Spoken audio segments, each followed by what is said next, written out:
Wonderful good morning to everyone. A sunny good morning here in the outskirts of Glasgow. Scottish Individual Membership Event 3 brought to you by the Scottish Pool Association and Saltire Promotions, live on Scottish Q Sports Streaming. Stevie Walker here and joined this morning by Aaron Reynolds. Aye, for a brief wee 10 minutes, Stevie, just to join you to introduce the show, talk to the viewers, if there is any, at this early morning about what's to come today and our picks and fancies for the day. Well, there is one of the probably early running favourites on our table right now, and arguably one of the most on-form black ball players on the planet, Liam Dunster. Yeah, but Liam's got it all to do, but I know he prefers the Sunday and just match after match after match. He is a fit young guy, and he's been there, done it, wore the t-shirt. The other guy I like in this section, there's lots of good players. Obviously, you've got Greg McMillan, who's a new IPA pro, but Jamie Burnett's always there or thereabouts, and he is 2-0 up on Stephen Hepburn, who's a good player already. So I don't know at what stage they could meet. I don't know who the top seed is. I know Liam's the top seed at the very bottom, but I don't know who's his potential semi-finalist opponent. Is Jamie Burnett that high in the rankings nowadays? He could be. I think he is, actually, if I look at that. So, I think Jamie must be in the top 16. Right, okay. But as I say, there's loads and loads of good players here. And what about last night? I think one of the things that sticks out is the kind of players. Some dropped out, some big names dropped out, and I was actually mentioning to you about the cream that normally rises to the top, and then there was a few upsets, but some of the guys that are coming back today, I can get that. The seed slayer last night was Campbell Dunlop, Stevie. I spoke about Campbell at the top of the show yesterday. I think I was going through kind of some of the scores, and I think he was on one of the other stream tables at the time, and I mentioned that if he applied himself, I mentioned this to you, and that might be the case right now. He might be putting in the hours. I don't see him enough to know, but I do rate him that highly, that he can do damage and be an absolute menace to the current top guys that are out there. And the fact that he's went and taken Scott Gillespie, a massive fluke, I have to say, to take him out. But he's put him to the sword, and also Gio, who obviously both of them coming for the same area, and I think he came from 6-5 down to beat Gio. Yeah. I know he was in front. He was 3-0 up at one point in that match, but he's ended up winning the match regardless. It is what it is. I don't like to remind Gio, but he did miss a comparatively easy 8-ball to win the match. That's right. However, sometimes that's when it's written in the stars and your name's on it, and so Campbell's free rolling a wee bit. Just looking at the guys that's there, obviously Morgan has been obviously the number one, and he's won a couple of Scottish titles, and he's managed to get himself over the last couple of years to be one of the big boys. It's as simple as that. Then you're looking at Lewis McCool, Johnny McDermott, Campbell Dunlop, Ryan Davey. They're the guys in the quarters right now. Every one of them's good enough to win a tournament. Oh, absolutely. Everyone probably has. Campbell and Johnny, that's a great game for them, because one of them's getting to the semi-finals. One, they're getting loads of ranking points. Secondly, they're earning a wee bit of dough. Yep. If it really helps, and a great chance to progress. Morgan McInnes, Lewis McCool, as I say, the practice partners, stable mates. That's going to be a cracker. And I think Ryan's awaiting the All-Dundee clash, isn't it? It's going to happen a wee bit. The last 16 game that was taken back a wee bit for today. So it's going to be a great day. As so Mark Fleming or Gary McLeish is going to be in that spot. And then, as you say, the guys that can work their way down, I'm not sure how it kind of works, obviously looking through the draw. But if you imagine Liam and Jamie were to miss each other, it would make up a pretty good 8. But then there's other guys in there, obviously, in the draw that are going to work their way down, hoping to be in that section as well.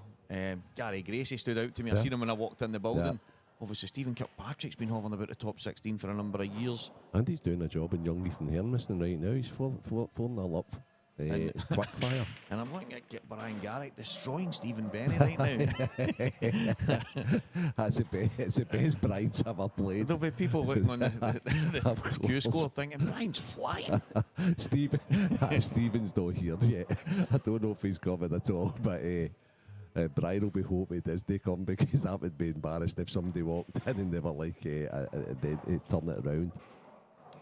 Okay, so. See, looking at it, I do believe that Jamie and Liam will miss each other to the quarters. Is it the quarterfinals, David? Yeah. They are top and bottom of, they will avoid each other right to the quarters. So, is it Ryan Davey? It's the top 4 seed then. Is he 3 or 4? It must be. Aye, yeah. Yeah, when you look at that, or is it Fairness? I think it's Ryan Davey, hasn't it? I'm sure it is Ryan. Yeah, it must be. Yep, okay. Wow. Okay, so, morning spanner. Hope you're well. Stevie, I'm going to leave you to it now. Enjoy your day. If you need a little break or what have you, I'm going to be out there anyway. Hopefully I've not got too many calls to make today, and if you're needing your breakfast or what have you, just give me a wee shout and I'll come in and do a wee bit for you. Ideal, mate. And good luck. Enjoy.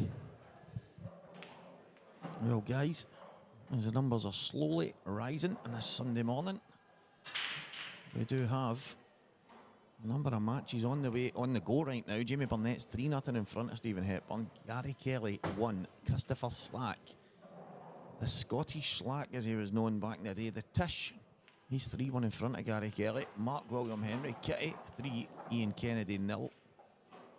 Greg McMillan, we just mentioned, the new IPA professional for 2025. He's 2-0 in front against Robert Norrie.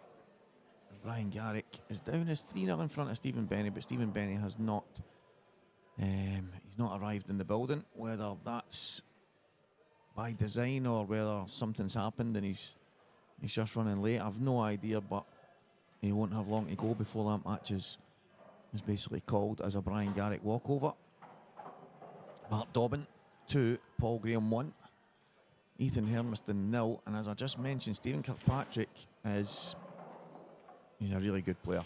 He's been in and around the top 16 for quite a while now, and he's 5-0 in front against young Ethan. Hugh Thompson, another one that's been hovering about the top 16 for numerous years. Shug is 2-1 in front against Phil Curry. John Arnott 1, Keir Hamilton 3. That is on table 9. That's one of our other stream tables. Same as Hugh Thompson's match. That's on one of the other stream tables as well. Jordan Graham 2-0 up against Kyle Robertson. So, and then our main match here is the one and only Liam Dunster, arguably the best black ball player on the planet right now. You just have to look at the stuff he's won over the last while.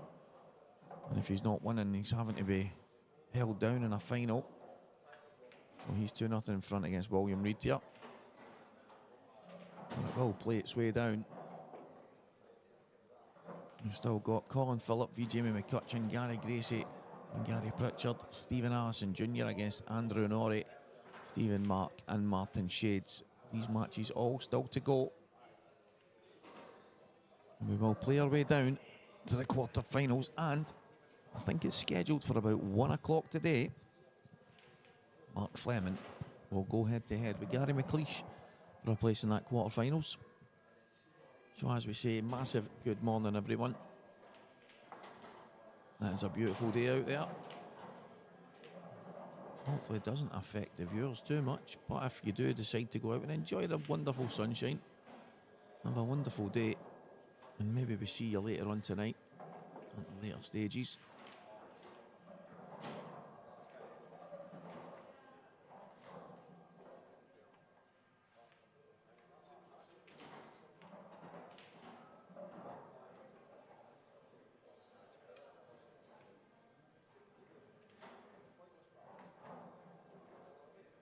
I'm going to give a big shout out to John Arnott, known as Barney. He's on table number 9 right now. He's on the stream against young Keir Hamilton. I say young, he's not exactly 10-year-old, but he's one of the young upstarts, and Barney doesn't. I was speaking to him just as I came in. He said, I don't usually play these things, and he wasn't really involved in the IMs, I don't think, for a number of years there. And he's went and done his qualifier in Coatbridge and made it through. It'll be a new experience, even though he's a veteran in the game. It's absolutely brilliant to see him here playing in an IM main event in McGoldrick's. So a big shout out to John Barney Arnott.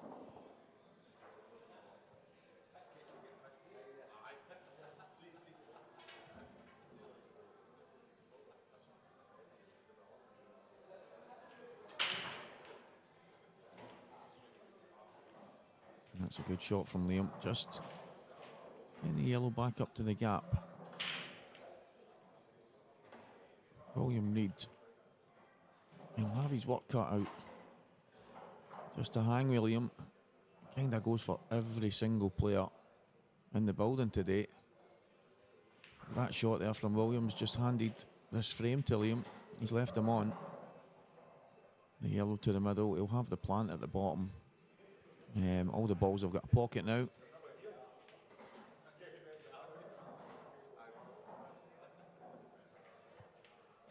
I don't think he was trying to cover the yellow into the right middle, but in doing so, I don't even think he did, but he left Liam on. The yellow to the left, and all of a sudden, it looks to me like this frame is heading for over.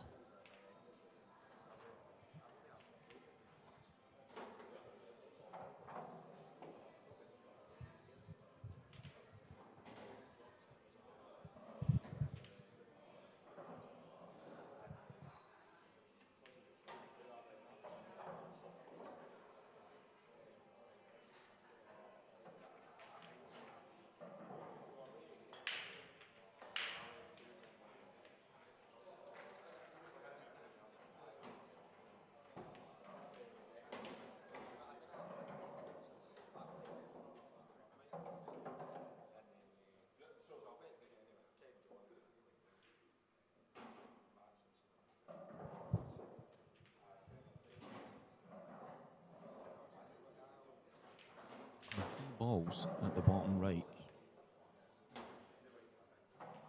are the balls Liam needs to navigate. He might have played on the plant right now.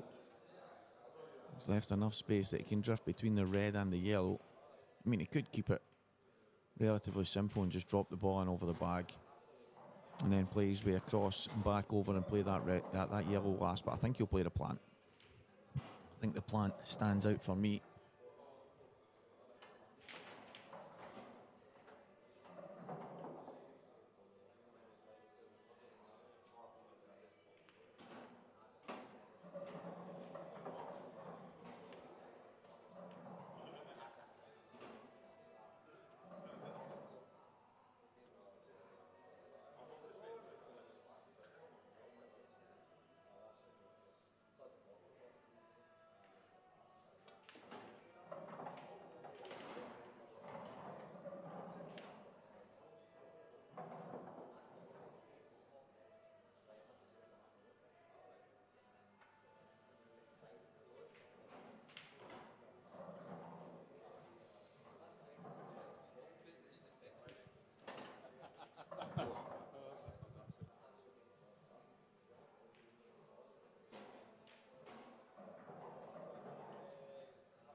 do apologise for the brief interruption there. From Mr. Craig Anderson, to whom we have to thank for this wonderful stream that he puts together. But oddly enough, he came in looking for a set of darts. And while looking for the set of darts, he then proceeded to take out a set of darts from a drawer that I can only say, I don't even know what to say about them. They are smaller than your pinky. And I said to him, that's obviously some kind of novelty. And he says, Andy Fordham used to play with small darts. I don't even know what that means, but yep, he's arguably got the smallest set of darts I've ever seen in my life, or maybe from a doll's house or something, but he's over at the dartboard throwing them right now. Honestly, I should have took a picture. Incredible.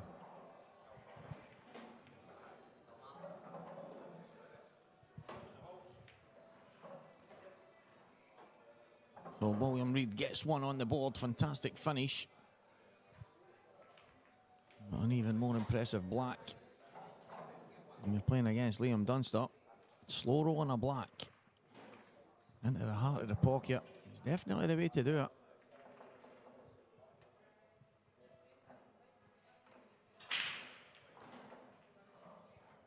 Give you some of the scores. Still 5-0.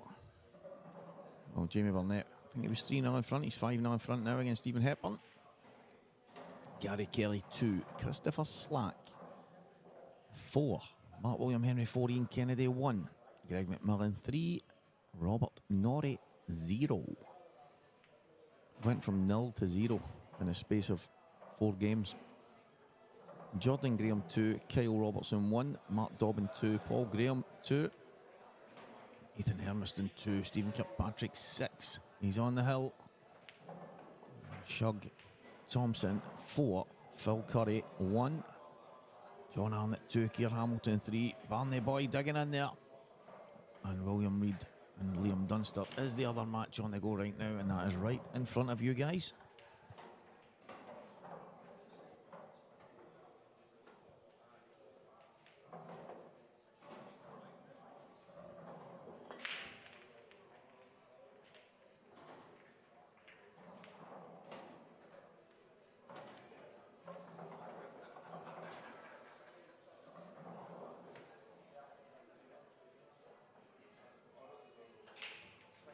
It's now 4 frames to 2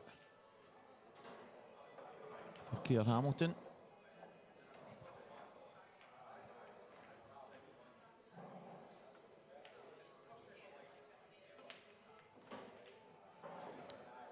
And that's unfortunate. It was a good opening pot.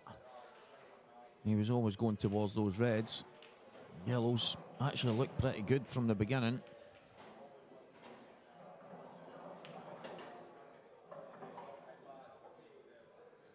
Awkward now. And if he could screw off the cushion onto the red at the bottom here and leave the yellow to the left middle, it might have been something along the lines of what he's tried. It was never going to be easy.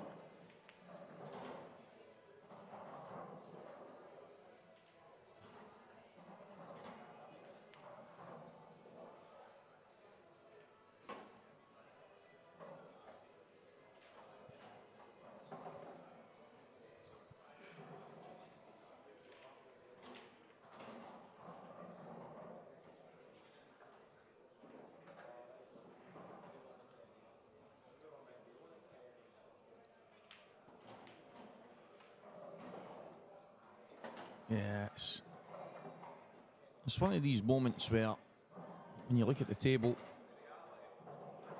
you think to yourself, right, there's a lot of work to be done there, get the Reds all into play, and that's 100% true. And the issue is, all the Reds do have a pocket out with the one at the top. If Liam was to land on the right-hand side, the one above the yellow goes in the bottom left. And it really is the only one that has any degree of awkwardness. Every other ball goes. But this is what I expect from Liam.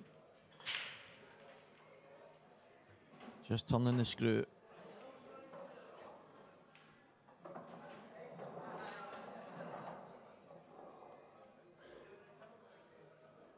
He's looking to put the cue ball maybe in the left-hand side. Going to leave yellow at the top, wide open. Oh, he's looking to drift the gap. I love that. It's an easy enough hit. And Liam's thinking, is that William bring the red into play? And having the red close to the right middle, guys, that right away is the perfect connector to the one. Well, it's not covered by anything anymore. And that red just coming across gives Liam a starting point, but there's no way in the world that Liam's going to be going for any kind of finish here.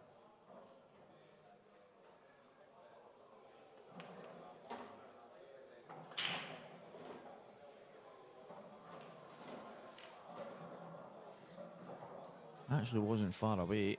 You can see what Liam tried. It was a shot to nothing because the fact that it doesn't come out, there's no harm done. And that yellow's even more safe now than it was before.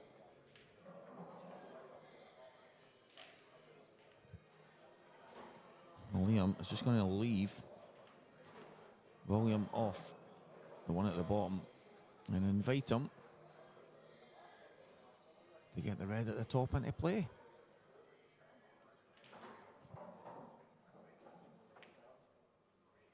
So, good morning to everyone just joining us. Wonderful sunny Sunday day here in Scotland. Looks like there was a bit of rain through the night here in Glasgow. It is pretty nice out there just now. So if you are going out for some sunshine, have a wonderful day. If you're staying on to tune in to some of Scottish pool's finest players, and that is every bit as good. Liam Dunstap ticks that box, is arguably the best on the planet right now. I think he's now managed to get himself to the top of the pro rankings. I don't think he's a million miles away at the top of the Scottish rankings, but still, I think it's just the last maybe year and a half that he's had, the tournaments he's winning, it's just exceptional. I have to say, it's been a joy to watch.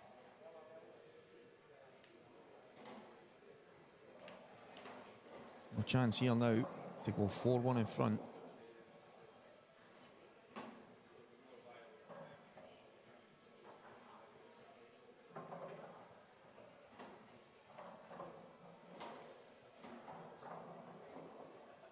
I think if he just drifts down in a straight line down between the red and the right hand middle pocket, if he lands on line, he can play the red to the left middle and then just work his way down. I think that's the road he'll take. Yeah, good shot. So he had so many options. He was always playing for the red to the left bottom pocket. He was always playing for that one. But if he landed pretty straight on the red in the middle, I think he would have taken it. Even though it's a good connector for the black, it just clears a path. It just makes life a lot easier just to get on the black. But Liam is one of the players that plays so precise. I don't foresee any major issues here.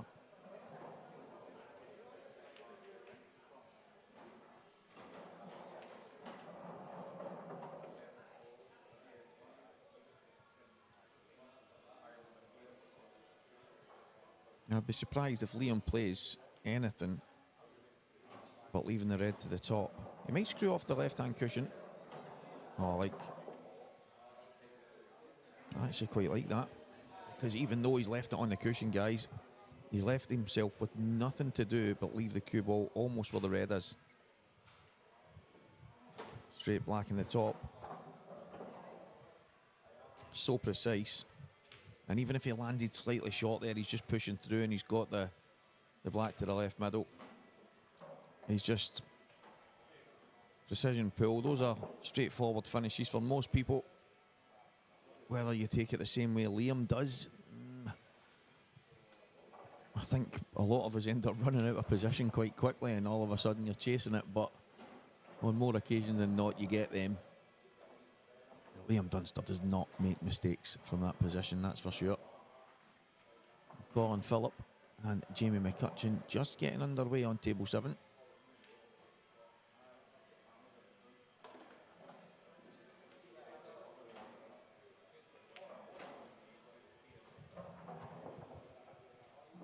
Stephen Kirkpatrick through.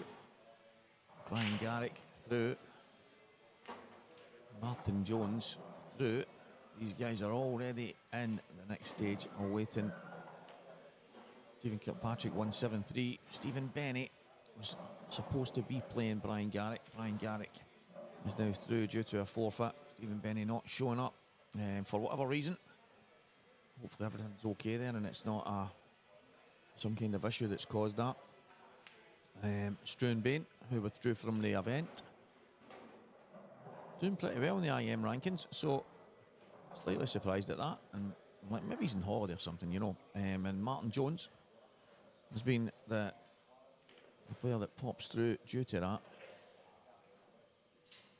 So Martin Jones, Brian Garrick and Stephen Kirkpatrick all sitting, waiting for the winners of some of these matches. The next match we'll see should hopefully be a cracker, but the next match on stream, not really sure yet. We'll have a little look at it. It's a bit scattered just now. It's the first matches in the morning, but we do have 3 other matches set to go on to get this stage played down to round 3 and 4, and obviously the last 16 and stuff. So there's a lot of pool to be played today, guys.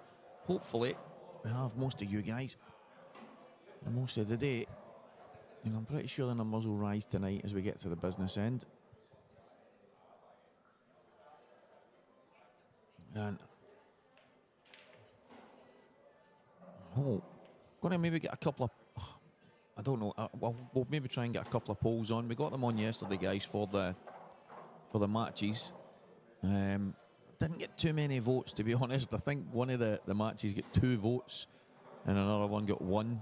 And then in the next one, I think there was only 1 person voted for a match, and it was, so we're trying to get that little bit of interaction going where the viewers get to choose who goes on the TV. But I think with the football on and stuff like that, maybe everyone had the pool on mute, just watching what was happening and keeping a close eye on the football. So, but if today we maybe get a couple of polls on, hoping for 1 or 2 choices from the viewers, that would be great. But if not, and there is no voting, then if you just tune in and enjoy anyway, that is fantastic.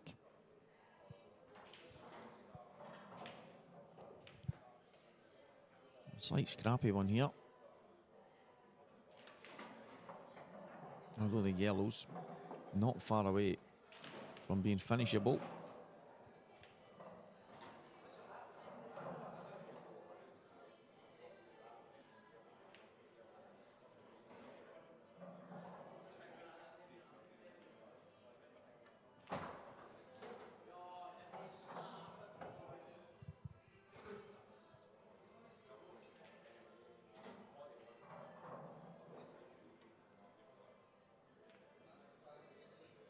Clever stuff, Liam Dunster.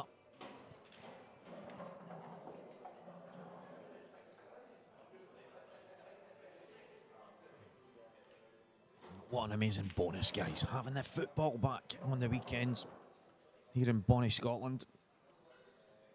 We've got pool, football, golf. It's all going on. It's absolutely fantastic stuff. If anyone watching has had a look at the draw, and then maybe fancy a game going on at some point, don't be shy.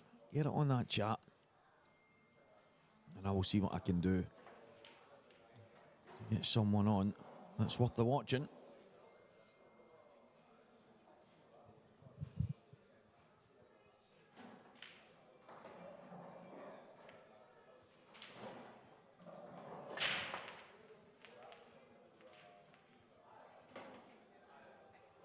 Quarter-final round-up is going to be sensational, I have to say. Do you know, there's a couple of times I've said I have to say. I don't know where it's came from. I don't know if it's going to go anywhere either, but I have to say it's doing my head in as well, guys. If it's doing your head in, don't be shy to say it. Now, we've got that tie at 1 o'clock. It's scheduled for Mark Fleming and Gary McLeish. The two guys who are from slightly up north. We're going to be coming down to the Central Belt to go head to head, and one of them will leave instantly. The other will be through to the quarter-final stage.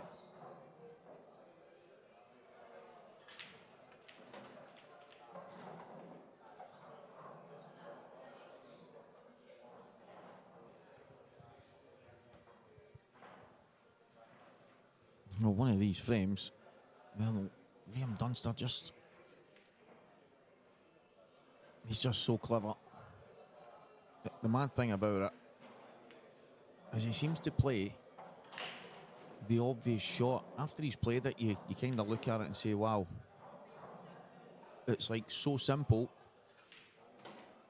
and so effective, yet there's times where you're maybe looking and second guessing. If you're at the table, I think most people watching these pool weekends will play the game, and there might be times you're looking and wondering and guessing what's going to be played, and we do it in the booth as well. I had Mark Boyle not so long ago, and the two of us were calling what we thought would happen, and I can't mind who Jake was playing, but it was a Jake Dillon-Newlove match, and Mark ended up saying, you know what, Stevie, I'm not going to guess anymore. I've not got a clue what he's playing, and it's tough because there's always so many options, and I think the simplicity of how Liam does it is probably the most admirational thing that you can say. He keeps the simple part of the game so effective, and it's testament to how many things that he's won, the level that he plays at.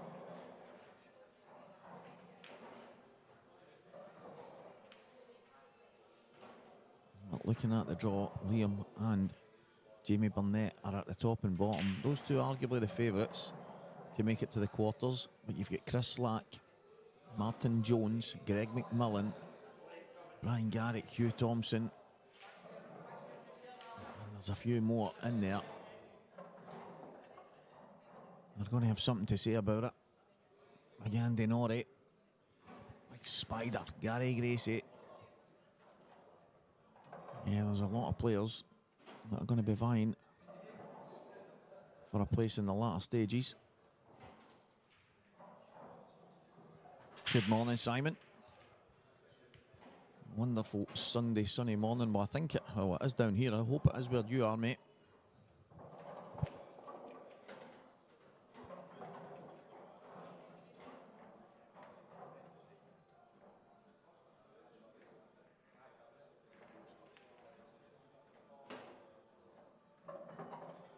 Yeah, trying to slow roll that and just hope to cover the bag, but the top left corner covered up. The black, the red, and it's just a, yeah, that's a shot. Just try and throw a little span on the works. Not a whole lot more that William could do there. To be fair, I don't think he can win this frame. All he can do is try and make it a bit messy.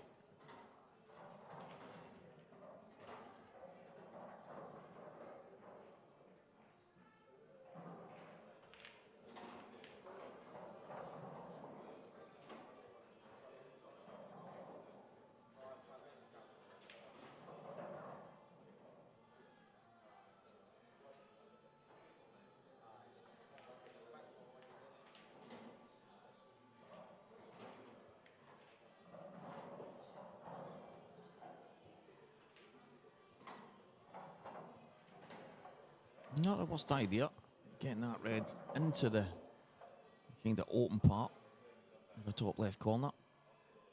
It's just trying to move the chess pieces about the board here, basically.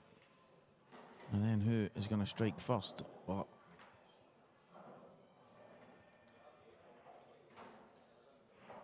Liam has pretty much got the table covered here. Bottom right corner, slightly messy. As I say, I like that shot from William, just putting the red in there. Sometimes all you can do is throw something into the area and try and make it awkward. Well, Liam maybe cross double this out.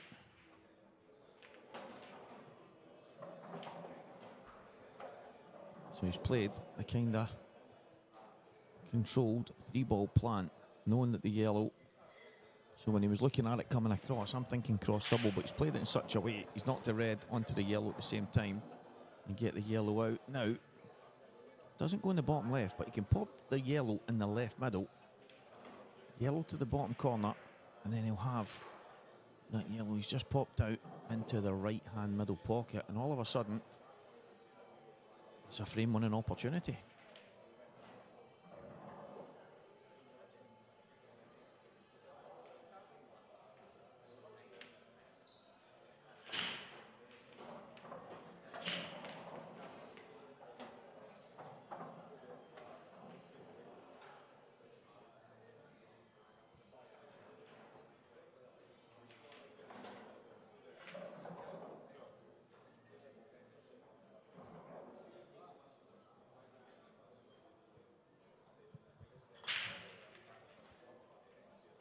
Yeah, I can't see him play anything different from that.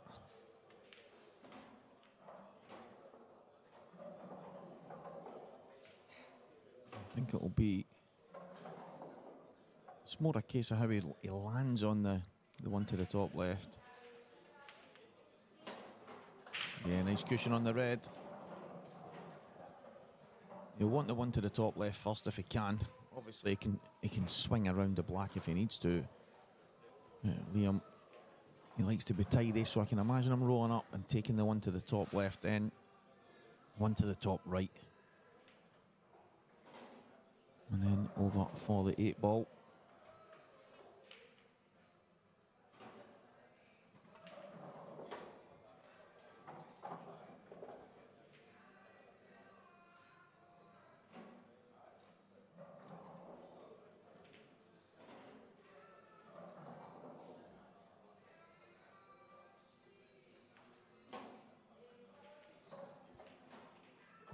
It's going to be 5 frames to 1 here.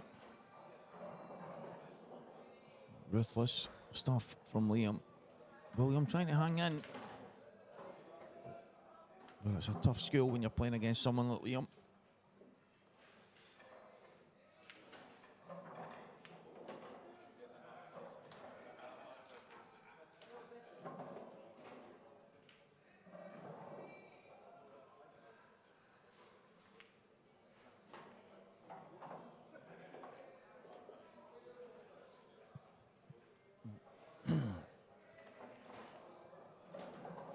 So it is 5 frames to 1 here. Some of the other scores as we speak. Jamie Burnett 5, Stephen Hepburn 1. Gary Carey 3, Christopher Slack 6, he's on the hill. Mark William Henry 6, Ian Kennedy 2. So Mark 1, William Henry, and he's on a finish from where I can see him from the commentary booth. So that one could be over soon. Greg McMillan 5, Robert Norrie 1. Jordan Graham 4. Kyle Robertson 1, Mark Dobbin 4, Paul Graham 2.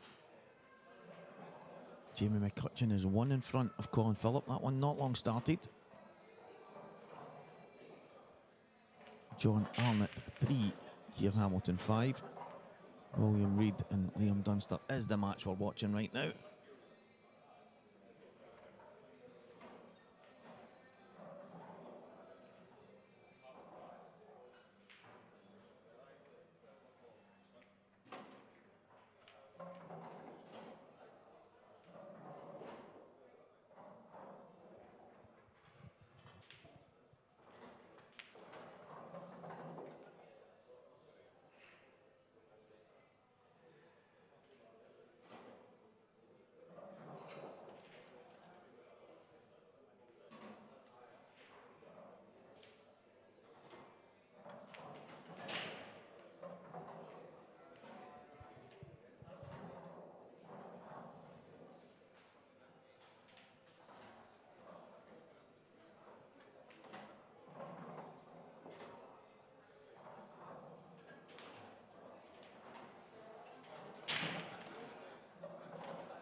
It's chaos. It's chaos. Johnny McDermott is in the quarter-final stage, along with Morgan McInnes, Lewis McCool, Campbell Dunlop and Ryan Davey already. And those are scheduled matches for 3 p.m. today. Mark Fleming and Gary McLeish set to go head-to-head around one. One of them will join the quarter-finalists, and all the players playing through right now will make up our quarter-final draw for around 3 p.m. today. So stay tuned, guys.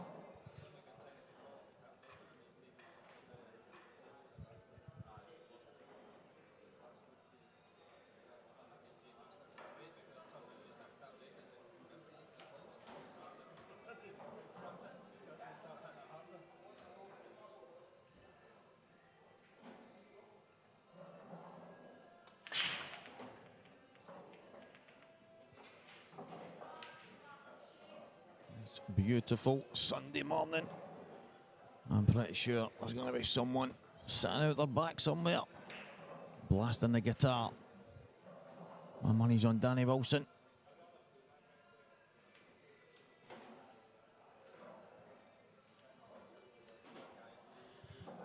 Good.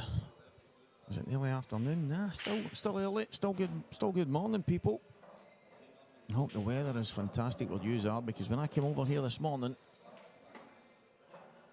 the sun, you know, you hear people saying the sun was splitting the trees, or the sun was splitting the skies and splitting the... I often wonder what it is. It was splitting the buildings, it was splitting the washing lines, it was... That sun does a lot of splitting. Whatever it was splitting, it was doing it this morning through here.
Starting to pick up in here, guys. All the players in the building now, working their way down to the quarter-final stage. All matches are now on from the last 1, 2, 8. And they will work their way down really quickly as we get to the business end and crown Scottish Pool Association Individual Membership Event number 3 winner. Who will it be? Will it be one of your favourites whilst you sit at home? Or will it be a new face? There is obviously the likes of Campbell Dunlop, Lewis McCool. They'll be looking to go on, maybe snatch a title. It would be remiss of me to say that they haven't won a major title before, because I don't know that for sure. But I'm pretty sure regardless, if they were to go on and win this, it would be one of the biggest titles they have won, if not the biggest. But they're going to have to get past the likes of Morgan McInnes and your man on the screen right now, Liam Dunster.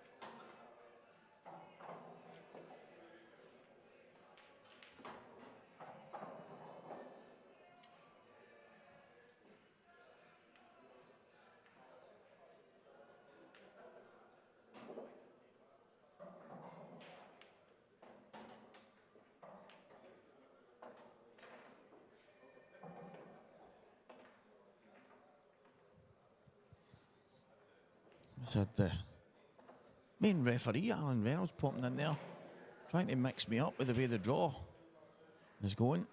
He's telling me that the match that is picked out for the next live game, he's like, no, that's going to be later on. And I says, I'm pretty sure it's next, but we've managed to iron that out, guys. We're just awaiting some of the other scores to come in before we can get one on.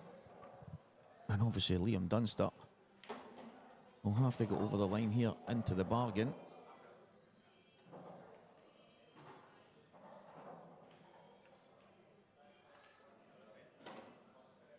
Deadly Dunster.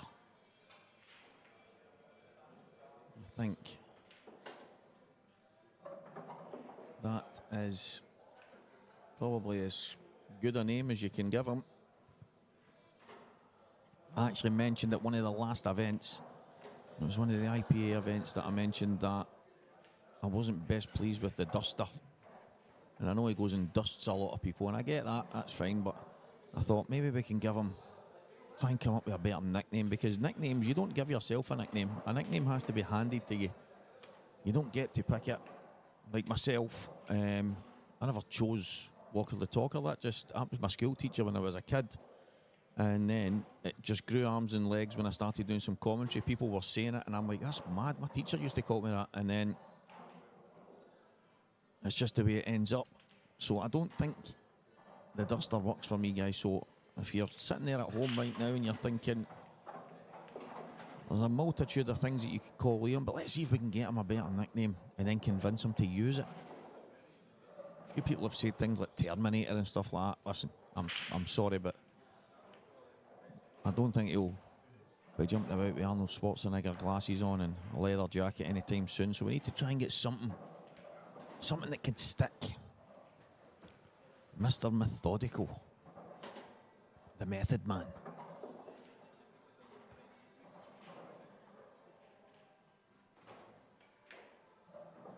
Well, this match for me, not far away from being over.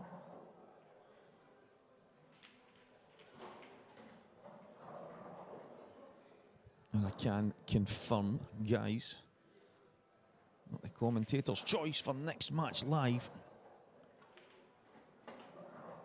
really needs no introduction. It's going to be a mammoth mouth-watering tie between two very good friends, Jamie Burnett and Christopher Slack.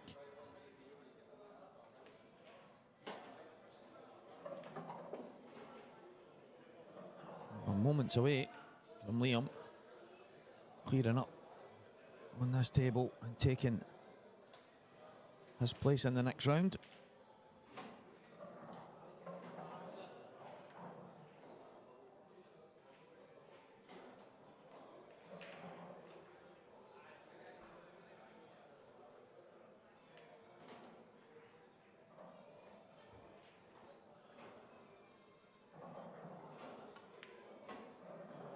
Yeah, a couple of yellows and the party is over.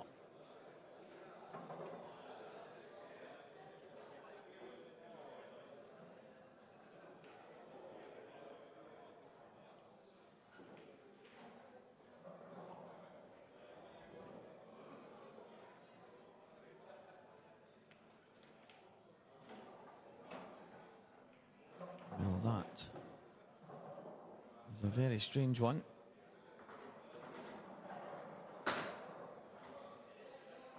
Yeah, he's seen it moved. We'll go and have a look at that after the match. I don't like the way he played it. Even if Liam watches this back, I think normally he would be giving that a little jab and just bringing the cue ball back an inch or two. It's very rare that you see him play it, so he's got that kind of, it's like a smooth stab type cue action. It's really, I mean, it's impeccable every time he does it. But even though that's obviously moved on him, I think more than not, he should maybe have just been playing with the new cloth and the balls and what have you. That delicate kind of screw shot. You don't really need to put much on it, but It's neither here nor there, and he likes to go back and watch, and then he usually shouts at me from across a room, telling me what's happened.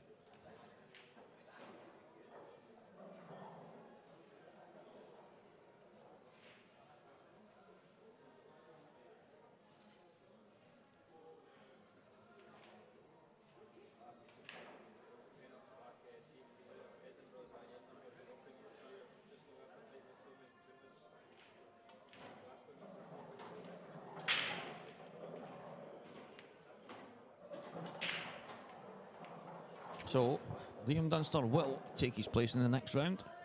And hopefully by the end of the day we've come up with some kind of nickname that just suits him to a T. Liam Dunster, 7-1 winner against William Reid. It's all over here. We will be back in the next few moments with Jamie Burnett against Christopher Slack.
Well, hopefully, guys, that this will be a cracker. Slacky boy. One of the best one-frame team players that you're likely ever to get. He's definitely up there. There'll be people all over the country that'll have certain guys that's been in their teams that they always turn to and can count on and can win frames. at pivotal moments. Slacky's one of them. And he's going head to head with one of his good mates, Jamie Burnett. So Slack and Jazza. What Christopher Slack is going to turn up today? And is it going to be enough to take down one of the best players in the country in Jamie Burnett? So the Tish to break. Good start. So one of the things I actually mentioned that a couple of times yesterday, guys, not a fan of putting the cue ball to the left or the right and then hitting the front ball. The amount of times that you go towards the opposite top corner bag is absolutely insane.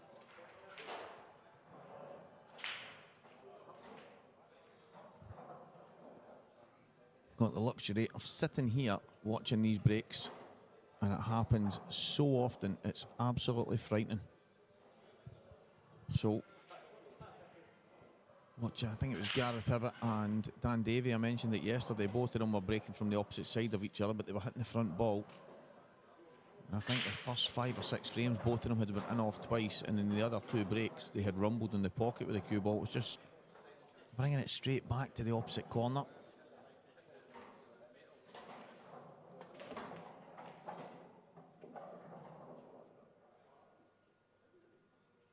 So, all the balls in play now. The red at the bottom left. Most likely the connector for the black.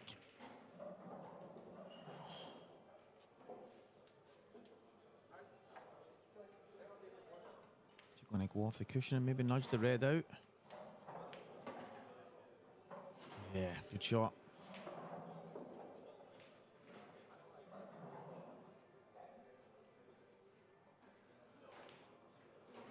Didn't have the angle to just hold normally, so had to come round, just play a little nudge, one cushion.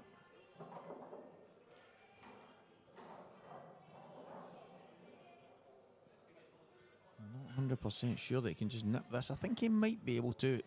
It's normally easier on a new claw. He's going to the bottom bag. It's normally easier on a new cloth to play that type of shot, but it's definitely too thin. But being an ex-snooker professional that mixed at the top end of the game, competing against some of the very best that have ever lifted a cue. Yeah, he made light work of that. So I'm seeing evidence here in this first frame that Christopher Slack is going to have to be bang on it if he's going to stick with Jazza here.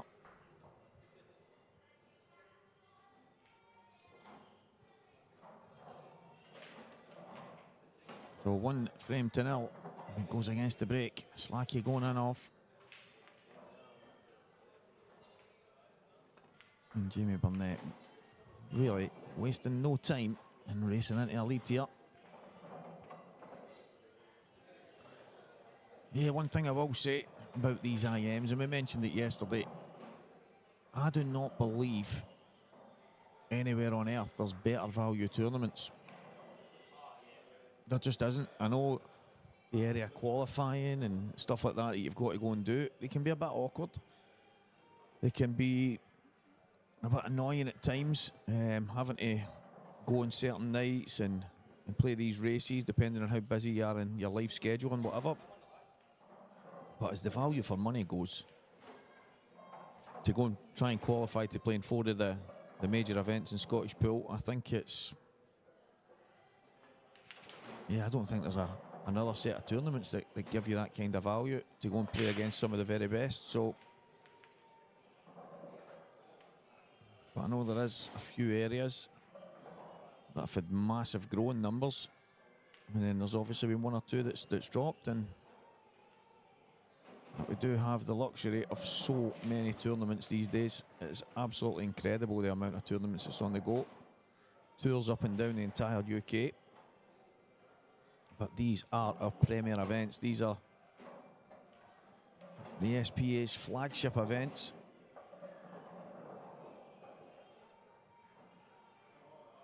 And as I say, I don't think there's a more value for money, better set of tournaments anywhere.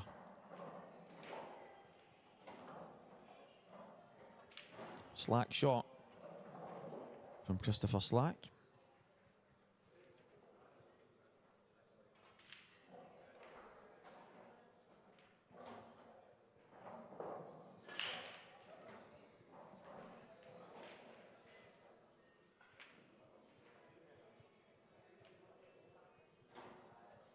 Not a whole lot he could do there.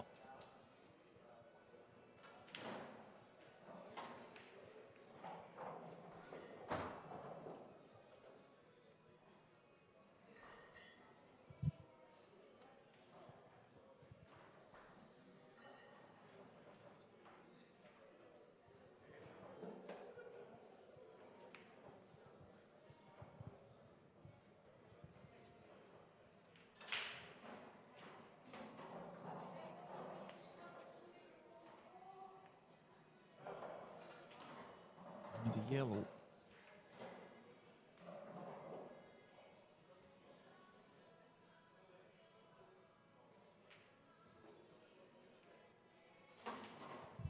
So the yellow obviously up between the two reds, just sticking out a bit. Obviously it goes in the top right corner if Slack goes and clears that bag. But getting on. That yellow's not easy. It's kind of surrounded by reds.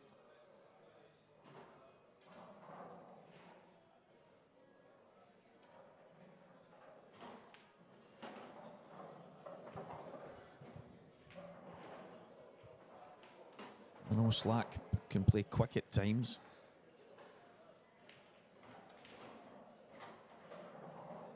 I think for me, maybe let's take a second. Playing against one of the very best. This is how the Slack plays the game.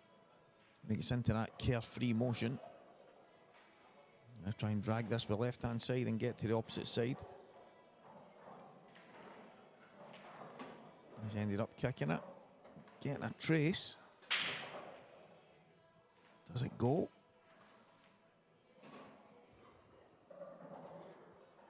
It's to jab it in.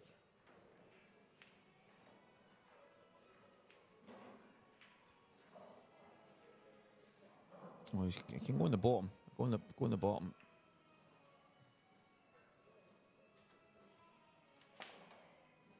Yes. It's not close.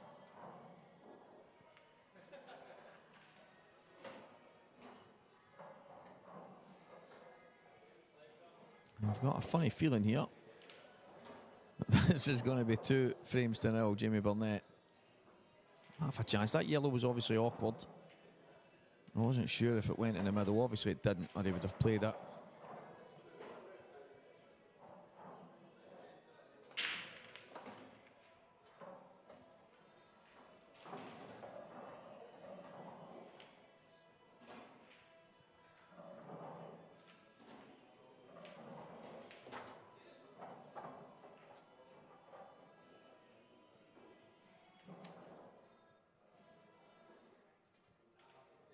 So that's... I think the red in the right-hand cushion was planned on being Jamie's last ball. He's overcooked the cue ball there. He's having to kind of reroute slightly. So he might have to come downstairs just now. I'm not sure if he's on the one to the top left corner. It looks like he is on the screen, but I'm guessing from this that he isn't.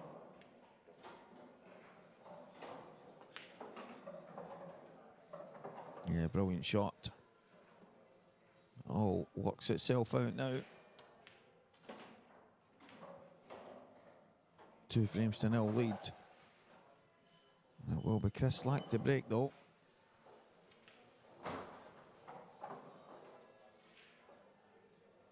And it will be a moment to try and get some kind of momentum. Quick fire breaking dish.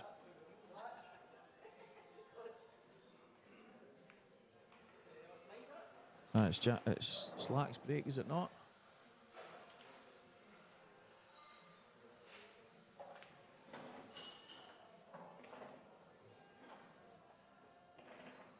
Yeah, Christopher Slack to break.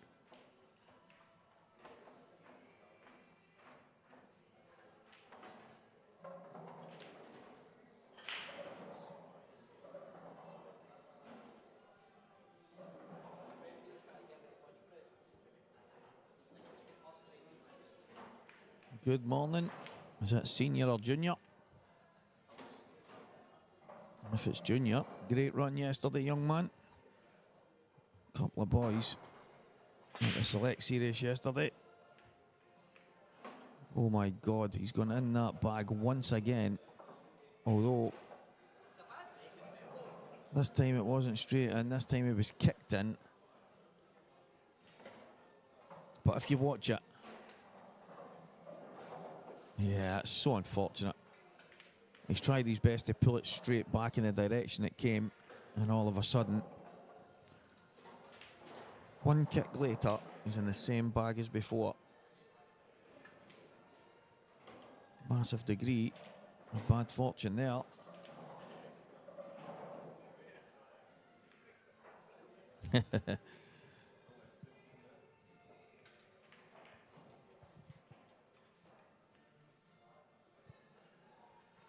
He deserves it. Deserves a long lie.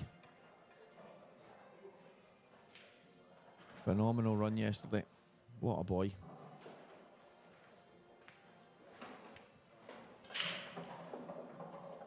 So we're heading for 3-0.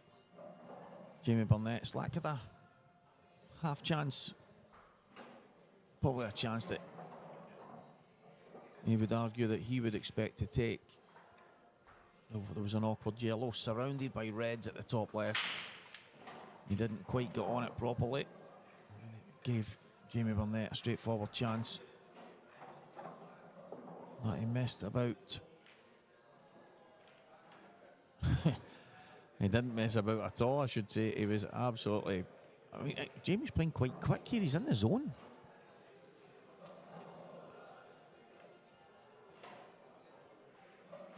Yeah, I'm not saying he's a slow player, Jamie, but he just looks like he's... To me, he looks bang on it. So this may be one of the weekends that we see Jamie Burnett right through to the tail end. Keir Hamilton has come through against John Barney Arnott. 7 frames to 5. Good to see you on the IMs, Barney. Gary Pritchard is 2-0 in front against Scottish international Gary Gracie. Gary, who has played at numerous levels for Scotland. Plays in the seniors ranks right now, but altogether a phenomenal player and a great guy. And he is 2-0 down to Gary Pritchard right now.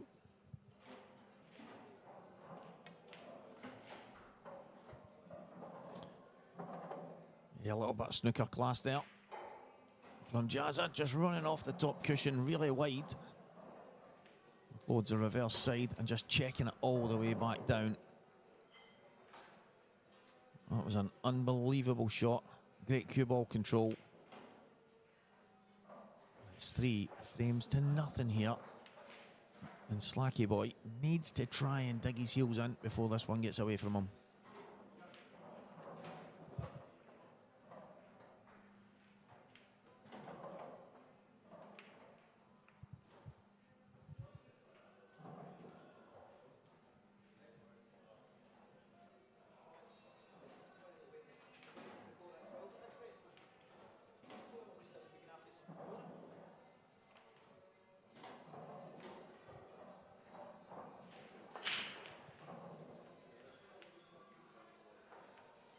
Looks like a dry Jazza break, and the yellows, they don't look bad. There's one awkward one on the left-hand side.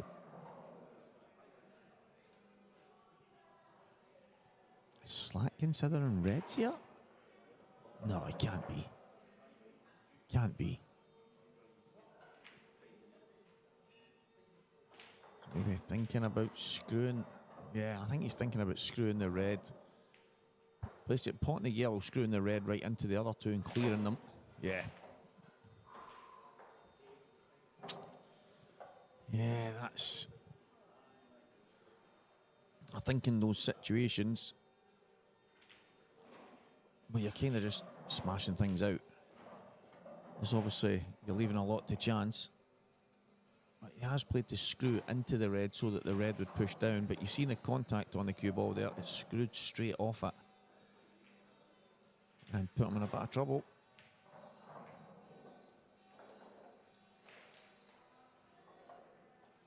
And then Jamie's on the most awkward ball of probably all the reds right now.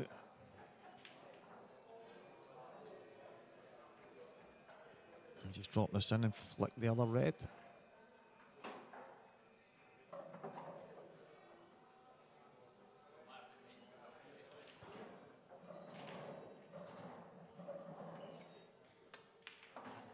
As you can see, Jamie leaving that red at the bottom.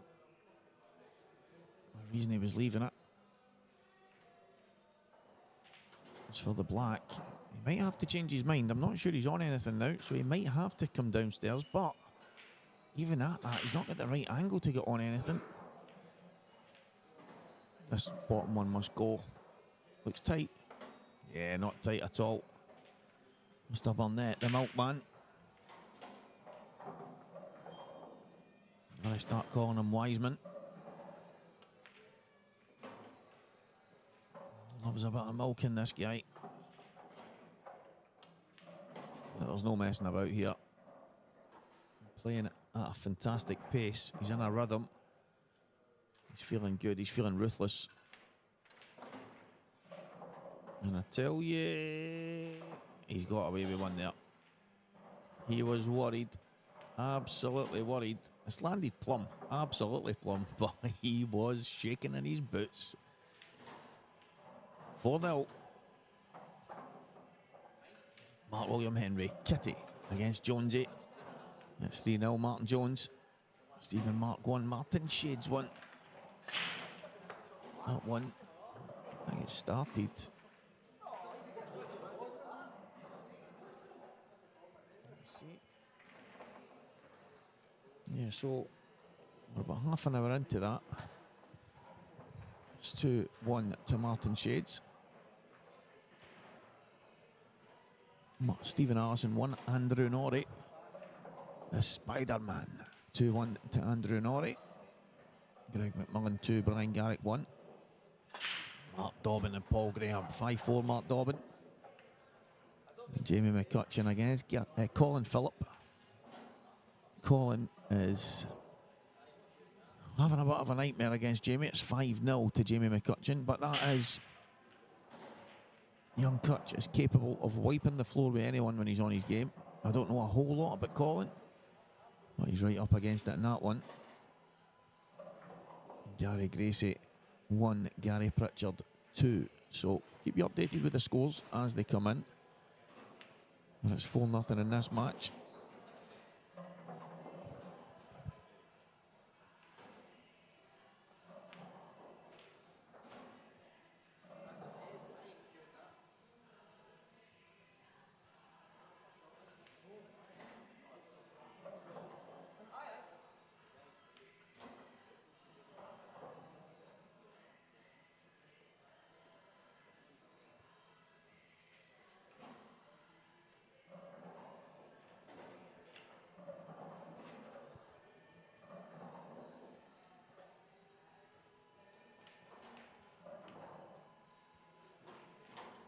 Slightly awkward table.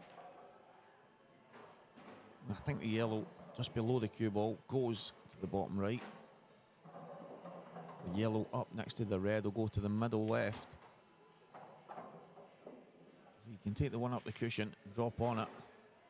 That's exactly what he's looking at right now. So there is a pattern there. There is a way to map it out.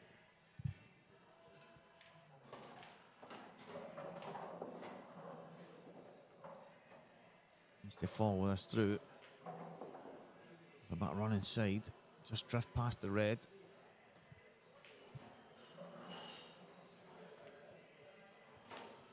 I'll trace a left-hand side. Not too much, just enough to get it past the red. He's overcooked it, but he's okay. I think he can maybe just drift this in and flick the yellow. I think in an ideal world, that's what he would like to do. But if he's going to be missing the yellow, he needs to watch his pace here, needs to mind his work.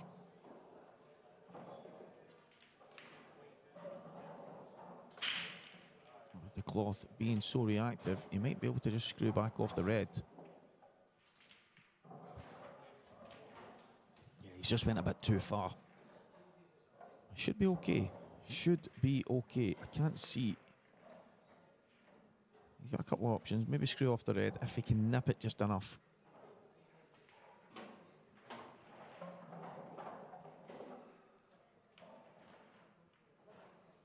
So he could, but he was so worried about flying away. He's underhit it. He's left himself on the double. Now Slack, this is a chance to get yourself back in the match.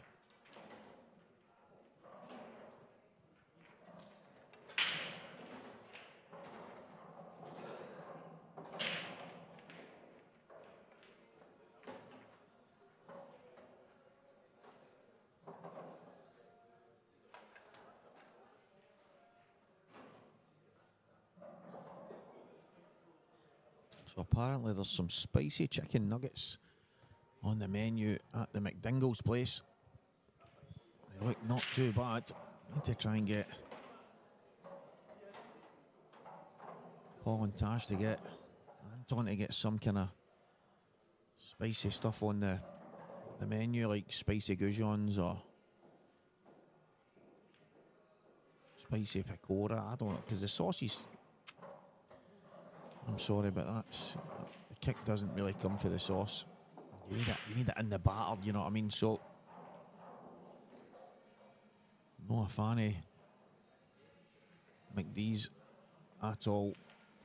I don't mind a spicy nugget. Well, Slacky, that is really, yeah, it's really slack. It's a big shot.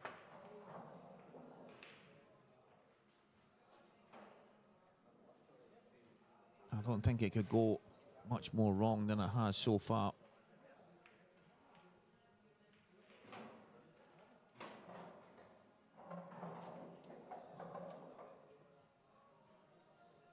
But, I mean, I think for me here, probably the only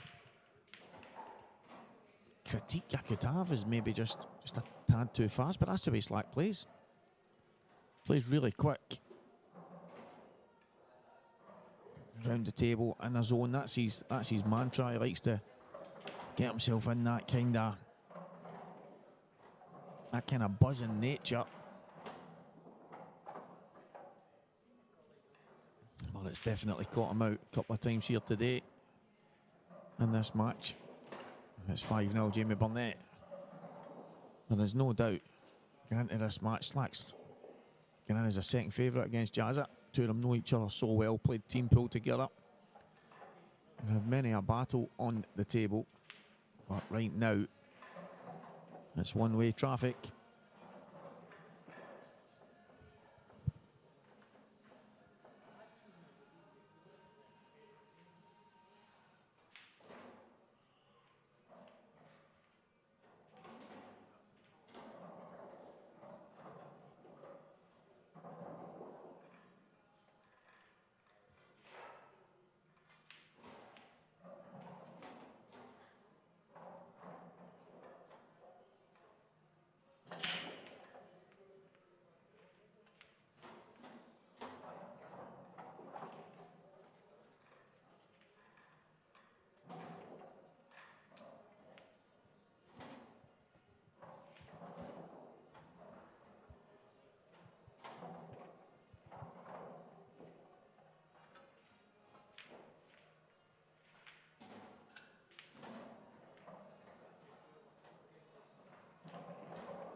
Red and yellow at the top. They're the only two balls that probably make you sit in your seat with a bit of hope that you're going to get to the table.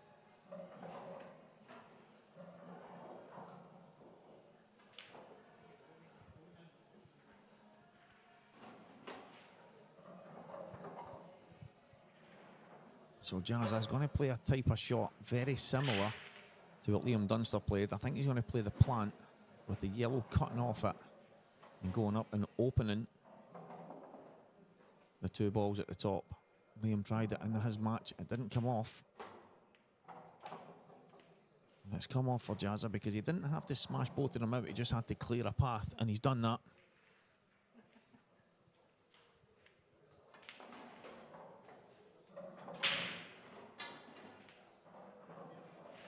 Someone's dropped a cue.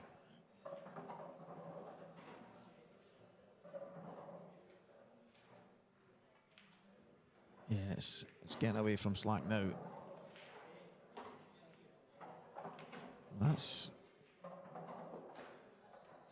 pretty slack, I think, from Jamie. I think he can drift one cushion and through the gap, but it's a lot wider than he would have liked. He's not tried to get too close. He obviously wanted a slight angle anyway so that he can drift through a gap, but he's just had to mind his work a little bit here. It's good enough. Getting his cue through the gap and his hand on the table is what that shot's all about. You can see he can spread his hand, make sure he's comfortable, and it's 6-0 here.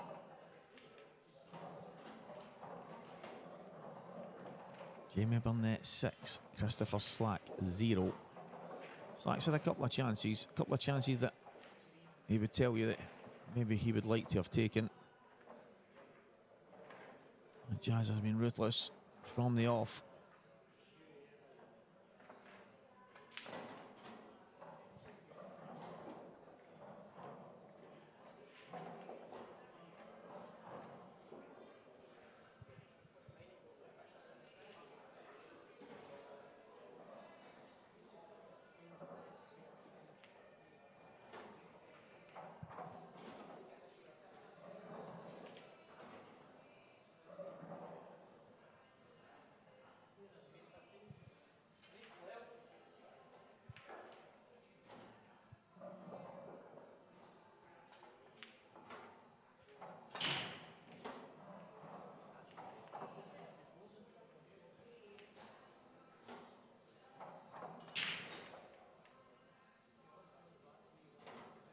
Yeah, 100% Colin. He's potentially a winner in this event. He's more than capable. He's obviously mixed with the top snooker players in the past, some of the very best in the game, your Ronnies and Henrys and stuff like that. He's played and mixed with these guys. He's won numerous Scottish titles as well in the pool game, so and numerous other titles, but he's more than capable of winning this event, and right here he's been absolutely ruthless.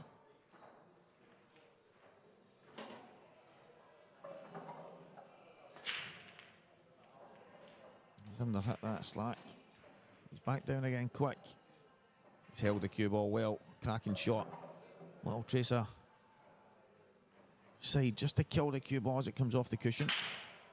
He's only going to want to drop on the one to the middle, then the one to the bottom left for the black. It's relatively straightforward.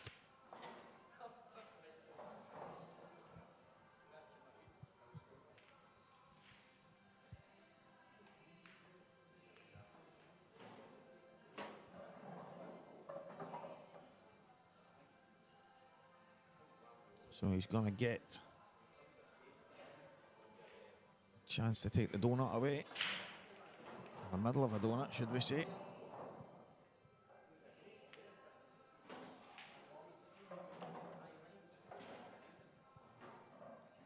Having a laugh and a joke as he walks around the table. I've got the luxury of seeing him through the gap in the TVs in the commentary booth.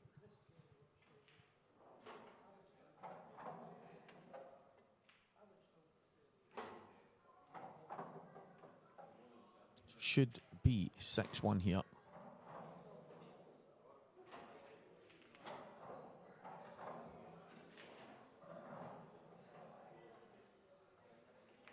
Lining up like he's going to play a 2-1. There, a little bit of passion. He's got a 1. Slacky gets 1. 6-1, Jamie Burnett.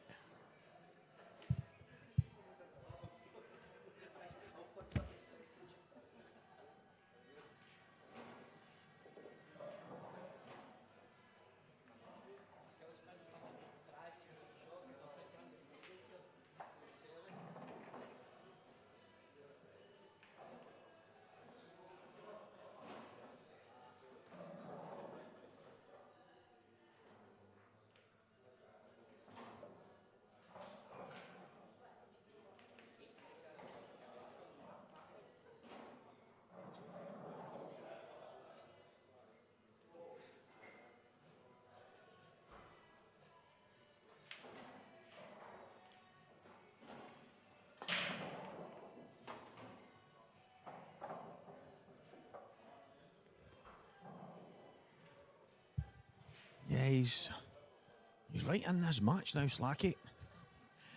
He's right in the match. He's put Jamie Burnett under a lot of pressure now. Yeah.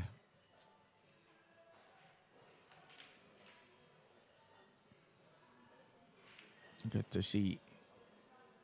He's still got a bit of humour to enjoy knocking in that black there.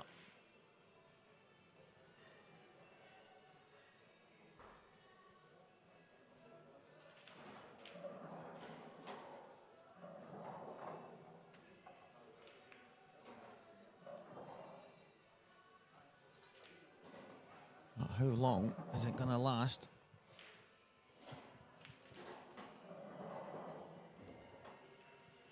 Top of the morning to you, Roscoe. Top of the morning, mate. And everyone joining us. Not far away from 200 on this Sunday morning. I know a lot of you might have stuff planned. I'm hoping that there's a bunch of you with hangovers and you're just going to sit and watch the pool all day. But a massive thank you to everyone tuning in on this Sunday morning.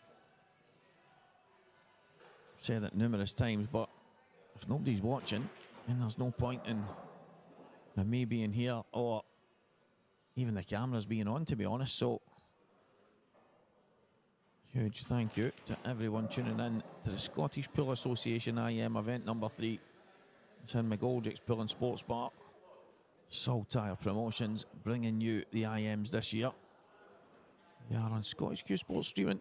Walker the Talker sitting here, and I'll be here all day today, and we'll get our next event winner later on this evening.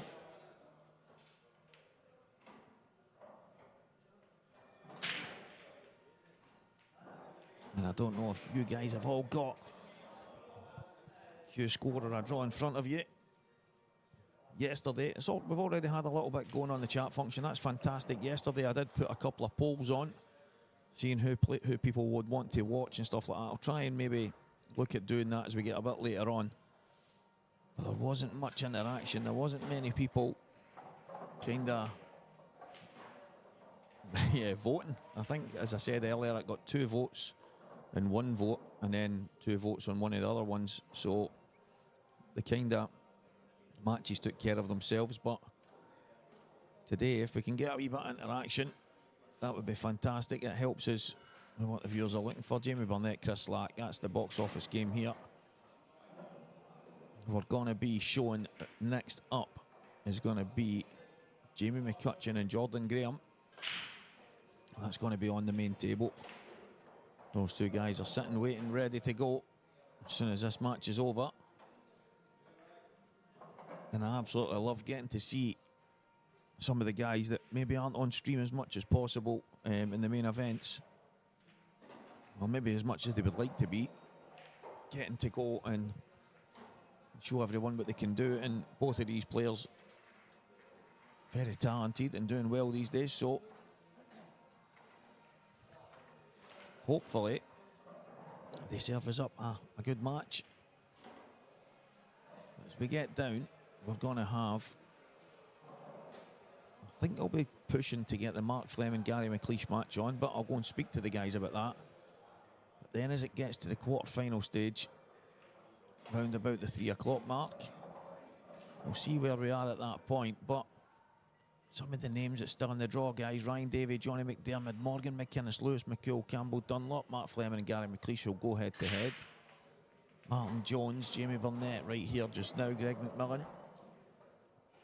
Everyone at home, give me your choices. Who do you think's going to win?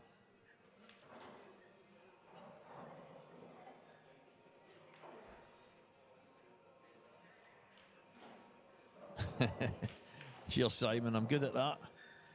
I'm good at putting people to sleep. Normally it's with a swift 1-2 left hook combination, mate, but today it's with my wonderful voice. Well, saying that, not according to a couple of people. People in Canada, Africa, everywhere that watch all the pool events, and it's unbelievable to have people from so far away send some messages and stuff like that, and it's incredible. But then there's a couple of maniacs down south that apparently the novelty Ali McCoy thing, who I do not think and never have thought that I sound like, but apparently the novelties wore off for a couple of crackpots. I don't mind it. I love every minute of this. It's absolutely incredible. And as I say, without people tuning in, then it's absolutely pointless. Jamie Burnett, to me, if you want to watch the game of pool, guys like Jamie, obviously Liam, who we had the joy of watching ruthlessly in the match before.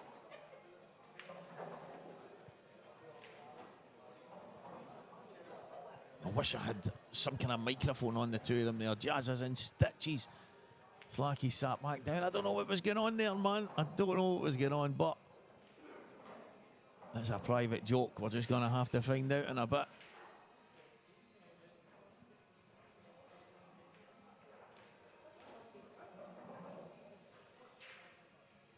But guys, so Mark Fleming and Gary McLeish, it's set for 1 o'clock. Most likely that would be the match. And saying that, it just depends. It just depends, because Jordan Graham and Jamie McCutcheon, I think the match between Mark, and Gary McLeish will have to go on as soon as they're in the building if there's a table available. So we might not get that on stream, but if we can, we will. And it's most likely that it will go on whatever table's available straight away.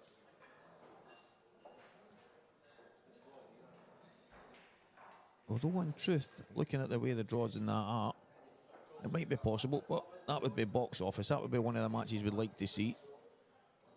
There is obviously going to be 1 or 2 more games that might be possible. So we'll keep that going. We'll keep kind of edging towards that. The Sunday's always a bit not hectic or manic. It's just kind of the games just keep going straight on and off, straight on and off. There's no real messing about. Jamie Burnett, foul and a miss. Slack can't be bothered lifting the weight, and neither he should. Do you know, I don't know how many at home lift the weight just because you can. The cue ball picked up just because you can. Bounce a ball off the cushion just because you can. And the reason I say that, it's watching a lot of Gareth Hibbert over the last while, and he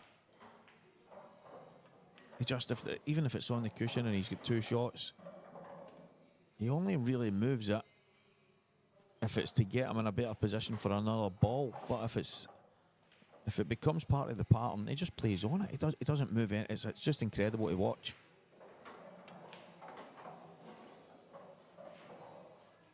So he's left himself a tester here.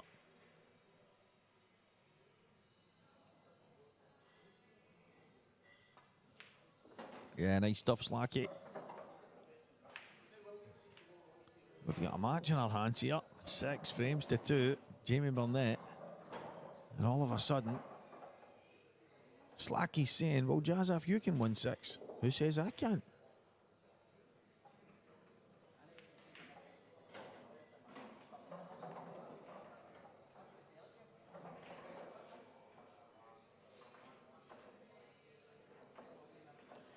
I do get the impression that it's just a matter of time before Jamie gets his chance to get over the line here.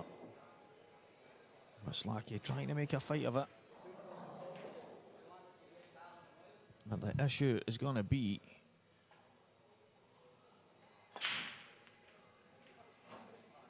we're still waiting on some matches coming through. So it'll probably be, it might not be Jordan Graham and Jamie McCutcheon straight on. They two are waiting. Yeah, the likelihood is it will be. The only problem we have is we're just waiting for. Yeah, there's a few other games not far away from finishing. But then they would be a round ahead, so I think Mark Dobbin and Paul Graham almost finished as well, and the winner of that would be playing Stephen Kirkpatrick. So there is options, but the likelihood is Jamie McCutcheon and Jordan Graham will be next up on our screens.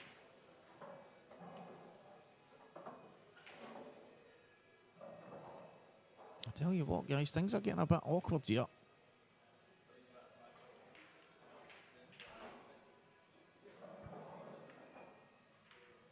Big favourite for the match, Jamie. But if he keeps going first for awkward finishes and not getting them, Slacky will step in and he'll just wipe the floor, he'll just clean the table.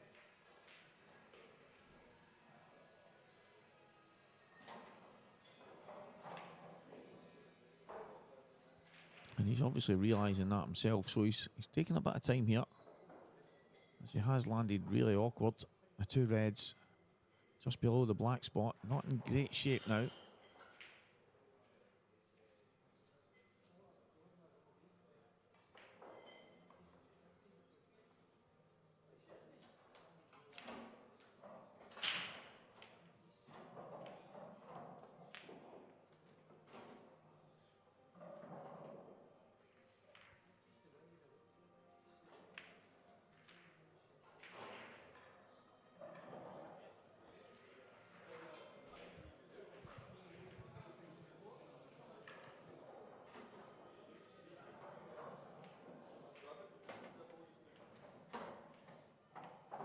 Yeah, not a bad shot. And a chance again for Slack to go and pinch another one. And it's that same idea. Jamie kind of pushing the boat out to try and go over the line, maybe forcing the issue just a touch.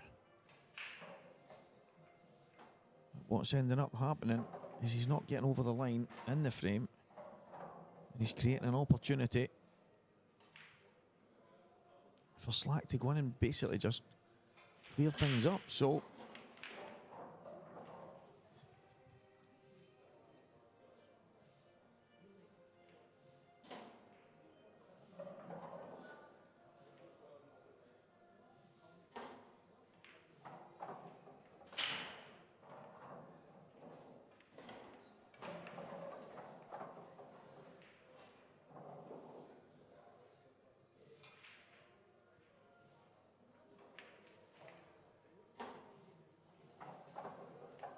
it's going to be 6-3 here.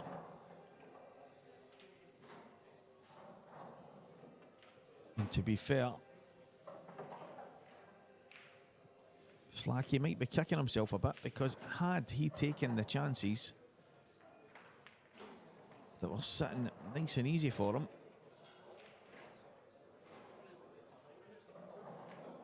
well, the first one was a kind of half chance. Second one, he should really have got it, but it is 6-3 now. He's got a few on the board.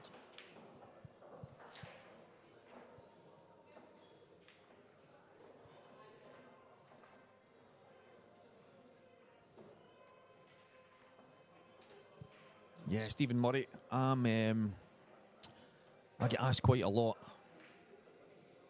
who do you fancy for this tournament? And you look through the list, and I mean, there could be Gareth Hibbett, Clint Jansen, Mark Boyle.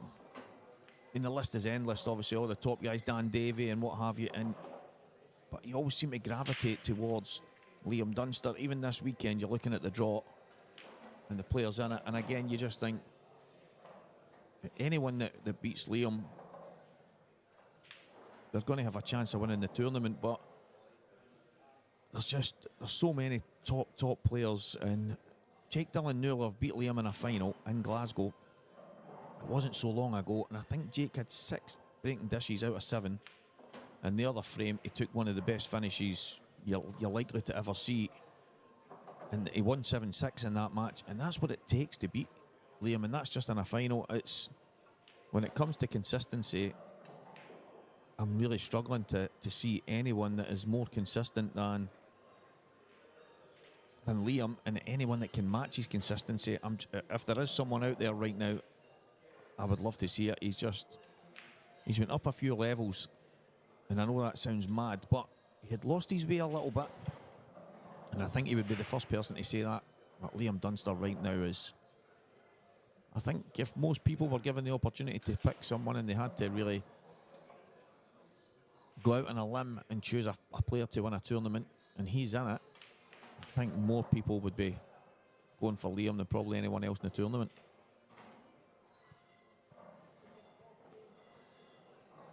Yeah, Daz, I think one of the things that's standing out for me here is when Slack won that first frame, it was like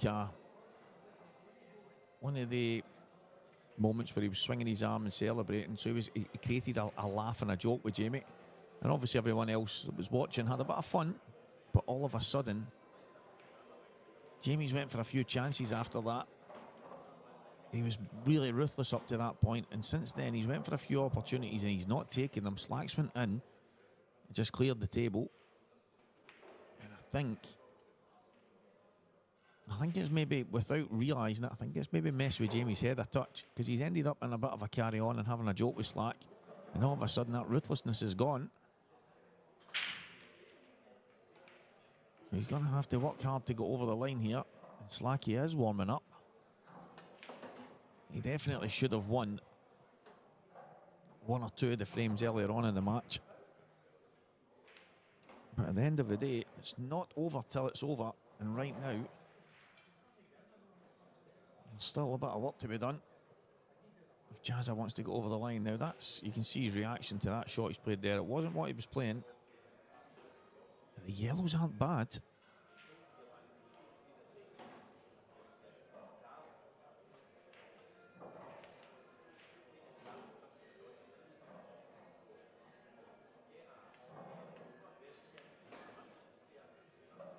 So the gauntlet has been thrown down.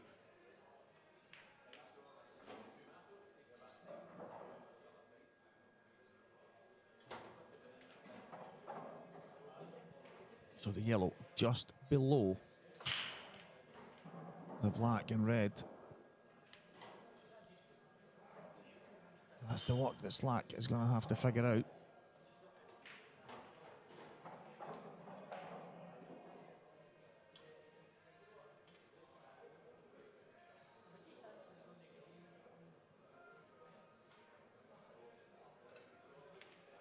Wants to get as high as he can here.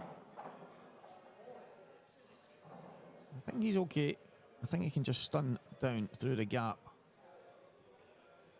Anywhere there would be absolutely sublime.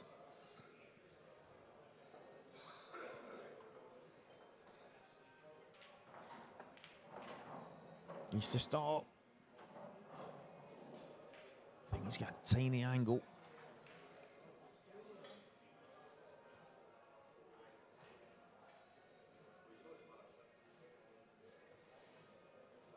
Yeah, he's landed pretty awkward here.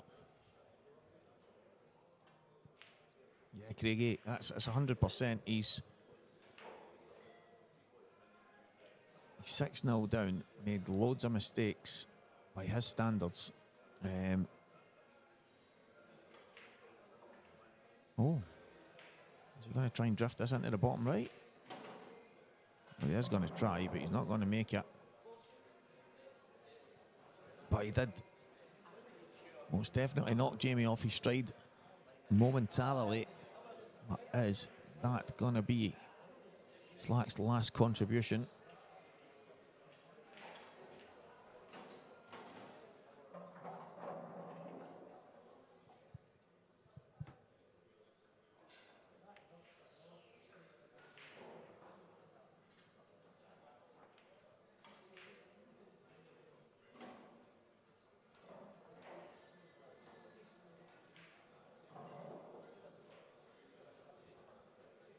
Red just below the black spot is really the only major issue. Everything else for me pretty straightforward, but Jazza doesn't need to go either. He could play a little cheeky snooker and just give himself one more shot, but I think if he can, he will go.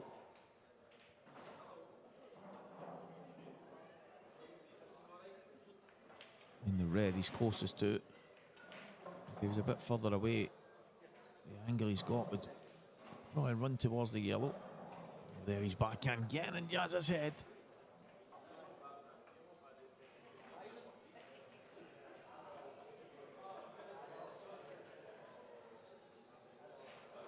He has played an absolute blinder. I love that. Jazza wants none of it. That's what he's looking at. He's looking at drifting that down and running towards the yellow. I think he would have liked to be just a touch further away, but he should be. Oh, okay, okay. I'm not the biggest fan of letting Slack back to the table like that. He nails this double, and all of a sudden, it's a huge mistake. That is not the worst. The two reds now at the bottom don't go anywhere. Jamie's going to have to hide the cue ball now. Even the double Slack played, I'm not. I don't mind the shot he's played in the sense of if it goes, he's in a bit of trouble, but he's managed to get it over the pocket. And it puts a bit of pressure on now.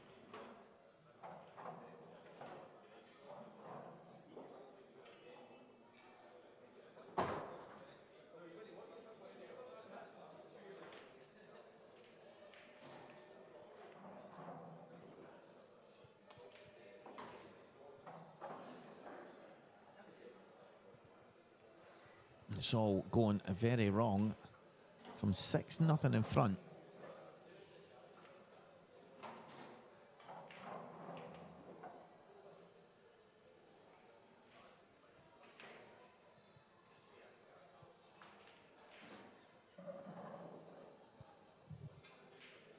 Now just sneak this inside.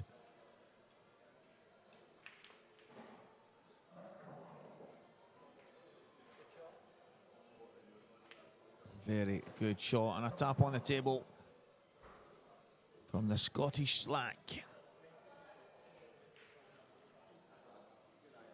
Absolutely brilliant shot. It looked for a moment that he might have left an opportunity for Slack to get one more on the board.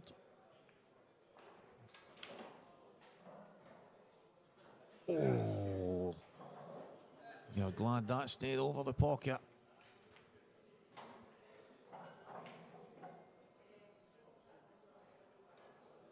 Now needs to find another hiding place. From 6-0, I mean, I'm probably one of the guys that believed it was maybe heading for a 7-0. Does the red at the bottom left not go?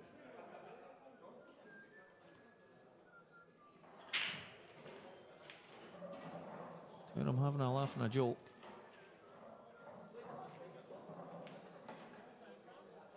And I would have said that the angle that we can see, that if you're low enough on that yellow, you can pot it. So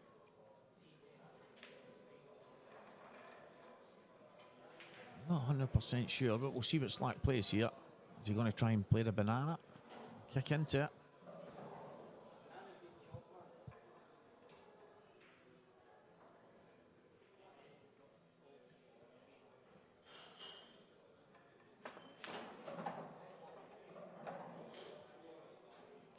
I mean, even from here, it looks to me like he can pot it. Obviously, I'm assuming he can't, or he would have done it ages ago. He would have just dropped on it, so...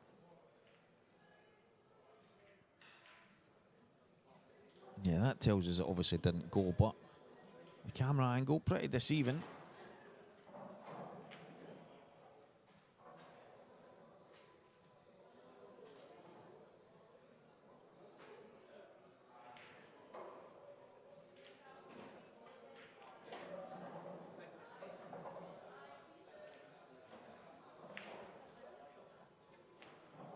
So no guts, no glory for Slacky here. I think if he can go top cushion, side cushion, full in the face, probably doesn't work.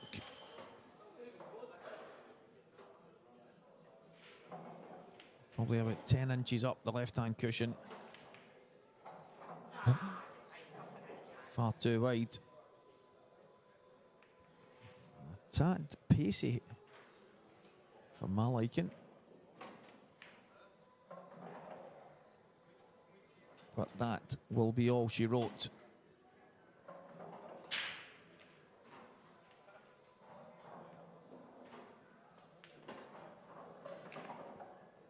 Jamie Burnett will be through to the next stage.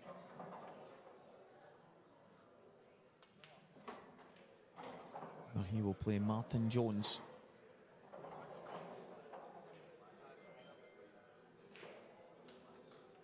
Those two will most likely go on an outside table. Arguably straight away.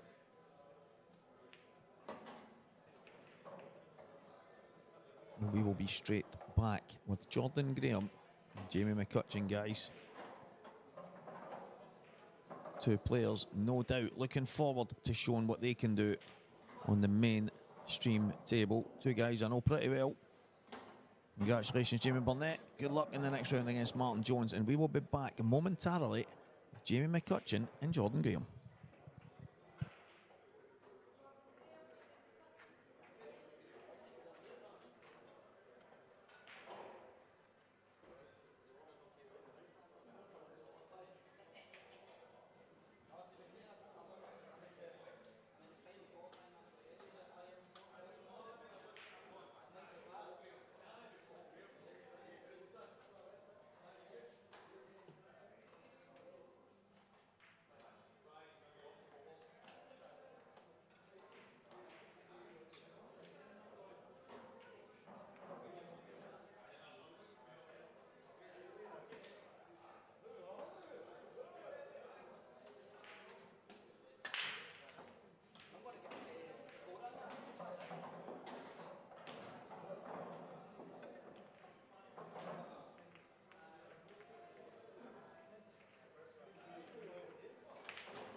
Okay, guys.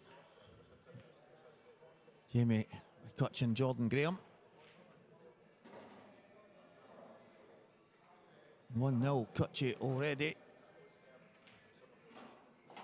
Well, kind of looking to see who's going to come through. Big match for both of them.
Sorry, guys, don't even know what happened there. I just a couple of technical difficulties, but we're back. Hopefully, we don't end up with the Terminator back in again. Jamie McCutcheon, 1-0 in front here. A lot of pool to be played in this match. I don't know if Jamie Burnett and Martin Jones were talking about going on one of the tables, but they're quite a bit ahead right now, so they're waiting some matches coming through. So we'll have to see how that kind of pans itself out. But it is. It's all go right now. Mark Dobbin 3-0 down to Stephen Kirkpatrick. Had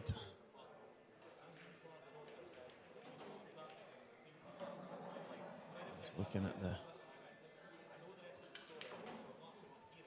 flow charts.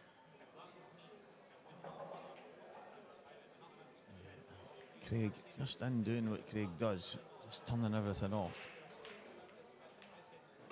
So Paul Graham, I have to say, I was looking at the draws, guys, and I seen the name Paul Graham in it, and I wasn't sure if it was the Paul Graham that we once knew in the Glasgow area. He was down here for his university years and played a lot of pool and ended up international, playing international pool for Scotland and stuff. And I walked out, and it was, in fact, Paul Graham, the one that we've known for all these years. He's back playing a bit of pool. He's qualified through the Inverness area. And he's ended up down here today. But he's lost to Mark Dobbin, who is 4-0 behind against Stephen Kirkpatrick right now. But it is great to see Paul back on the pool scene. And hopefully, it's not the one and only time we do so. Hopefully we see him more and more over the next while. SPA is definitely better and stronger than more of these players that are involved. Gary Gracie, it was behind at one point, is 6-3 in front against Gary Pritchard now. Stephen Allison Jr. playing some fantastic pool right now. Really impressive from the young man, and he is basically 6-5 in front against a guy who I rate so highly and always have done, Andy Norrie. Big Spider is a match for anyone, but right now he is 6-5 down to young Stephen Allison.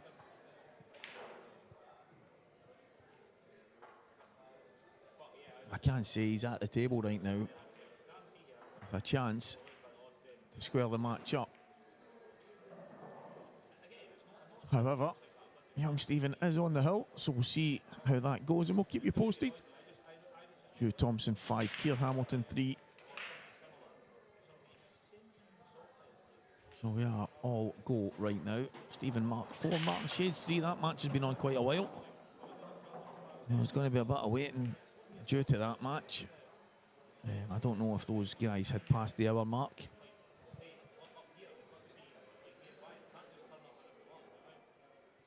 And someone was on 3. I'm going to assume they did because we're only, well, saying that they've been playing for about an hour and a half now.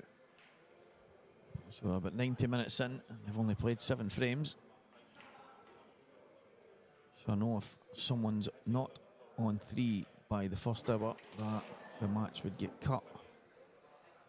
Well, it is only 4-3 right now in that match, and it's been on for an hour and a half. And at that ratio, you could be talking 3 hours to finish that one.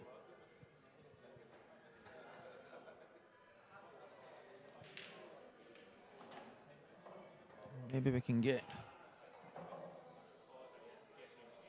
a couple of severe, strong coffees into these two guys and get them flying round the table. We've got a tight frame here. Jordan has the top left pad covered. Jamie's got a shot to play to try get into the frame. This frame could take a bit of time. Understandably, none of them will want to force the issue too much. But at some point, someone is going to have a go.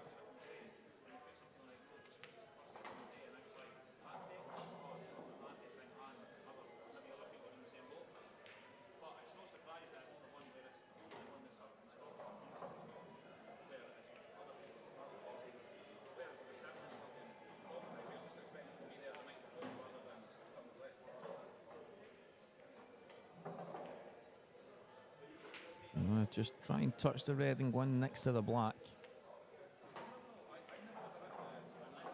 I think it looks like he's going to have to really slow roll this. Any kind of pace. That's a good shot.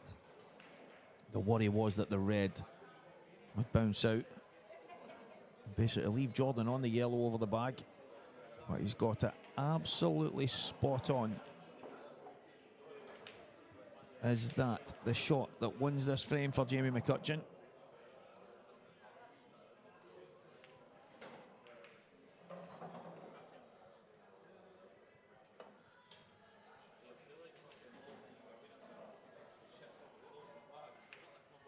Put his hand up there, Jordan, because he's not going for those balls, but the angle that he was playing the shot, I find it mad that he didn't realise that that's the shape that the cue ball was going to go in. It was always going to have a chance if it missed the first set of balls that it would be close to the ones down the bottom. So I don't think, I understand he's put his hand up because it's slightly fortunate. However, for me, he was always going to be close to those.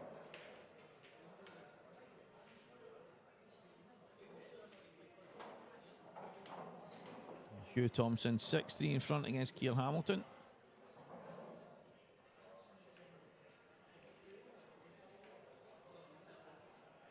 What a cracking shot that was from Jamie. So in an ideal world, we would have had Mark Fleming and Gary McLeish on the main table next. But from what I'm hearing, we are going to try and get them on as quick as possible to one of the outside tables. So it could be a case of just the rolling games right now. Yesterday we had the luxury of choosing some matches because we had basically 96 players. Today we're running down 32. So it's just kind of roll on, roll off. Whoever's available will step to the main table. But we will see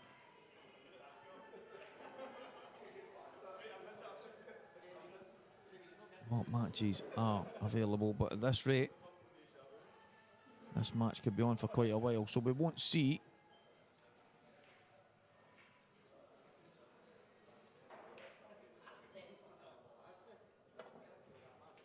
yeah, he just keeps hitting them, but this time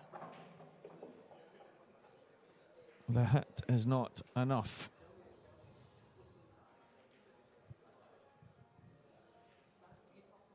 So now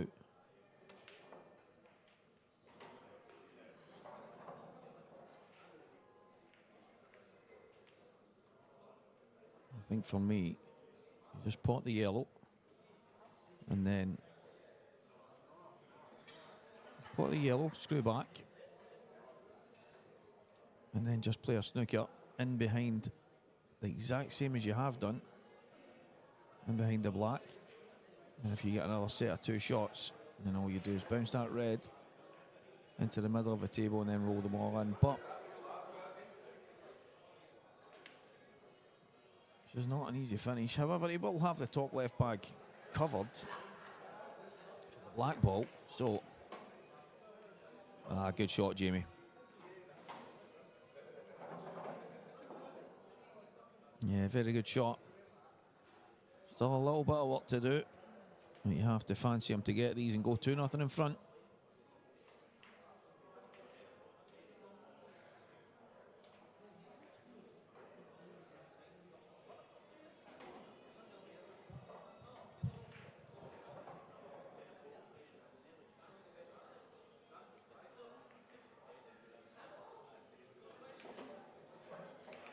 And he's just the cushion. Yeah, strange shot. I have to say, I'm a bit kind of dumbfounded on that one. I think you've got to be just dropping that in, taking the one to the middle, just leaving the cue ball a little bit further down in the middle, and then just in the red, maybe up off the bottom cushion, top cushion, out to the centre of the table. Good recovery. Can Jamie just about drop this in? Can he nip the cue ball? Maybe get it back to the left-hand side? Take your medicine. Just take your medicine, Jamie. Drop it in. One good black. As I said, guys, even with the 2 shots and he's knocked the red over the bag, it was still an awkward finish, the way the balls were, top, middle, bottom, a little bit of traffic. Yeah, it wasn't easy. That wasn't easy, and it wasn't an easy finish. I don't think the previous shot, when he had the ball to the top left and he's tried to come right down. Obviously, if he catches the yellow full in the face, at the pace he's played it at, he would have been fortunate, but sometimes all you ask is a shot in the black. He's got that. He's not managed to pot it. So Jordan Graham, chance to get back on level terms really early here.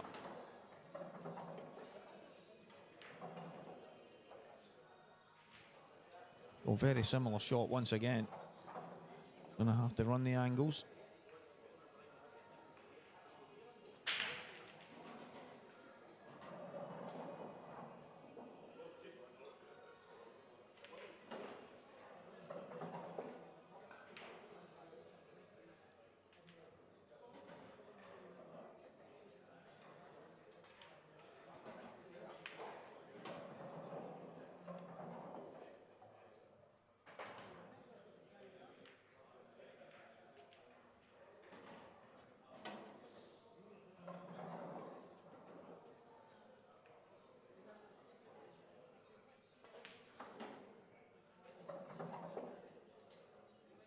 It's not perfect, but it should do.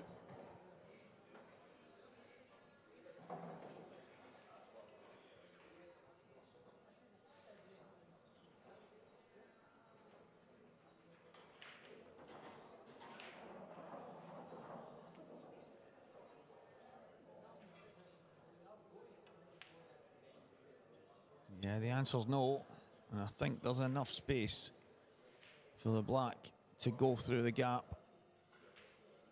I don't think you get a full pocket, but it's enough. You have to take these chances in the big moments.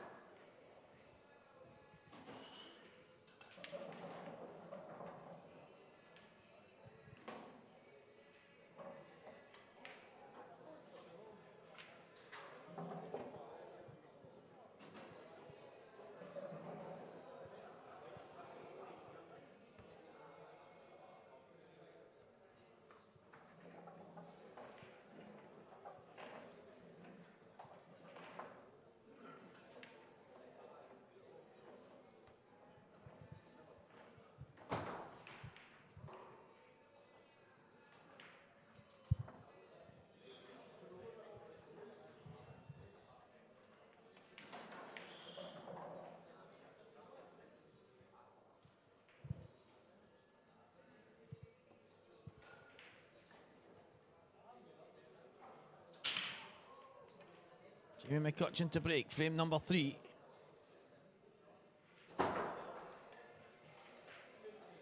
Every time that door bangs, I nearly jump out my trainers. I'm only messing. It's going to be getting a bit spicy shortly, guys. Some big games. Jamie Burnett, Martin Jones, Gary McLeish, Mark Fleming. And I'll look to see who's waiting to play who. 92. Mark Dobbin, Stephen Kirkpatrick, the winner of that will play Greg McMillan. I've still got a couple of matches just to finish off in round 1. Get them in. The likes of Gary Gracie, Stephen Allison, Andrew Norrie, Stephen Martin Shades. They're all kind of close to getting over the line in their matches. Liam Dunster awaits the winner of Martin Shades and Stephen Mark.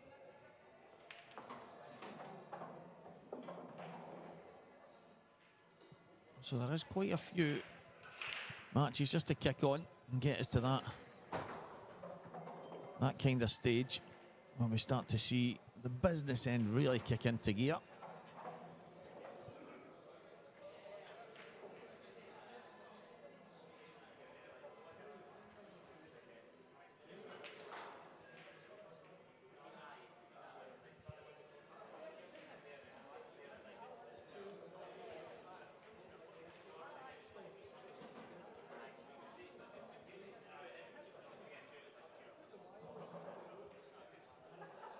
Yeah, you don't see. It's quite funny, guys, because obviously I've got a brilliant. I love doing this. It's a pretty good job to be doing. At the weekends, if you're not playing pool, getting to watch the game and commentate and enjoy it. I actually mentioned quite a while ago. I was talking to, I think it was maybe Tom Barley, and I'd mentioned that even when the frames are quite tight and it's slightly awkward, the guys at the top end of the game, they always look for a finish. They look for a way to move something, clear a pocket, whatever it is. It's only in real rare occasions at that level you actually see frames quite tight, and it might be a race to 7, a race to 10, whatever it might be, and you might only get a couple of frames that have went slightly tight, but they're looking to be aggressive and get the balls into play more than anything. But then the guys that are trying to get to the top of the game seem to get more scrappy frames than open frames.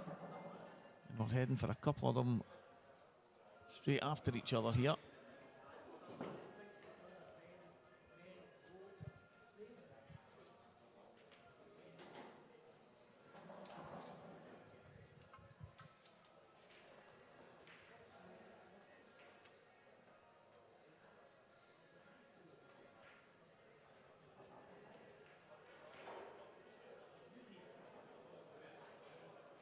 two guys. Yeah,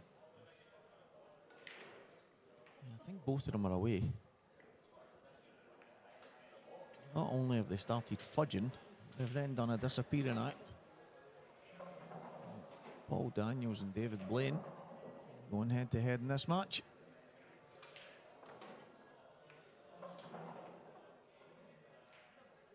Well, let's throw it out there to you guys. I don't know if you all have buttons in front of you right now, or if you're all travelling on, can't get to press the buttons on your phone, but who do you fancy for this event? We've still got the likes of Jamie Burnett and Martin Jones in. Greg McMillan, Hugh Thompson, Liam Dunster, Mark Fleming, Gary McLeish, Morgan McInnes, Lewis McCool, Johnny McDermott, Campbell Dunlop and Ryan Davey. These are names that are all still in. Going back to the early rounds, we've got Gary Gracie, Gary Pritchard, Stephen Allison, Andrew Norrie, Stephen Mark, Martin Shades, and so on and so on and so on. But some of the big names are still there. Who do you all fancy to go all the way?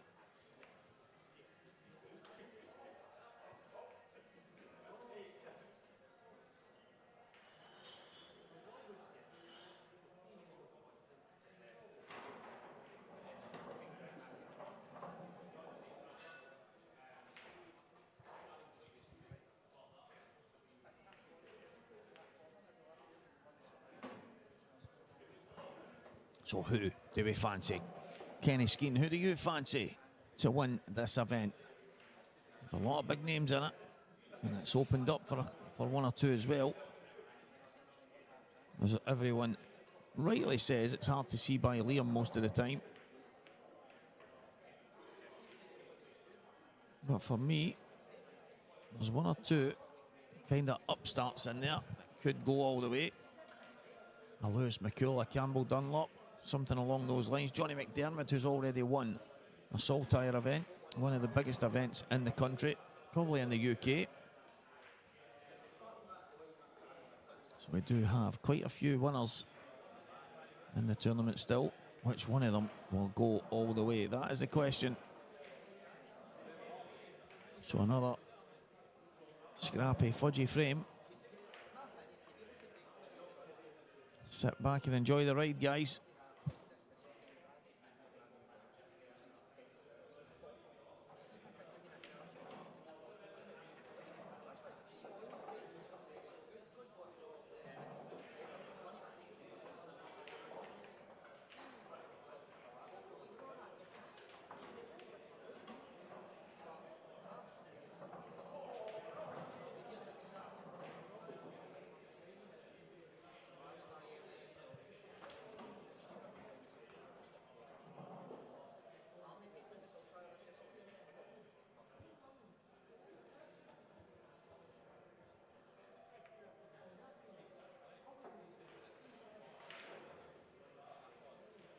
Not a bad shot at all.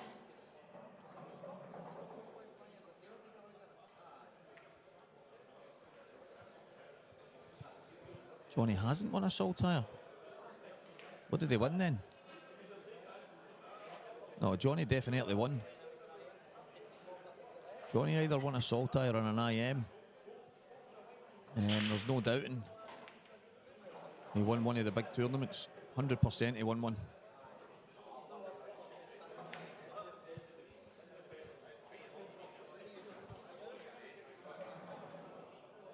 I will confirm it, but I'm pretty sure I've been in the building and maybe even did the commentary for it, but I'll double check it. But I'm pretty sure he won one. I know he won the amateur event in Isle of Man, but he won a big tournament here.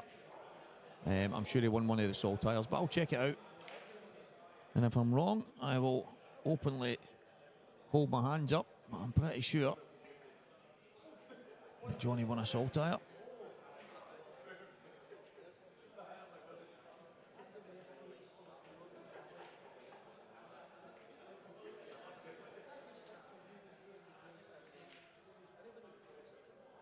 Who knows? Who knows? Maybe get beaten in the final. Maybe he got beaten. He won a big final not so long ago. I don't think it was an IM though. That's the thing. So I'd need to double check. But if I'm wrong, fair dues.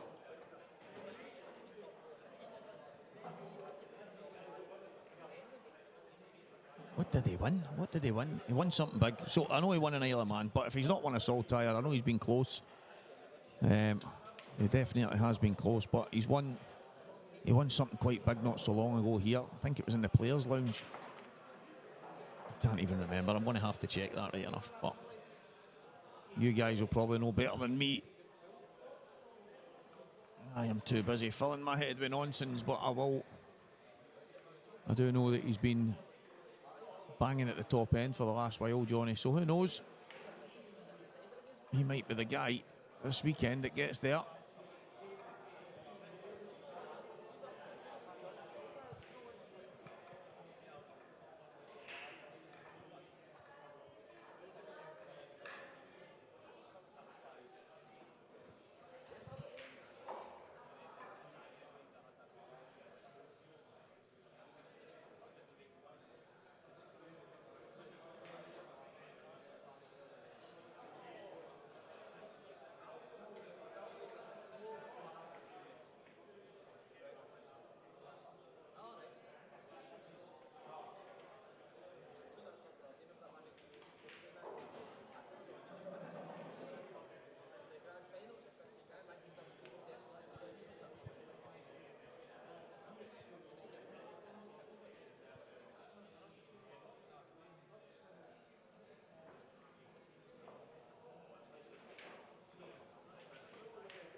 Still really tight in this frame.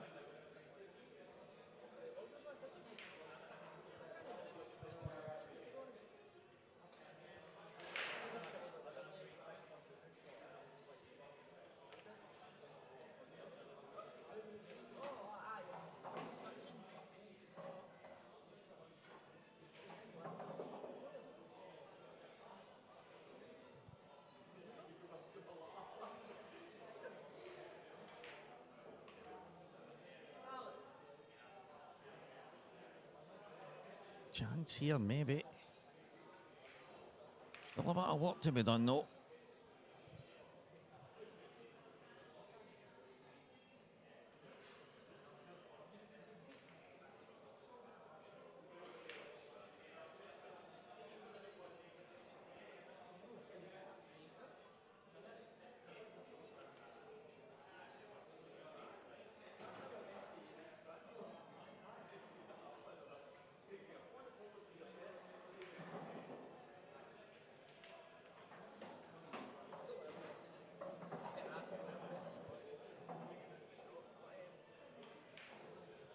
Just one of the frames, guys, where the player has to just grind away and hang in there and put something over a pocket and what have you.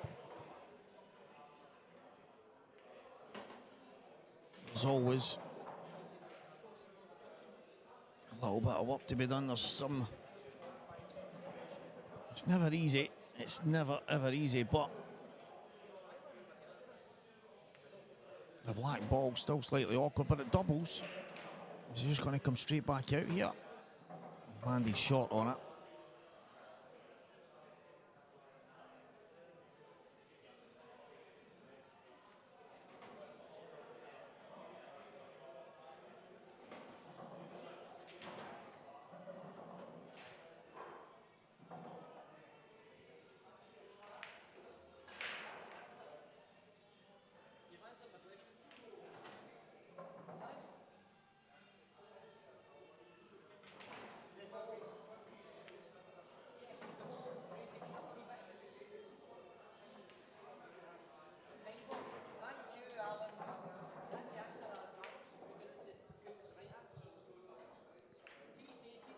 I'm actually racking my brain, and I remember watching.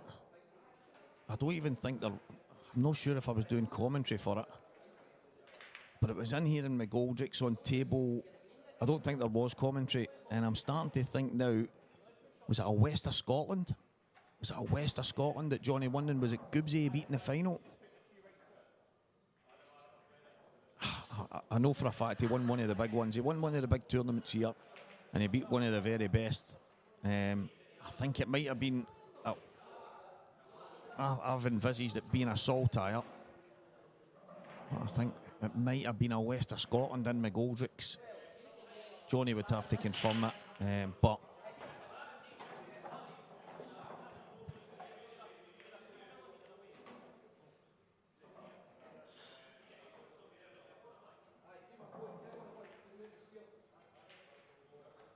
yeah, so West of Scotland, that's what it was. He got beat. He won the West of Scotland in juniors. I think he beat Ryan Davey in the final, and he lost in the final of the West of Scotland in McGoldrick's. There's a lot of, you think about all these finals and that consistency. I spoke to him about it quite a while ago. That kind of consistency, just, you have to get to later stages. You have to get to quarters, semis and finals. You have to be digging in there. And obviously he's won a couple of major ones, the West of Scotland against Ryan Davey. It's Ryan. And then you've got the big one in Isle of Man, turning professional, and numerous finals and stuff in the biggest events. So that consistency just doesn't happen. You have to work for that. You have to put in the hard yards. But he's a fantastic cueist, and he has got as good a chance as anybody this weekend, if you ask me. Yesterday, I spoke to him about it. He looked really ruthless in the sense of the way he was seeing the patterns early. He was seeing the finishes early. And Johnny McDermott, for me, one of Scotland's top talents right now, has a massive chance this weekend. Obviously, Liam Dunster is, rightly so, probably everybody's favourite. Jamie Burnett still in there. He's 1-0 up against Martin Jones. He's also playing some good stuff right now. Greg McMillan in there as well. Mark Fleming and Gary McLeish, Morgan McInnes, Ryan Davey. I mean, it's just, it is amazing the strength and depth we have here in Scottish Pool. Absolutely brilliant. It's hard to pick a one up. It's hard to see why Dunster in any tournament, and that's when he's in with Gareth Hibbett, Dan Davey, Clinton Jansen, Mark Boyle, you know, it's hard to see by Liam. But this weekend, Campbell Dunlop stood out for me. He's taken a couple of big scalps, Gio Edgar and Scott Gillespie both losing to Campbell. Campbell with a massive fluke against Gibbsy last night. He won't want to see that again. But Lewis McCool, the #1 IPA amateur right now, absolutely flying. He has got the game to take Morgan McInnes all the way. The two of them practice a lot together. Stable mates, as Renzi would call them.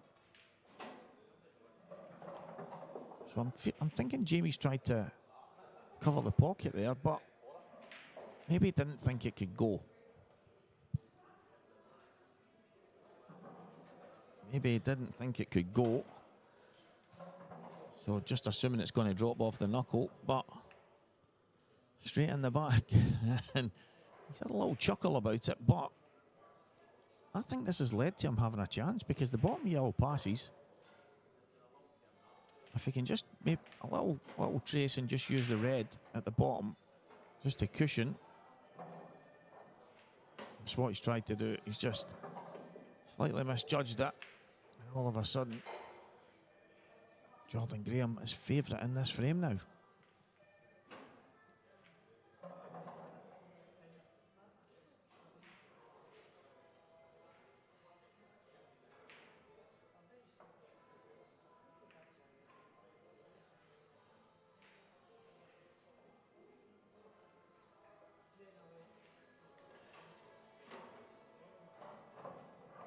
Yeah, he's in a bit of trouble here. I think one of the big things for Jamie is the fact that the two reds up next to the black are slightly awkward in the sense of playing on them. Needs to work cue ball, stay in the table, it's not gonna. Yeah, it's not gonna stay on the table, and all of a sudden it looks like Jordan is going to have a huge opportunity here to get himself all square. What are you doing here, guys? Are we just bouncing the black out? Dropping the top red in, then the red. He would have the option to just maybe screw out. What's he thinking here? What is he thinking here? I mean, you could pot the yellow at the top left, and then the red goes in that top left and the black goes in that top left if you need them. So you can pot the yellow in the top left, and then it opens everything up. You can then take the red to the top right and then take them away.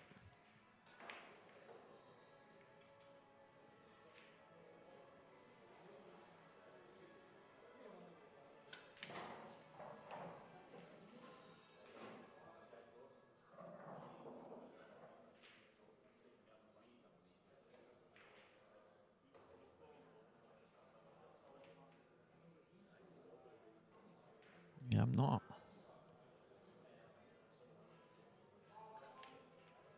It's not a terrible shot. I think it's one of these shots where Jordan really didn't know what to do. He wasn't 100% sure, so just getting the balls closer to the right-hand pocket seemed a sensible thing to do. If that red passes through the gap between the two yellows to the top left, he's got a good chance here.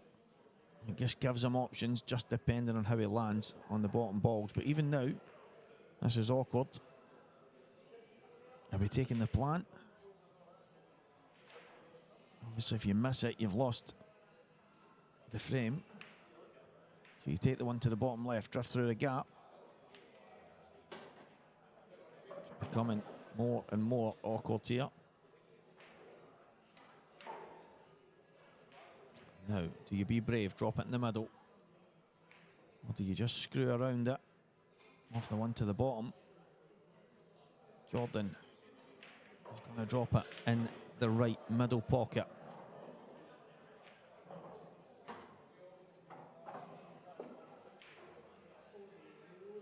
So now, his options are limited. He's looks pretty tough. If he can get there, that'll be incredible. It looks at the angle that we can see on the screen.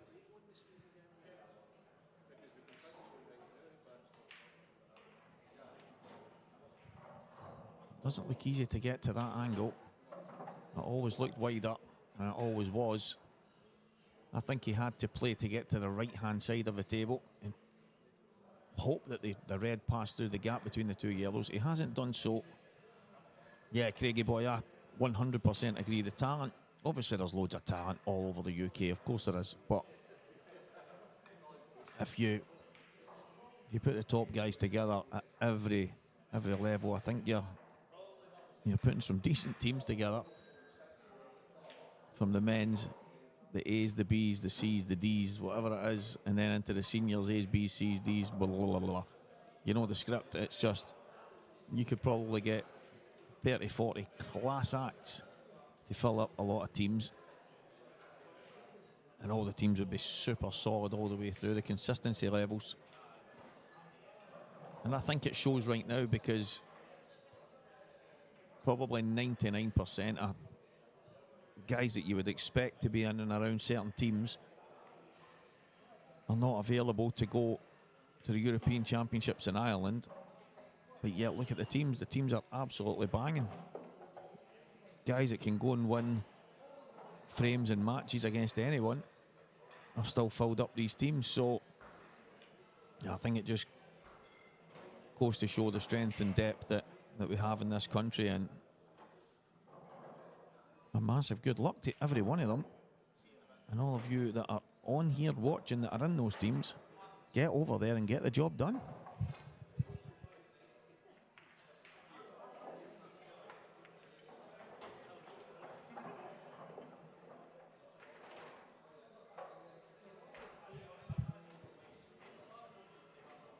Just needs to pull it back a couple inches.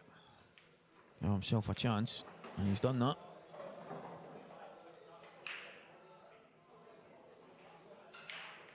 Absolutely perfect. Up the table he goes for a 3-1 lead.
Aye, that's the right way.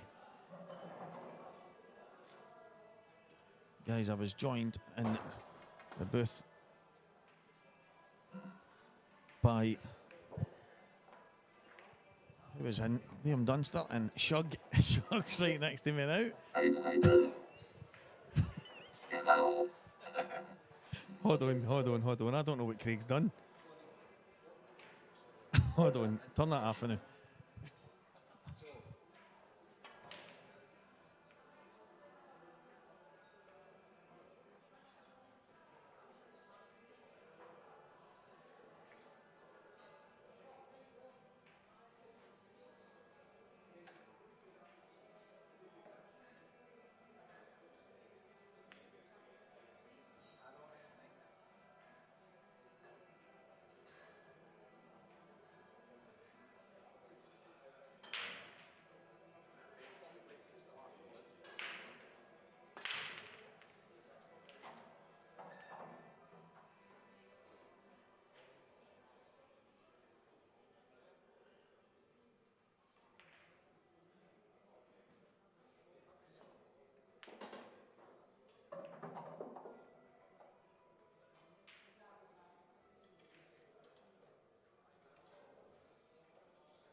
Off right.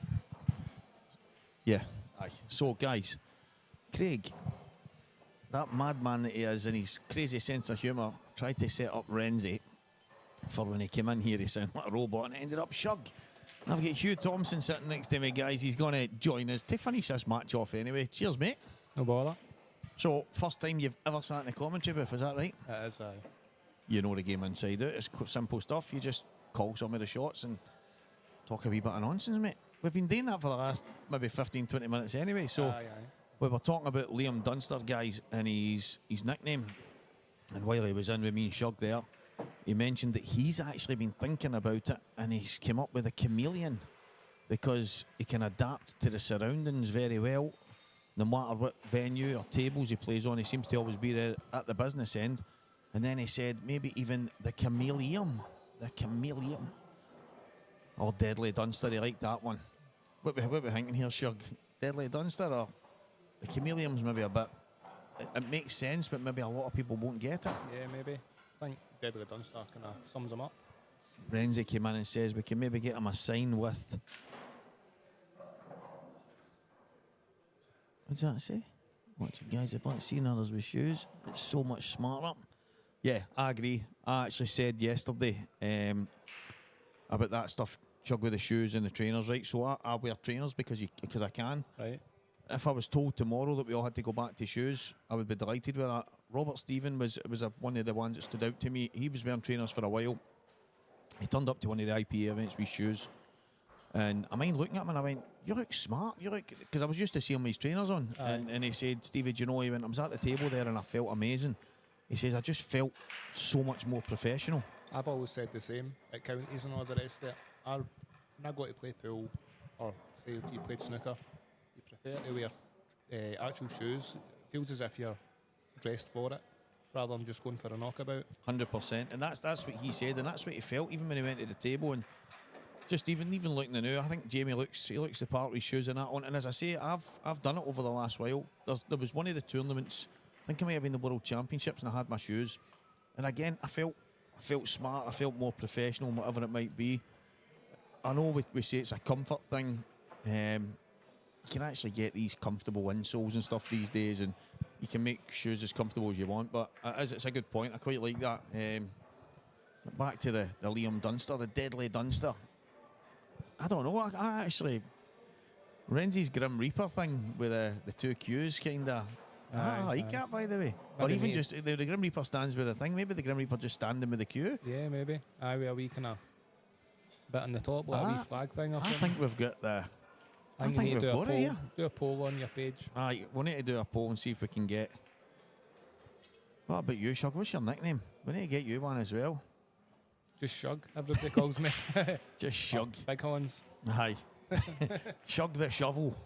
Shug the Shovel Thompson. You don't need to hire a shovel with a big man here. I was with Craig, what about the darts that Craig's got? And I'm saying to you, the size. They're these wee tiny things, but that must be like normal darts to you, mate. Oh, brilliant. This is a couple of frames at the start, Shug, were a wee bit scrappy. This here, I'm looking at this table and I'm thinking if this is one of the kind of top guys, you're looking to get these finished. You're looking to get this frame done. You just need to try and navigate the top left pocket. I think the two guys, 6 and half a dozen here, really. What you go for? You don't see very often players at a certain level refusing a finish like this. There's a couple early on that same idea. There was maybe one ball slightly awkward, and maybe opportunities and connectors to play on it or get it out and stuff like that. But rather than do that, there's ended up maybe scrappy frames, putting balls on top of balls over bags and stuff. Yeah. And it's just really, if you go for the yellows, it's one positional shot, or if you go for the reds, I think you need to take the hanger on the top and then work your way around about. But it's getting onto the one on the bottom cushion if you go reds. Could he try and get on it now? That's what he's done. Not bad. He's going to let himself a long shot maybe, but yeah, it's not the worst. I think that's one of these situations. He's probably tried to be too perfect, because even if he's on the top cushion, you're probably better. Right. Not I like bad. this. He's looking a wee bit more aggressive. It's obviously 4 each. But Jamie did. There was a point earlier on in the match where he had a chance. I think there was a ball on the left-hand cushion at the bottom, and he's decided to hang the pocket. Ended up a scrappy frame. Can't actually remember who won it, but for me, I was looking at that time and thinking there was an opportunity to get them there. In worst case scenario, you would have had a double for the frame. And I think over the last while, since I've started doing this and watching guys like Mark Boyle, Liam Dunster, Gareth Hibbett, Dan Davey, Clint Jansen, Mark Farnsworth, Lee Shepherds, and even all the new guys like Johnny and Greg McMillan that have entered the pro ranks at the IPA, and then here, whether it's yourself and Morgan McInnes and guys all here at the SPA, I'm getting so used to seeing people look for a way to go and win the frame rather than a way not to lose it. I mean, a lot of the time, I've seen myself playing a safety shot and you think you've played an alright shot, and then the frame's done, you think, I thought I was a shoe in there. And you think, how have I lost that frame where a guy's just pulled out a worldie and went for it? I think that's the thing now, where it's like a game of chess sometimes, but if you're not thinking about what your opponent might do next, and you're thinking, right, I'll just bounce that out to there, I'll put that ball over a pocket, it's like there's not a ball on the table safe a lot of the times against certain players. And of course there's matches where you know you've just got that wee bit more intelligence, and if you put something over a pocket, you can't lose a frame because your opponent might just decide to go and start potting balls all over the place and make it easy for you. But I've noticed that myself, that's just at the level that you're playing at yourself, and being up at the top end of Scottish Bull for a long time now, there really isn't a ball safe on the table at times. You think you've played a good shot, and as you say, all of a sudden, next thing you know, you're staring down someone on a straight black and going, that's it. I cannot believe I've just lost that frame there. I know.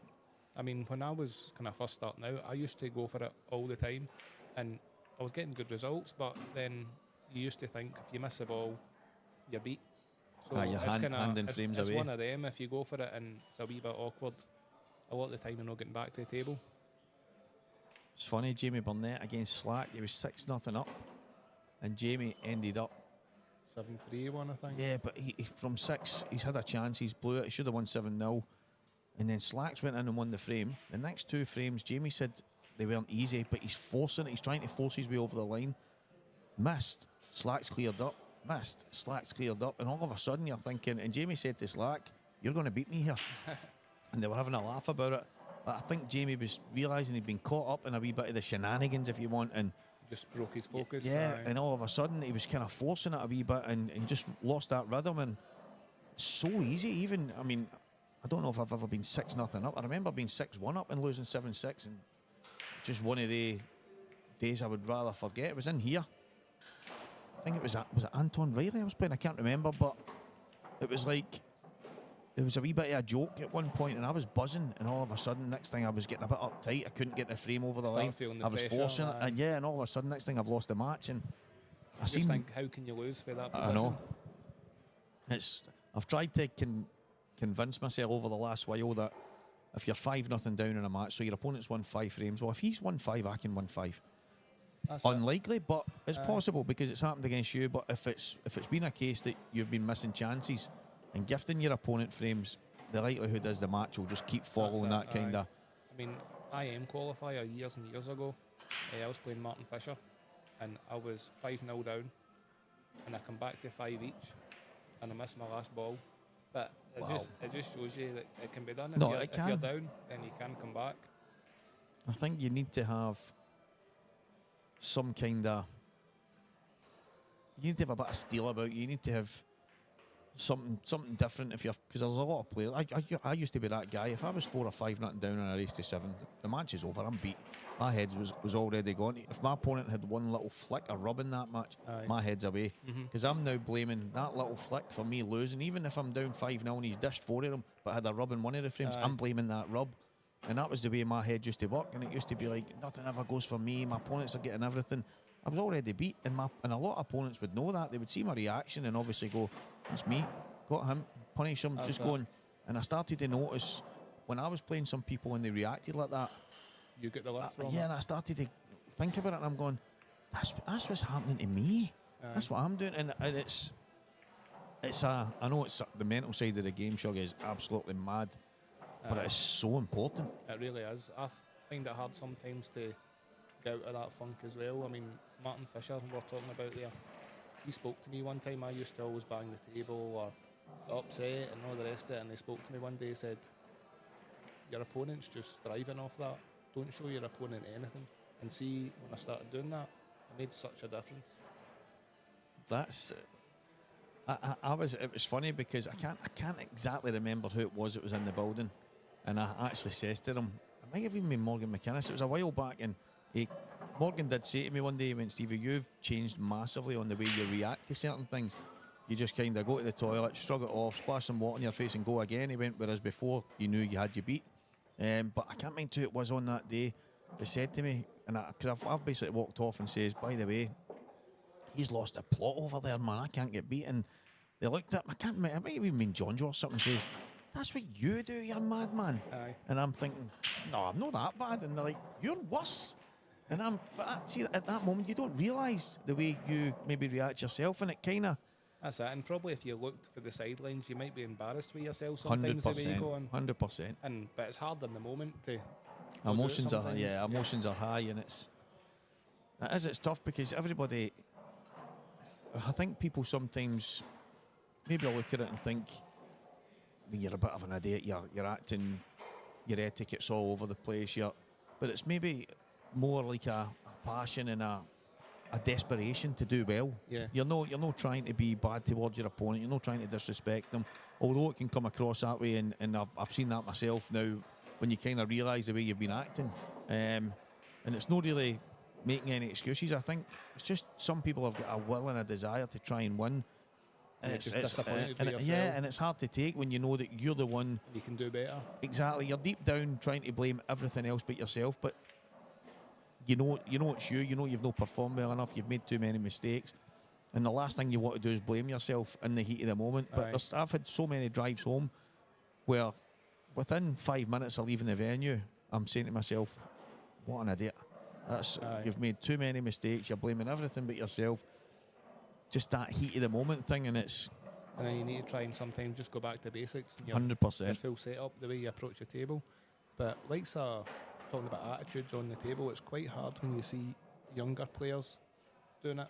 And obviously, we've probably been through that ourselves, and you know you shouldn't do that now, but trying to tell them it's hard because they don't understand. But probably the best player for temperament that's been a younger player is Gio.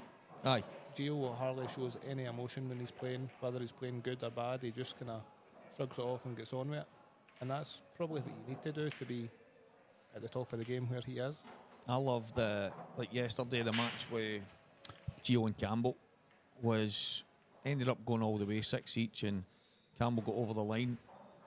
But it's Gio's reaction after the match, straight to him, smile on his face. Obviously, Gio knows he should have been better. He had a chance to win. Missed the black, there's obviously been opportunities that both of them have kind of made mistakes on, but straight over, smile on his face, handshake, really genuine. But he did the same to me at the IPA a couple of weeks ago. Was it last week, whatever it was? And I was well in front, and I thought I was blowing it. And he's on a finish, I think it's 6 each, and he said to me, "I don't fancy this, Stevie." And I said, "Your dad's sitting with the record button on right now, waiting for the highlight reel moment." We had a wee kind of funny moment, but it was after the match. I'm thinking to myself that not that he would be obviously disappointed that he's lost, but I'm thinking maybe he said it wasn't a major opportunity. It wasn't easy at all, and he's went for the long ball, rumbled it, and it's gave me a chance. And I'm all over the place because I couldn't. I had to just keep potting. But it was his reaction after the match that took me, for such a young guy, shaking my hand, patting the chest, "Well played, you were superb there," and stuff like that. And I'm like, a lot of guys will just shake your hand, look away, go away and get their cue and off they go. And I've probably done it myself. But at that moment, and I swear I'm glad you actually mentioned them there, because I'm straight off, I thought, what a class act. What a class act. I actually spoke to him about the game with you, and he said you played brilliant. He said you played great. Aye, I've come away and I've watched it back, and again straight away you be critical of yourself. So I'm going, right, I can be much better. I made a mistake to run 7-4. I went for a ball that didn't go. However, I managed to get another chance and get over the line. But I did feel pretty good on the night. But it was more his reaction than anything else. And I thought, that's just class, just a classy operator, and somebody that's got the ability that he's got, and a wee bit of arrogance that he's got, which I absolutely love. But he's also got that humility. He's also got that humility to step in and just be, for his age, I think he's just well beyond his age. Over the last couple of years, he's matured a lot in the game, just with his attitude and everything. I think it's spot on now, absolutely spot on. He's already came so far, and I think that attitude, as you say, Sugar, it's going to, how far he can go. He's already at the very top, mixing with the very best, but how many titles can he win? Can he become like a Dunster-esque type thing and dominate certain things like way Boyle? And can he be in that kind of conversation 10, 15 years from now? I think so. Aye. I think so.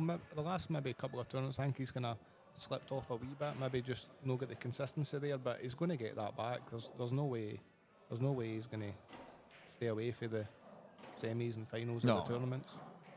I think that's a big. Like these two guys on the table right now, Jordan and Jamie. Jordan was playing quite a bit of 9-ball. I don't know if he's drifted away from that and he's now back.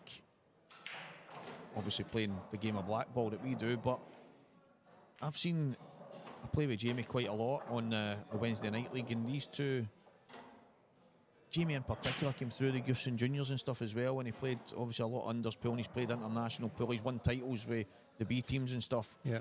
Then the kids come along. You're out working every day, the family life. I don't know what the future holds for the likes of Gio and everybody else. Mark Boyle's had to balance so many things and have super success. Dunster, wee bit different, but in the sense of having to commit. And you obviously, when Liam took over the club at CJ's and stuff, he probably had a couple of years where he was I had a wee lull. a bit all over the place. And I often say life gets in the way. It's one of the kind of, and then is it hard to get the eye of the tiger back, to get that hunger and that desire to go and put in the time? Sometimes it is. I mean, when Maria had cancer, I played through it and all the rest of it, and it was kind of the same kind of time as Mark Boyle and Laura. They were like 3 months behind them, but somehow I got to the final of one of the Saltires when all that was going on. That's right, I remember that final. I don't know if the pool was giving me something different to focus on rather than just being down, and just that temporary reprieve from real life. Because, as you say, life does get in the way when you're. This is a getaway, and it's not like you're forgetting about everything in life. You're not, because you never can. You're always, the minute you step away from the table, real life takes over again. That's it. But I think it's the putting in the hours of practice when real life's got a grip of you, saying to your loved ones, or whatever it might be, and some of the hard times that you've been through. By the way, I know you might need me right now, but I'm away for 4 hours practice. That doesn't happen. No, you can't. I mean, I've got a table at home, so I try and go out. But sometimes it's even hard just going out to that table to get the motivation if you've not got somebody want to come and practice with you. Aye. You end up just going out for half an hour or whatever, and then you go, I'm just bashing balls about now, so you may as well stop. Jamie, I know Jamie personally. For me, on the Wednesday night, he'll come in and he'll get a couple hours practice. I know there's the odd time he'll try and get in, and a lot of time he's there with the missus and his wee daughter, and they're in there. My phone's going on to take this. So and he'll pop in and he'll try and put the hours in while with the family and that, say, playing in tournaments and whatever it is he's doing. I just think sometimes, guys, life does get in the way. It catches up with you, and I just blown away with the commitment of a lot of guys, including your Jordan Grahams and Jamie McCutcheons and all the guys that are here today, and the hours that they put in, the weekends that they sacrifice, all in the dream of going far in one of these tournaments. Only one person can win, so it's getting that consistency to go all the way. But it all starts with putting in the hours. I find it mad right now. I've kind of hit a crossroads where I'm not really sure what's happening on the table, but for some reason I'm playing some of the best pool in my life. It's weird. But I'd like to see one of these two go on a wee run this weekend. As I say, Jordan was starting to play some really good stuff on the 9-ball table. He was. It would be wrong of me to say he won 1 or 2 of the 9-ball tournaments. I don't know if he did. But I think he was doing quite well. I think he was travelling up and down to like GB9 and stuff, and playing in the kind of Scottish tours that Vinny runs, and obviously the Rasson events that happen in McGoldrick's. But he's definitely talented, and I don't know if he's made a decision to switch back to 8-ball for a bit and see how things roll there. But Jamie McCutcheon, I've known for a long, long time. Loads and loads of team accolades. What a story it would be for him to go all the way. What a red, Jamie McCutcheon. What a shot to land on that black. what a story it would be for him to get some kind of run here as well. Great story for him, great story for his family. It would be unreal. But it's not easy. We talk about the effort you need to put in, the consistency. It doesn't just happen by chance. It comes by putting in the work. It does, and I think I've been struggling the past couple of months playing. I've been putting the time in, but sometimes you just fall into a wee bad habit, and trying to realise what you're doing wrong is hard. Yeah, I think that's where I've said to people before, like, there was one of the guys that used to play in here, and he would video himself playing at home. He had the pool table in his loft, I think, and he would set up a camera. And I said, that's a good idea. And he said, yeah, I do it, and then I watch it, and I watch to see what I'm doing wrong. And I says, do you believe you're doing things consistently wrong? And he says, yeah. I says, so you obviously don't realise what you're doing wrong. So it's going to be hard for you to notice it if you don't know you're doing it. And he's like, well, I don't know what you mean. I says, the best thing you could probably do is let someone else see that footage. Yeah. And they could maybe help you. And that's where, like, if I'm playing maybe yourself and we're having a wee session and I'm making some silly errors, I'd maybe say to you, you want to watch what I'm doing here and tell me? What you thinking here? How do you see this? And that's where you need to be a wee bit, not too proud, a wee bit open-minded and say, well, I'm struggling, so... Aye. Well, Jamie Smith plays in our Thursday team, and he'll always say to me, shout at me, stop standing up. I'm bad for standing up quickly on my shot instead of staying down. And then when you start saying that, you start doing it, and you start playing better. So things like that help with somebody else having a bit of observation. That's exactly it, and it doesn't need to be, I say to people all the time, it doesn't need to be one of the best guys in the game or one of the best coaches in the game. It just needs to be somebody that spots details. Yep. And they can see you maybe moving on a shot, lifting your head, or even at times stop you and say, why are you playing, why are you not doing, and you go, my head's away, didn't even notice it. Yeah, they're massive, and this, like Jamie McCutcheon, he's got quite a good pedigree in the sense of his brother Paul, fantastic. The guys that he's been playing with through the years, like Gibbsies and Slacks and Jamie Burnett's and all the guys in that area, have been in teams with Big Rab Edmund and stuff, that just a great nucleus of players. Jamie's probably biggest problem is he doesn't get to play enough, and that's family and work life.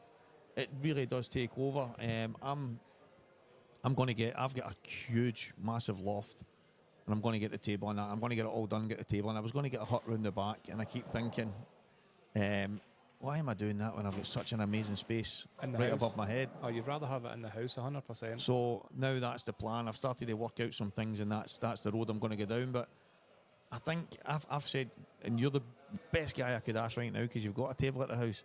I say to myself, see, once I've got that there, even if I get half an hour a day, it'll make some difference to me.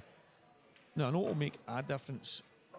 Is it going to make a difference to go and win tournaments and that kind of stuff? Probably not. Because that's where probably the mental side of the game really comes into it, rather than just lifting a cue and going and potting some balls. You can pot balls, but it's, as you say, it's the mental side. You can play as much as you want, but see, if you're not getting a ball off your break, you start criticising yourself about that, try to change this and that. If your break's working, your break's working. Yeah, exactly, that's it. And what I says to, I think it was Gibbsy and that was standing yesterday, and we were talking about it, saying if we were to ask every player after this weekend how they got on, how did your match go, how did your weekend go, probably the biggest answer we'll get off people is how bad their break was. My break killed me. Yeah. Couldn't get a ball, my opponent was creaming them, and it just seems to be like, and then there'll be maybe, my opponent had some run of the ball, or he dished every frame. Yeah, it's just that same kind of thing all the time, and it's as if our subconscious is programmed to just, that's the problem, that's the issue, and we forget about all the other details. There is one way to solve that, but it's probably not going to happen. Like so, where it was the old rules where you used to break and nominate. Yeah, I've said for a while that I think that should be brought back in, because then that kind of gives you a wee bit of advantage with the break. I've actually had this conversation with a lot of people, and there's a lot of people with Paul McCutcheon on there right now. Some people think that if you break or nominates, it would make the game a bit negative. I would love to know Cutchie's thinking on it. I've actually argued about the break or nominate, and I've liked that one. Colin Downey said to me, if they went back to that. He would play in more tournaments, but Right. That's because obviously you can practice your break as much as you want, but let's be honest, it's just luck. yeah, it is. Because the balls are never going to sit the same way every single time, or even twice in a row That's it. It's mad that in the American pool they seem to master a break. to get the one ball in or Yeah, with the but wing ball. In our game, it's near impossible. Well, Jamie McCutcheon's on the hill here. The shot that Paul's talking about on that was absolute. I think you were on the phone. I don't know if you've seen it. I didn't see the shot. It Just was- seen where it landed. It was world class. That's the only way. That shot was. He's cut it into the bottom right corner, came through the gap and landed almost plumbing the black. But it was such a huge shot because if he doesn't get it, there's roll-ins for Jordan, so it's Yeah. massive pressure on it as well. Jamie, I play with Jamie obviously on the Wednesday night, and he's class. He's absolutely class, and that's probably the only thing I can say with 90% of people that have got so much ability and they've not got time. It's a hard thing, but you can see Mark Boyle. He's decided to prioritise other things lately, and I love it. He's still concentrating on pool, but he's trying to grow something else in the world of pool. Yeah. With the lowest pool parties, and it's amazing. It's all over the country, but he's turning up to tournaments, and he's saying to me, Stevie, I'm just winging it. I've not put in any time on the table. I've not lifted a cue. I was in Wales and England and top of Scotland and all over the place in the last couple of weeks, and then you're turning up to a tournament, and I know he'd won a few by doing that, just showing up, but Yeah. over the last while he's not had the success, and he's saying, he went, I don't expect to have it because That's you're not it. putting in the time. It's not an easy game. Aye. A lot of the time with Mark, if he's playing no a top boy, he's still going to get a couple of frames Yeah. with folk thinking I'm playing Mark Boyle here, which is a good thing. But if you're at the top of the game, then you're going to get that all the time. Guys been nervous playing against you, but It's a massive thing, that, because there's a lot of people that will play in certain tournaments, Shuggan, if you go and play in a Saltire, or qualifying for these is amazing. This is another man in favour of it. See, I love that, and it's like, obviously it's all about opinions, and there's some, as I say, some of the guys have said to me, it would make the game a bit more negative, and I think, but why? I says everybody would still be smashing them open, hoping to break and dish. Yeah. Nobody, and I actually said to Renzi, I went, in the IPA, the rule is you need to have A 3-point rule instead of 2. Yeah, and they've got to be, I think one of them has got to be at least past the baulk line as well. All right. So it's more rather than 2 balls past the middle. But I think that the easy thing to do would be to say you've got to have 3 balls past the baulk line. So it means you've got to smash them to pieces. Aye. And then that way, and That way you've probably got to hit them down the middle rather than the side break as well. Yeah, it might well be the case. But for me, I mean, this was a cup break, and he absolutely creamed them. Oh, look at all the balls at the top end. I don't know how you kind of, but I think I wouldn't mind even. It was Craig Marsh said to me, why don't we have just the odd thing, even in the odd tournament? One of the events has got breaker nominates, one's got every frame you win you continue to break, one's got the way it is normal, and just throwing some different, but it's not changing the rules of the game, it's just adding a little bit something different to the break shot. But Like, exactly as Paul said there, that's what Colin Downey said. Yeah. He's like, if it went back to that, I would maybe try and play a wee bit more than. Aye. But I mean, they it's not so much, as you say, changing the rules, but it gives folk a wee tester to see if it would work or not. Definitely. Big mistake from Jordan. He's not left Jamie anything easy here. But the alternative, Shug, is He doesn't get a shot. Yeah, he's lost the frame. Aye. So when you got that, you've got to be happy you've got a shot, even if it's a rubbish one. So I used to get out my chair at this moment, right? And I would be raging. Disgusted that you've not been left anything. Yeah, as if I've got a right to be left an opportunity. So if I'm Jamie right now, the way I think these days is, I've got a chance I've at got the a table. chance here. I've got a chance to play a shot, at least affect the frame, and might go for you, might not. But yeah, it's one of the That's it. If somebody misses a black, you go, "Oh, he's not left me nothing." But what's the other? exactly. Your beat. Alternative is you've lost.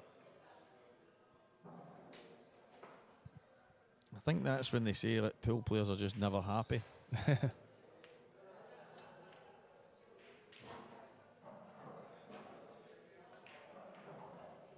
Jordan got a wee opportunity here. Jamie just tying another ball up. I think he was maybe just trying to nudge it up to the red there. It's obviously got a long red to the top. Slightly awkward, but He's also got the one at the right. He could play a plant, or he could Yeah. maybe glance off it and pot the hanger with the white, but it's a bit risky. Just floated that one in. Looking like it's going to a decider now.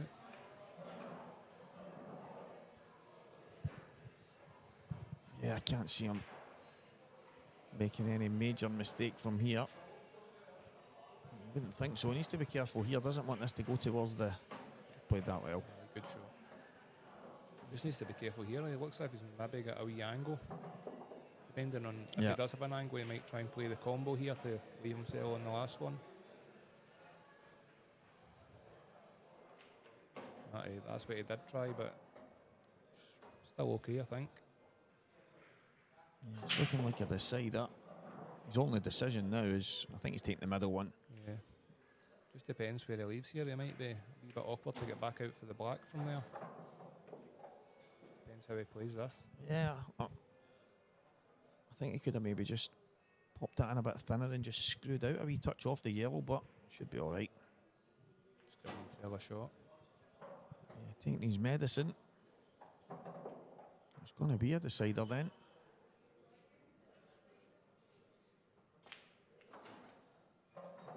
And who are you waiting the winner of? The one- Winner of this? Winner of this. Oh, Yeah. so it is.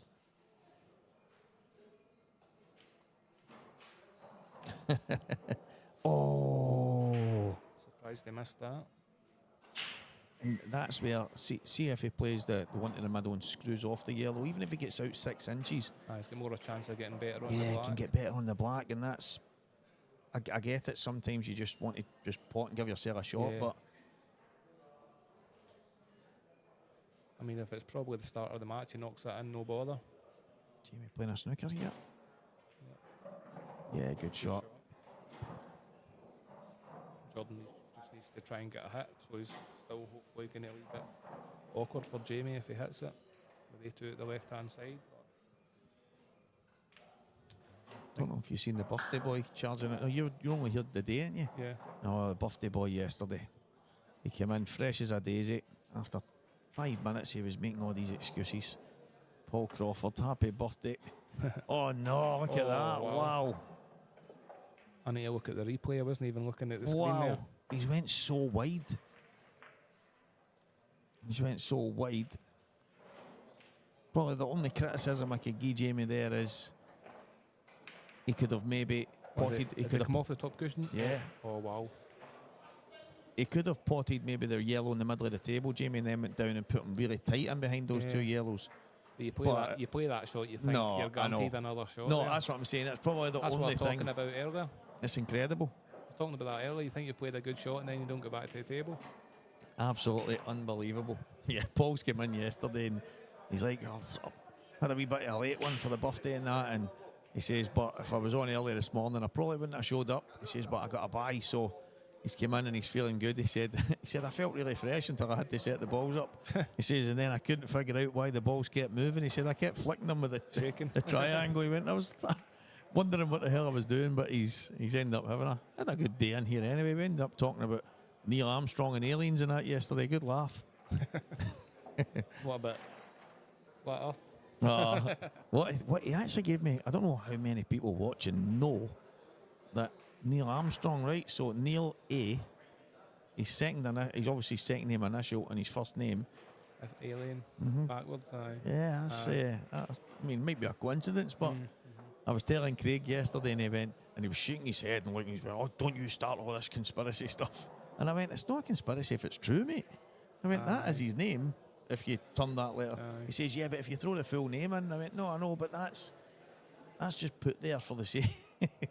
There's a lot of mad stuff. I love it. I love having a read and a laugh about it. And there is obviously some stuff that... There's a lot of stuff about like a round earth or a flat earth that I've seen. The thing is, if it makes you question it. If somebody tells me it's a bumpy one, I would agree, because we've got mountains everywhere. Aye.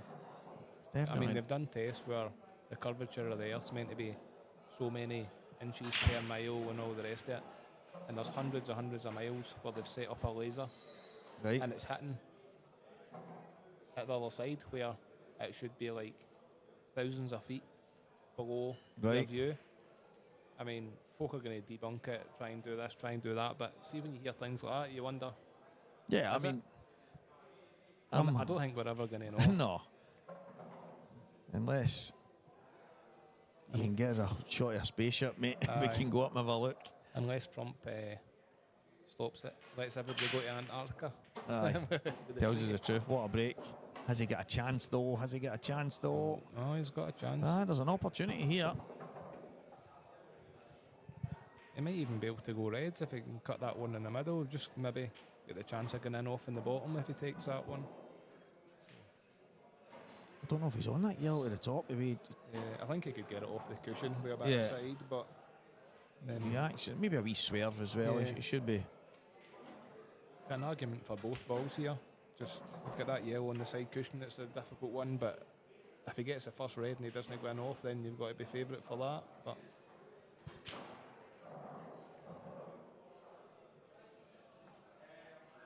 Yeah, it's a good break and it looks. Yeah, he's unfortunate. He's not got a guillotine chance, but he's going to have to find something. that's it. With this, you've just got to try and make your mind up and go for it.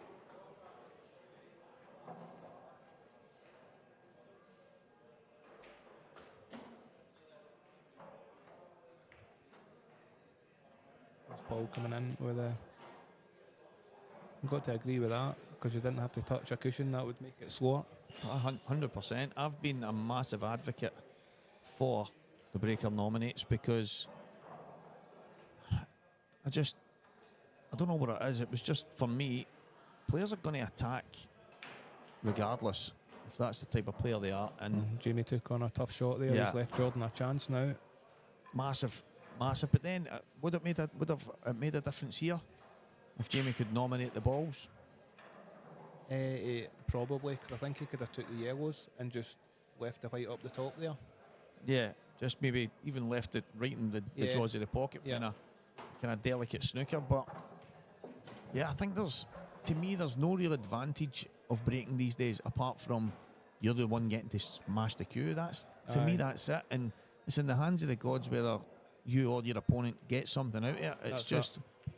It's never really. I don't see getting to break as a major advantage because there might be times you come away and you've been reverse dished more than your opponent's broken dished. Do you know what I mean? And Yeah. the averages for me are just too. A wee flick of a coin whether you're Yeah, going to get it a ball really or is. I would just have it set that you can't have any kind of fudge break. It has to be a full-on smash. There's a massive result, guys, for everyone. Martin Jones has beaten Jamie Burnett 7 frames to 6. So Jamie's out. Jamie was 4-0 up. I seen he was wow. 4-0 up when it went back to 4 each. And then Martin's just got over the line. But it's a good point. Years ago, you could just roll up behind balls and kind of slow the game down without. And that, even when the the breaker would nominate back then.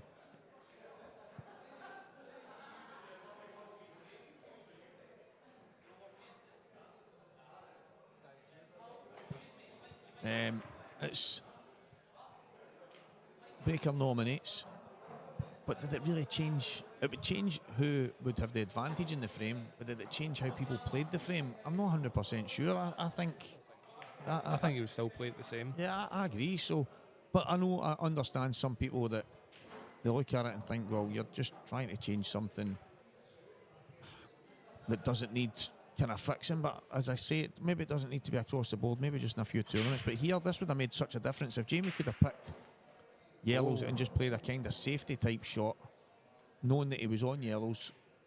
That would have been massive. Yeah. Because he's played a snooker. Whereas if he just touches that yellow at the top, then Jordan can just touch the yellow, and then they're just having that battle on the same ball. Where getting to nominate, he's probably won the match. Yeah, I mean, even in money matches where if you could nominate, that'd be a big difference because when I played George Tierney, it was 15 all, and I never got another shot at the table for 5 or 6 frames. Aye. Apart from a break, and Apart it was a from dry break. break. You know, if you can nominate there, maybe you're getting an advantage in some of the frames. Jamie looking very much like he's going to try and hide the cue ball. I'll be a bit Needs to get a good one. tentative about doing it because of the last frame Yep. as well. It needs to be He might good. force himself into actually going for it. Or he maybe needs to take the one in the middle and drift the white up and try and get a tight one. Yeah, kind of like the one we mentioned before. Yeah. Because I think if it's harder to play this shot, I think, from distance rather than if you're closer. I'd like the white to end up in the top cushion here.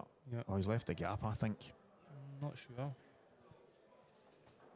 Maybe a wee bit of swerve. It's hard to see from the TV Yeah. angle. In saying that, he's had a look, Jamie himself, at where is safe. It looks like Jordan's going to try to rumble Yeah. in the pocket here. Massive shot. 6 all. He's got it. Oh, he's only nailed it. And is he plumb on the black? Ooh, Well, the answer's no. but he's got a shot. I have to say, For where the snooker was, I think you would take that. 100%. Wow.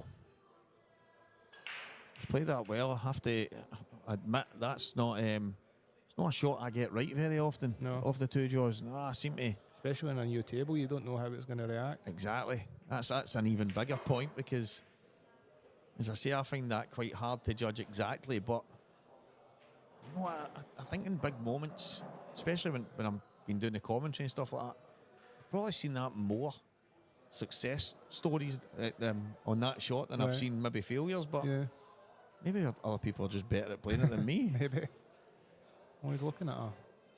Surprised he's playing that. I thought I'd be trying to cut this back in the right-hand corner here. Right-hand middle, sorry. Try to look at playing it off the yellow here. Needs to be careful. I'm saying I that. think the shot's cutting it in the right middle here. That's just one of these situations that Renzi used to talk about it. You don't know what's happening with the cue ball. It could go anywhere, could go in off, and the only thing you can concentrate on is trying to pot the black. Yeah. Pot the ball, and then whatever else happens, happens. Oh, he's got Oh, it. Great wow. shot. What a shot. That's a fantastic shot. Congratulations, Jordan Graham. 2 brilliant shots. Jamie could do nothing more than really play that snooker, and then No, it's in the hands of the gods. The only thing he could have done was take the one in the middle and try and get it tighter, Yeah. as we said. Yeah. But in the heat of the moment there, you just try and make sure you've got the snooker, don't you? The Jordans ended up top cushion with loads aside and potted the black in the middle, and then there he's went 2 jaws across and then flicked it in off. Aye, the last 2 frames. Yeah. 3 Let's hope he doesn't do that against me. 3 highlight reel moments, if you want to call them that. And he has now got the chance to go head to head with your cellmate. Yeah. I'm assuming we're going to be on, so Aye, you will be. I'll leave you to it. Cheers, Shug. Appreciated. So big thanks to Shug for joining us there. No bother. He's going to go head to head with Jordan Graham. And that match will be coming up pretty soon. I'm not sure what table it'll be on, but he's going to have to play pretty well, I feel, for Jamie there. I think you go and play a couple of shots that are the right shots. As I say, I'm being hypercritical of the one in the previous frame where, yeah, he could have potted the ball in the middle and maybe went a bit tighter, but he's it's took a couple of mad, crazy kind of get yourself out of jail shots from Jordan. And it's ended up Jordan Graham 7, Jamie McCutcheon 6. And Jordan goes through to play Shug Thompson in the next round, which will be coming up very soon. What match will be on the main table? I'm going to go and find out, guys. We'll be back very soon with our next match.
is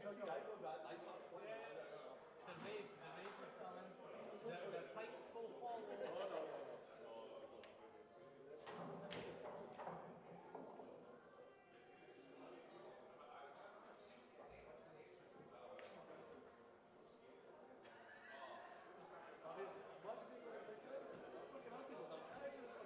I'll be like, nah, can't really do this one.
Welcome back, guys. Let's get the numbers up.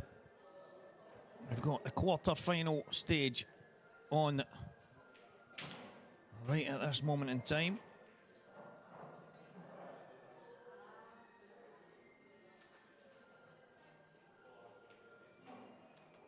Morgan McInnes v Lewis McCool.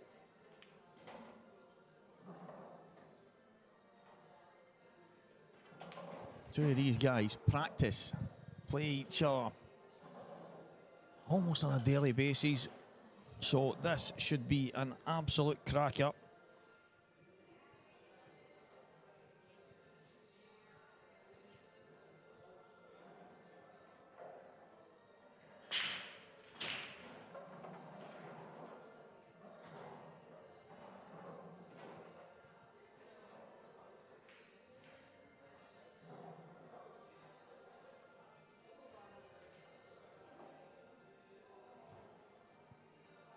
I'm imagining a very attack-minded match here between these two.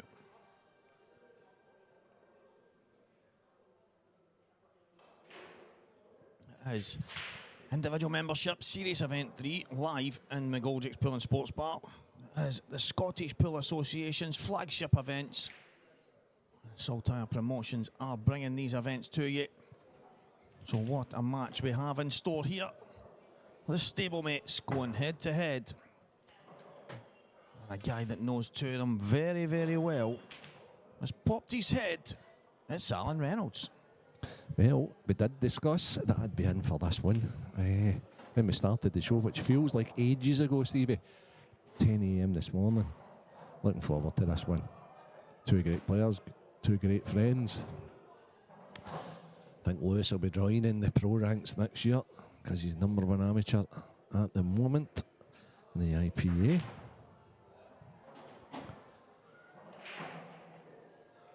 Great win for Martin Jones there against Jamie Burnett. I watched a lot of that match. That was a high quality game, and he's a frame to the good against Greg McMillan, Stevie. Well, after I don't know if the match against Slack maybe knocked Jamie out his stride. Jamie he just looked in. He was playing quick. He was in a zone. He was flying. 6-0 up. Slack ends up stealing a frame and throws in a bit of mad celebration. Right, it's crazy. Yeah, I see that. And then there's a laugh and a joke between the two of them. Yep. The next frame, Jamie goes for a finish, doesn't get it. Slack clears up. Next frame, Jamie goes for a finish, doesn't get it. Slack clears up. And it was like things had just kind of went a bit mad. And then he's got over the line. But again, Slack had an opportunity in that frame. And to me, it was like Jamie was out his stride. And I'm not saying it made any difference when he's played against Jones. It's obviously been a high quality game, but at the early stage of the Slack match, I thought Jamie's going to be here towards the end, and yeah. But Jones is quality. I lost focus a bit. He was 4-0 up though. So he recovered, aye, and then didn't recover again. It was strange day. Aye, it's one of the games. It can be. I was talking to young Jamie McCutcheon there. Obviously, he's just played a match against Jordan Graham, who played a couple of mad shots out of snookers and beat him. And he played 2 percentage shots, Jamie. I watched that, and he got punished for playing the right percentage shot. I think the initial one, Renzi, he could pot the ball in the middle and then play the snooker at the bottom. This is what I expect out of this game. This is what I expect out of this. You're in a wee bit of bother, but I expect the big shots off these two. Yeah. And I think that's where, talking about the Jamie and Jordan match a minute ago, it was a bit scrappy. There was some chances missed here and there. I agree with you. I see this being... Yeah, I thought his snooker wasn't good enough. No, it wasn't. He could have potted a ball in the middle and then put him really tight. But he tried to... It was as if he wasn't 100%. Yeah. So he just thought, I'll just get the snooker and hopefully that's enough. Yep. A lot of the time at this level, it's no. No, of course. Of course. So stay tuned, guys. The latter stages. Stevie, I'm going to pay homage. I know you. I thought we were getting Ross through today. Maybe be a bit of misunderstanding or what have you next week. But for anybody, this great tournament, our IM series, which has been going from 1999 or what have you, is named after the great man, Mr. Mick McGoldrick. The name of the club here we're playing in is named after the great man, Mick McGoldrick. and I would like to pay homage because it's the 10th year of his anniversary of his death today. So anybody that knows Mick, all his family, friends, which he had hundreds of because the guy was so humble, such a nice guy, my mentor and the mentor to so many of us from this area in Glasgow.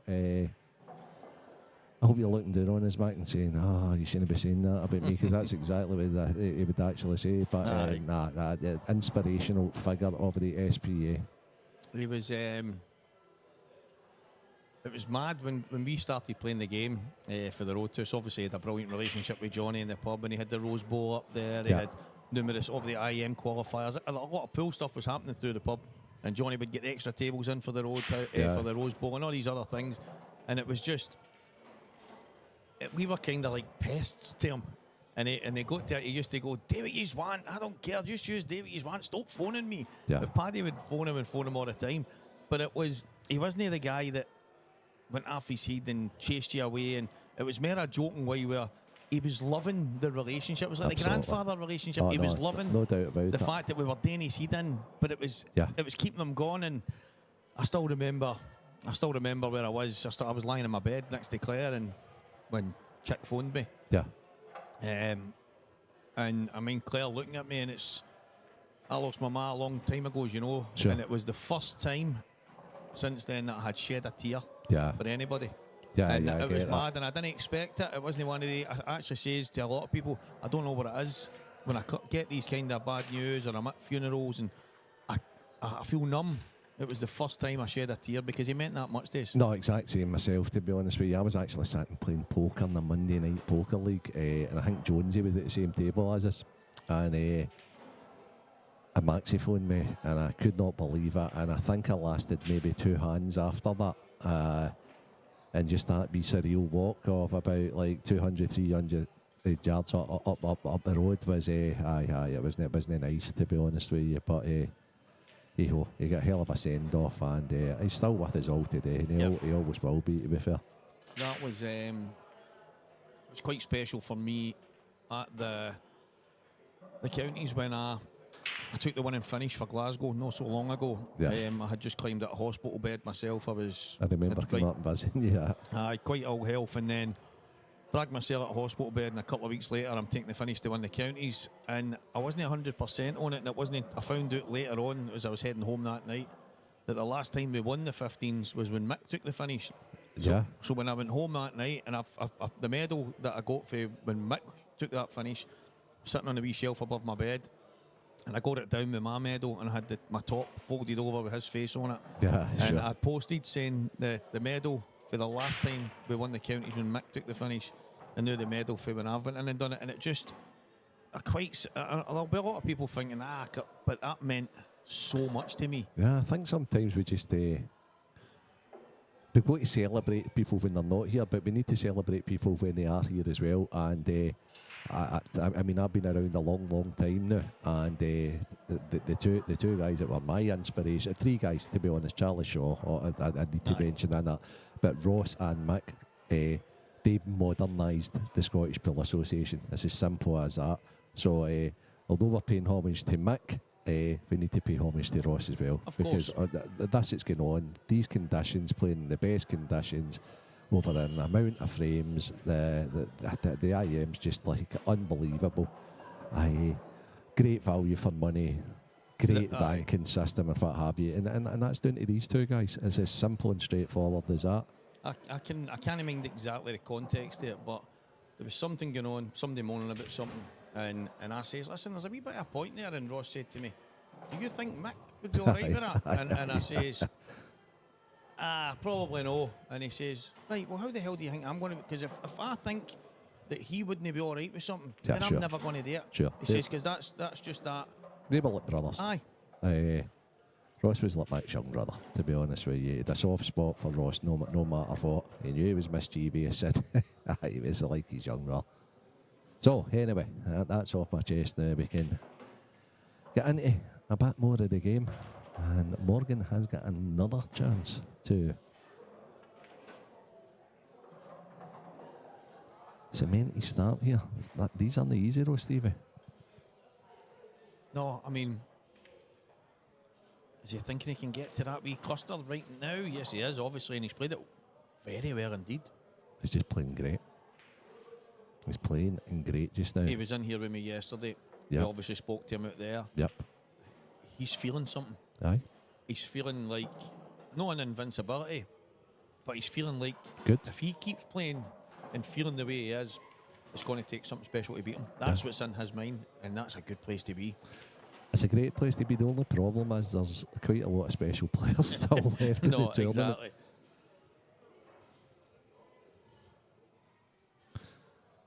None more so than his nemesis over the last couple of events, and probably, arguably, the best black ball player on the planet, Liam Dunster. However, he's a frame down to Gary Gracie. And he's got a bit of catching up to do. Probably the early tournament favourite, Ah, and yeah. rightly so. Yeah, of course. Probably, black ball wise, he's probably favourite to win every tournament he plays in now. You know, IPA, Saltire, and an SPA as well. So he's 1-0 down to Gary though, so he's got a bit of catch up to do here. Hugh Thompson's 3-0 up in Jordan Graham. In the last 16 tie, Martin Jones is 2-0 up in IPA Pro Greg McMillan. Campbell Dunlop's taking the first frame against Johnny McDermott, but Johnny's got a good chance. That's on one of the other featured tables, and Ryan Davies a frame to the good against Mark Fleming. This is all up to date.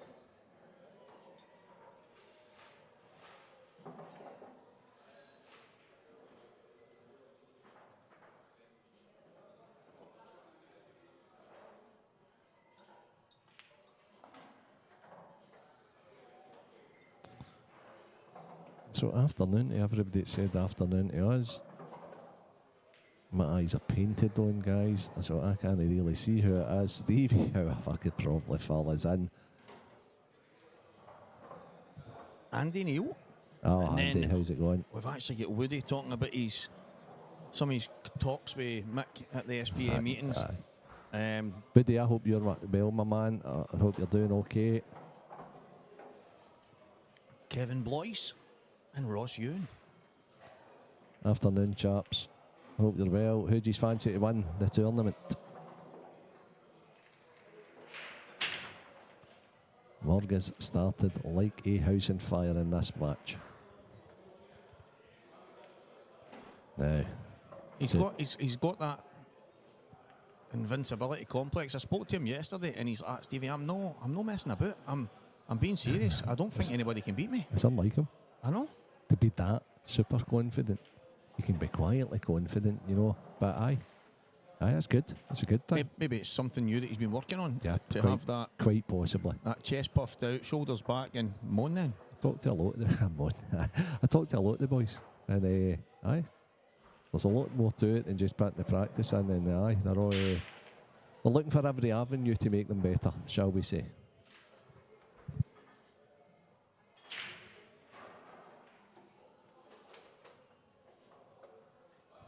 Mark O'Hara, Andrew McPhee, they're all on right now. No flag day for me, Mark. Junior's there, though. Junior's there, mate. Andrew's asked a question. Well, he's not asked a question. He's made a statement saying, you must miss competitive pool. Yes and no. Sometimes, but there's a bit of yes, especially as you get older, Andy. There's a stress that goes along with the competitive pool, and it's the fact that you then need to put practice in, not to embarrass yourself. And before I stopped playing, I was finding going and doing the practice a wee bit harder, and it wasn't paying the dividends that it used to pay either. So you're like, is this worth spending so many hours doing it?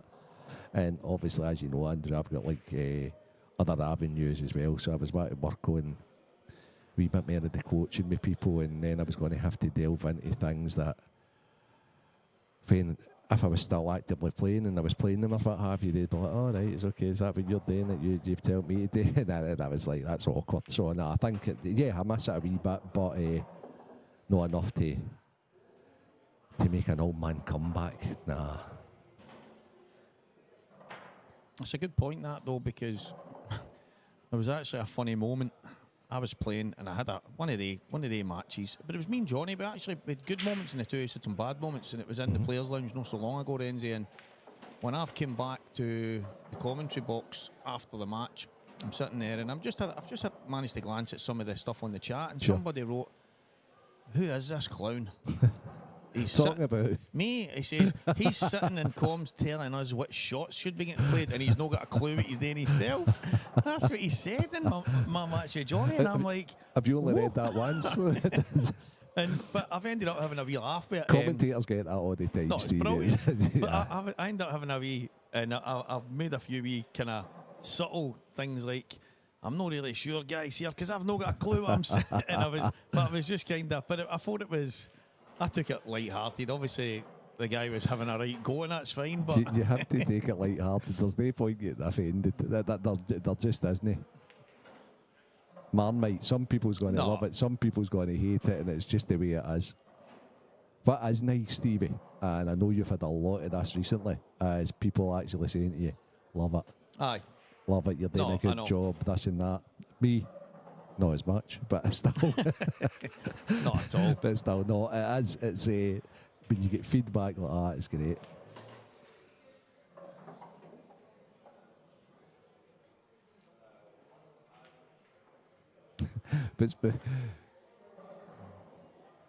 What's he saying there? He said that you got him to play Liam at the, is it one of the at a Scottish.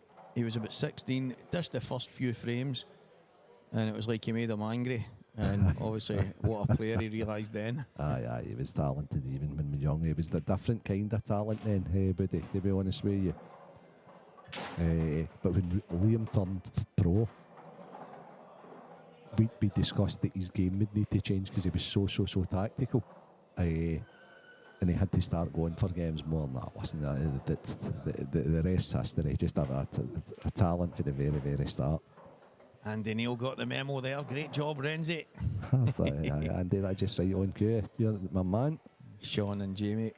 Afternoon, guys. Great job, Morgan. Yeah, he's that's 2 dry breaks. Yeah.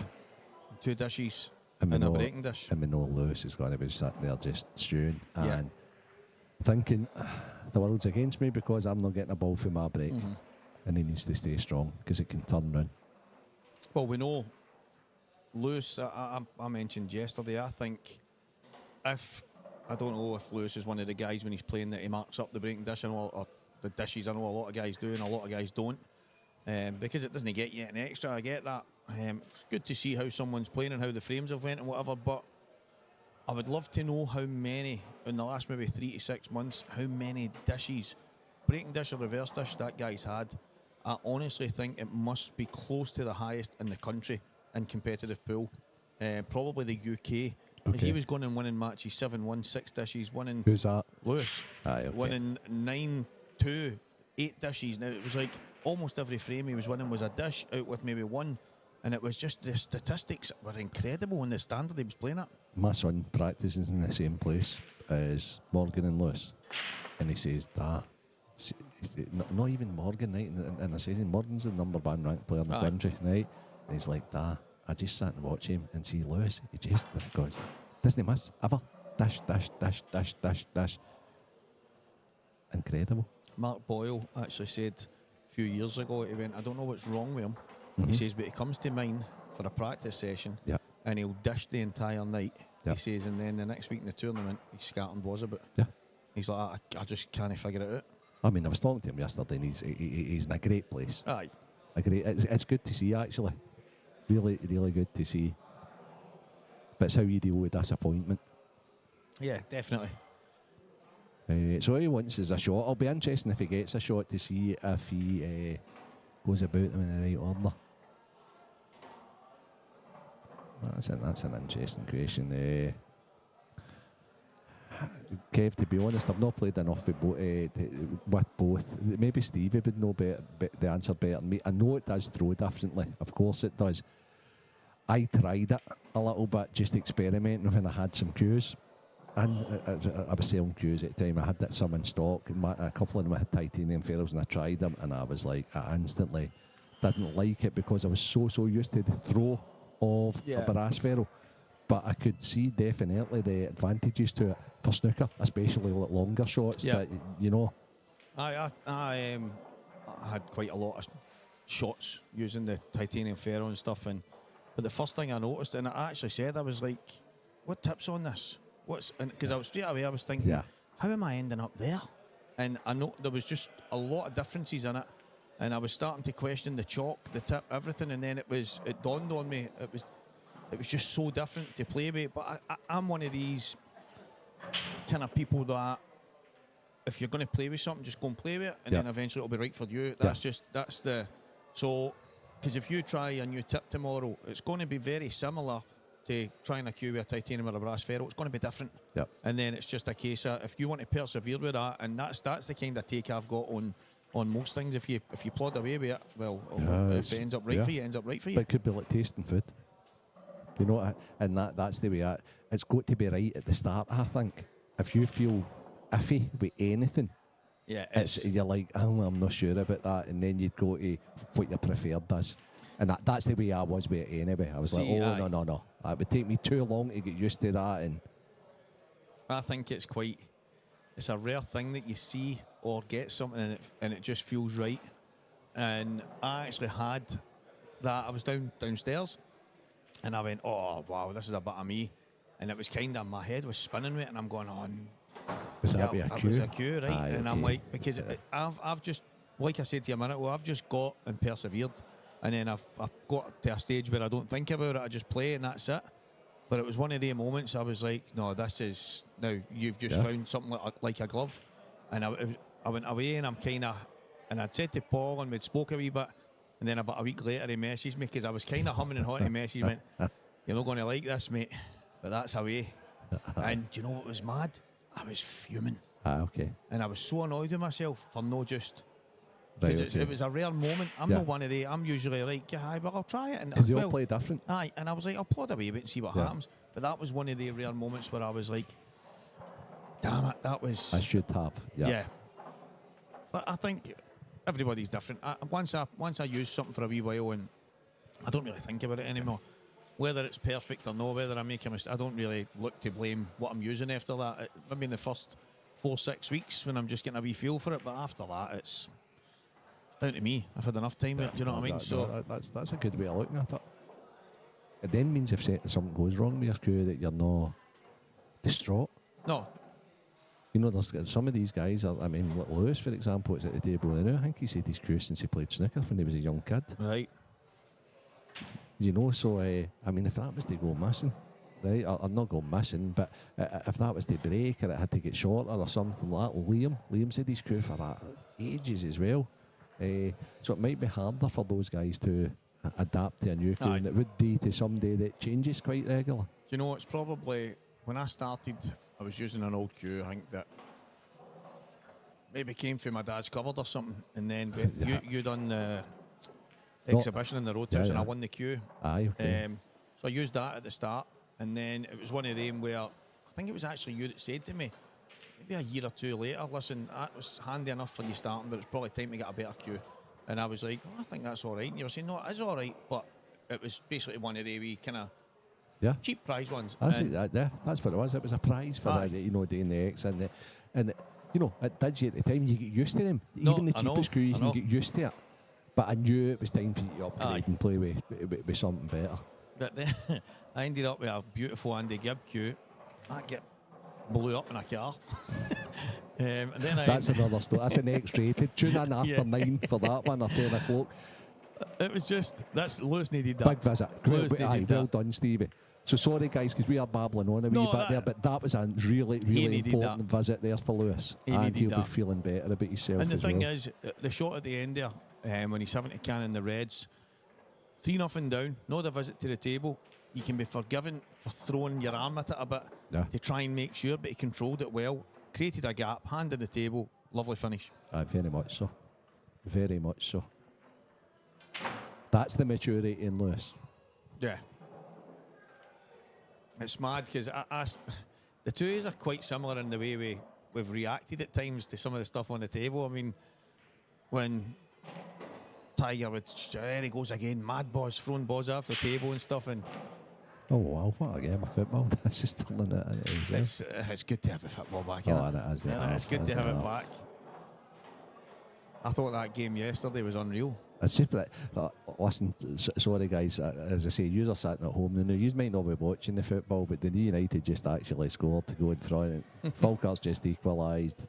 Scottish football's back. It is booming. The whole place is now booming because we've got some punters in playing in table 1. We've got Liam playing in table 3. There's a wee space between that and then Mark Fleming against Ryan Davey in 5. Jonesy and Greg McMillan's gone on 7. And then we've got the 3 featured tables. So it's all go here.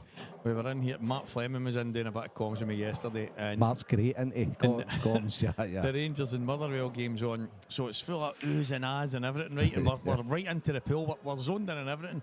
And Mark's ended up going, really sorry here, guys. This partisan commentary booth might be throwing you off a bit, but it was just all go. And I was like, I couldn't have put that anywhere. This partisan commentary booth, it was class. Mark is class. He's a class act. The Paris Ultimate cue that you got, Mikey Polly's. Is that Mikey? I actually remember. Is it Grant? Grant, I'm saying Mikey. Grant Polly. And he said it was used by Higgins. That's correct. That is correct, Grant. And have you still got the exquisite cue that was part of that deal? Because that was a beautiful cue, that as well. I think it was a green plate exquisite. Paris Ultimate. The Paris Ultimate was a little short. It had been well used. But see, at the end of the day, it was an ultimate that was used by John Higgins. Aye. So, yeah. That was that. Yeah, I remember it well, mate. And I think that got sold somewhere in possibly Asia.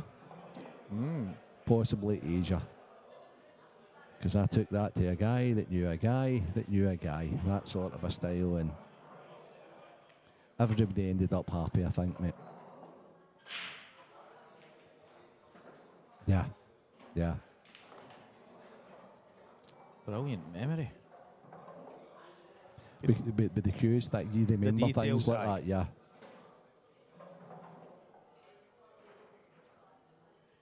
Because I can remember when I was talking to Grant about it, I was like, can John verify that? Because that's massive. Aye, of course.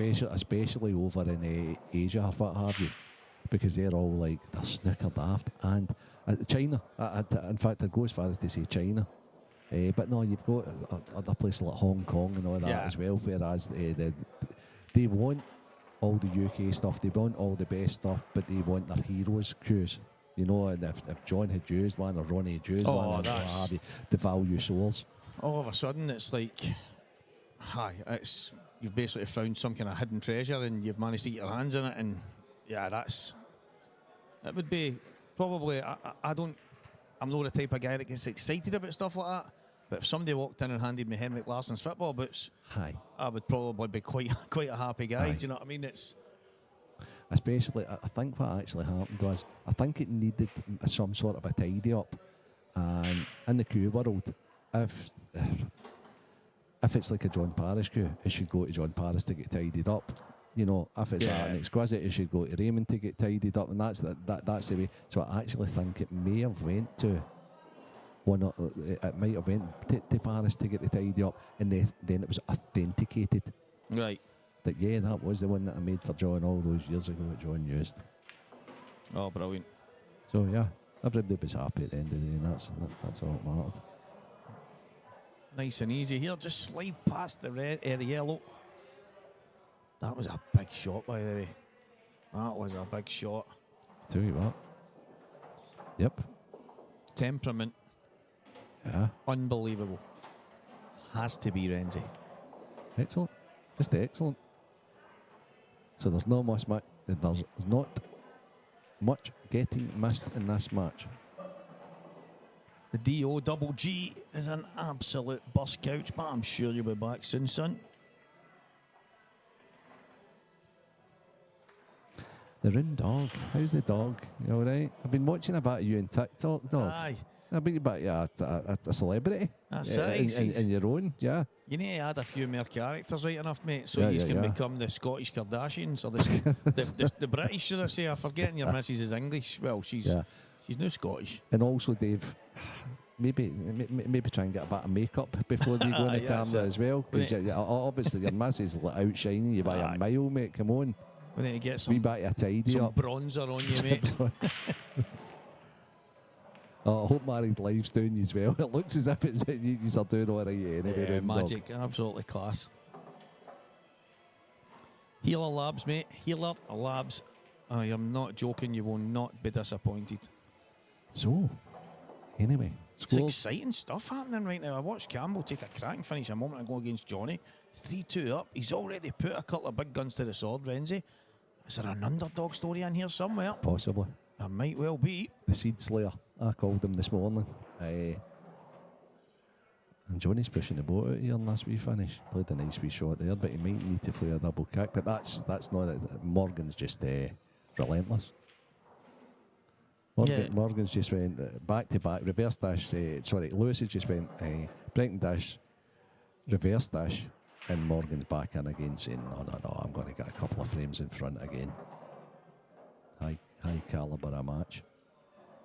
I think it was reverse dash, break dash, and then Morgan's broke here. Okay.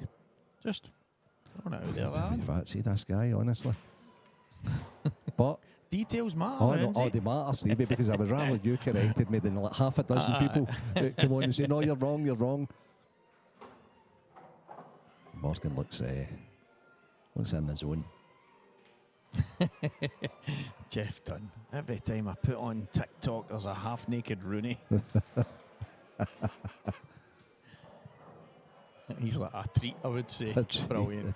What a guy Jeff is. Oh, an incredible character. What a player. At all disciplines, I may add. What a talented player. Unreal. Renzi played a shot in Malta. I'm still baffled at how he played it, because it was like he put some kind of weird topspin on the ball to make it come back and to land in a place that just didn't seem possible. I was watching the way he was queuing and I'm going, what's he thinking? What's he doing here?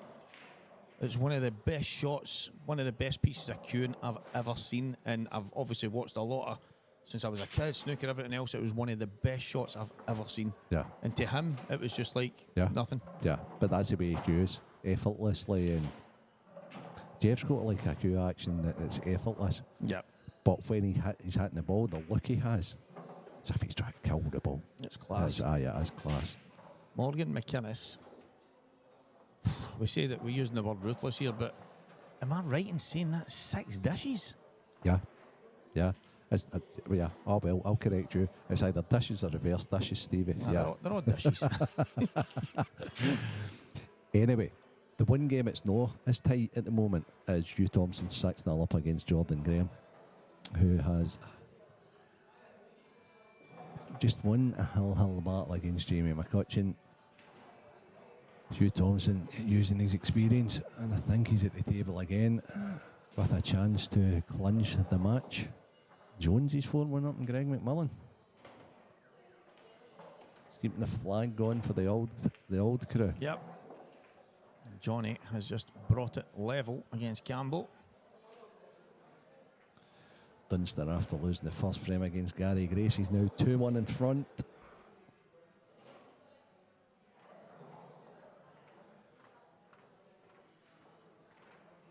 The thing is, we've got some serious form. Yeah. I mean, it's like Ryan Davey obviously winning in Glasgow. Johnny has, I mean, I was talking about the wins he's had earlier. He's obviously, in the last maybe 18 months, Renzi, the amount of finals he's been in, semi-finals, but then he's went and won a couple of tournaments as well. Won the West of Scotland in juniors. He won in Isle of Man at the end of the year. He's been in, I don't know if it's 2 or 3 finals, including a Saltire, and it's just super consistency with Johnny. And these two guys we're watching right now are just absolutely flying. The average age just went down somewhat as well, Stevie.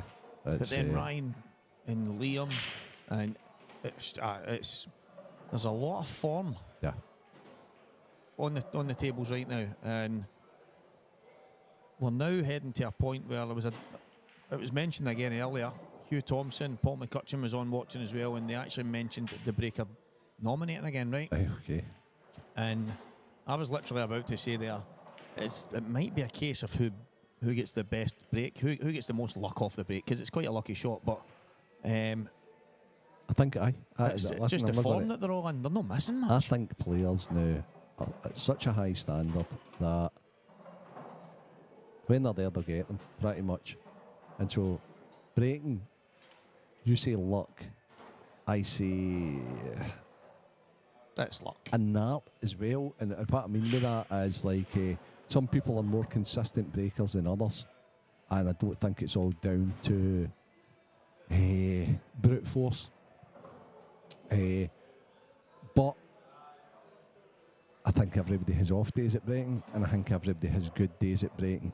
And I don't think you can say today I am going to break brilliant. No. So if that's the case, I think I'm gearing towards your. It's a lot of the pros over the last while. It's lottery like. Yeah, the break. a lot of the pros over the last while have managed to kind of get a consensus type thing, and probably 90% of them think it's in the hands of the gods. Even Boyle, who's got one of the best breaks in the game, he openly says, I'm not doing anything special that guarantees me a ball. I'm just hitting them as hard as I can in that area, and he controls it well. But he's like, whether you get a ball or whether they land on a finish, that's in the hands of the gods. And what I do have to say, having watched quite a lot of the action over the weekend, especially yesterday, because it's quite a long day yesterday, as you know, Stevie. First miss of the match. Oh, wow. The balls have been breaking great. Both breaks. Yeah. Both the side break and the right down the front. Nobody's been breaking better than Morgan. That was a... one he probably should have got. Yeah, I think that... It was tough, though. The level he's playing at right now and the way he's feeling... Yeah.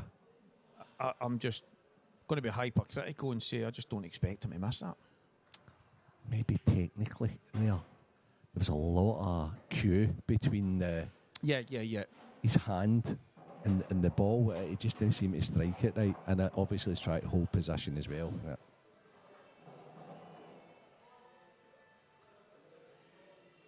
It's not exactly straightforward for Lewis here. No, it's not. But I would bet my bottom dollar that he's definitely going to have a go at them. Is he going to try and get in that gap on the right hand side? It will give him options in all the yellows. He could be doing getting between the yellow over the middle and the red. Anywhere there, he's got a chance, I think. How does he get in there though? Don't know. Right, so what? Yeah, so he's just looked as if he does get in there. Yeah. I don't think he can get there. I mean, for the ball the natural kick out of the bad ball that's over the right middle is obviously the one into the bottom right. But you need to be good on it, and you need to, and then put you on after you play the kick. And he can take it in the top. It's tough. Well, Billy's thinking about what he's doing here. Lewis, it's good to see him taking his time as well. Yeah, 100% up. Oh, just that I was... commentators curse right enough. I was just about to say the middle table, table 9, Campbell Dunlop was just about to take another fantastic dash against Johnny and missed quite a comparatively easy 8-ball for him. Rooney, who'd you think I'll tap? Who do I always tap? I'm not playing, so it can't be me. That's that. Well, I forgot about that. Steve, Dunster was doing a wee bit of moaning there about how that 2.5 hour wait and all that was affecting him. So I'm going for Dunster. Do you know, I just found it hilarious when he came in here to me and he went, "Are you watching this?" I'm like, "Watching what?" And it was the match through I said, I can't see that match through the TVs. And he went, "This match has been on for 3.5 hours." He says, "But when the next match goes on with me, I'm going to get the blame for that. When people see the draw and see I'm miles behind, I'm going to get the blame for that." Aye. But he's so right. Aye. But it's mad that he notices these wee he things and it notices just plays on his There's mind. not a thing he misses. So anybody that's watching the draw and seeing that there's a bit slower, let's blame Dunster. Even Look though it when- wasn't. It was the Martin Shades game. That was unreal. Yeah. A marathon. Oh, Johnny's went in off, and that frame is over. And that's the one he would have been desperate to win because Campbell had missed such a bad, and that's psychologically just such a not poor shot, but just Lewis has overcooked it as well here. Can he just kind of check slightly off a cushion? Yeah. Can in the yellow? yeah. I'm not sure he can take a bad one out though. I think he's too acute on that, that's the Stevie. problem. I think what he can do is he can make the other yellow better. No, but he's relying on a bit of luck. No, he seems to be getting low. What's he doing? Aye. Okay, so that's what I mean. He's okay because he's got a pot, but he was relying on a wee bit of fortune there. And he's still got that issue. Does that cut in? No, I think he needs to take it to the top. Okay.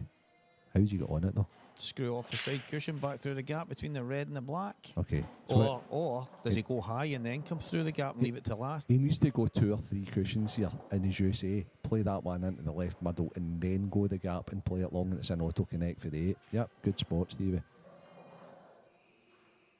It's all right seeing it, Renzi, but that doesn't look easy to play. No, I know, but I like that shot because what it does is you get an enormous window. Yeah, of course. And as long as he doesn't stick to the cushion and he's got a shot, he then has quite a big window again. Lewis is taking this is the mature Lewis. This is the. When have you ever seen Lewis taking as long to map it out? So whether he gets it right or not, the fact that he's taking his time now, his decision making, I like the new Lewis. Aye. There's no when it comes to the game of pool, and he's a class act. No doubt. So if there's something that knocks him up a few notches, Yeah. and this is it, then I'm all for it. He's problem solving. He's just trying to problem solve. He's got a wee bit of a problem. He knows he needs to get these here because it's such an important time. He's not just putting this out of the bag as he has. That's unbelievable. He's tried to. He's tried to. He's laughing. Do you know what? That wouldn't have been the worst shot. I know. That would not have been the worst shot. I probably think Morgan would have got out, even if he hung it, because I think he'd left him the pot in at the right middle, and then it was probably an easy combo. But He's still laughing. winner. Martin Jones has just defeated Greg McMillan by 7 frames to 1. Mark Fleming goes 3-3 with Ryan Davey. That's some performance for Martin Jones. Jamie Burnett put to the sword. New 2025 IPA professional Greg McMillan put to the sword. We're going to have one of the game's senior players go all the way, Renzi. Yeah, possible. Show the youngsters how it's done. What a shot. Wow. What a that's shot. rolled out. Oh, it seems to have just bobbled away to the side.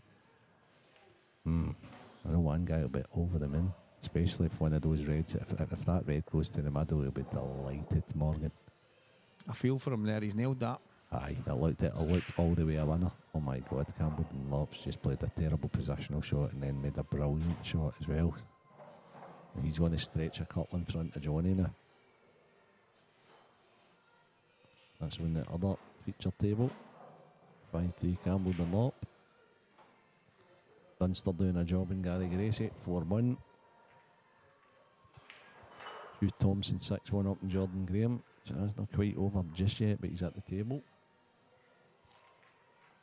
It's one of the...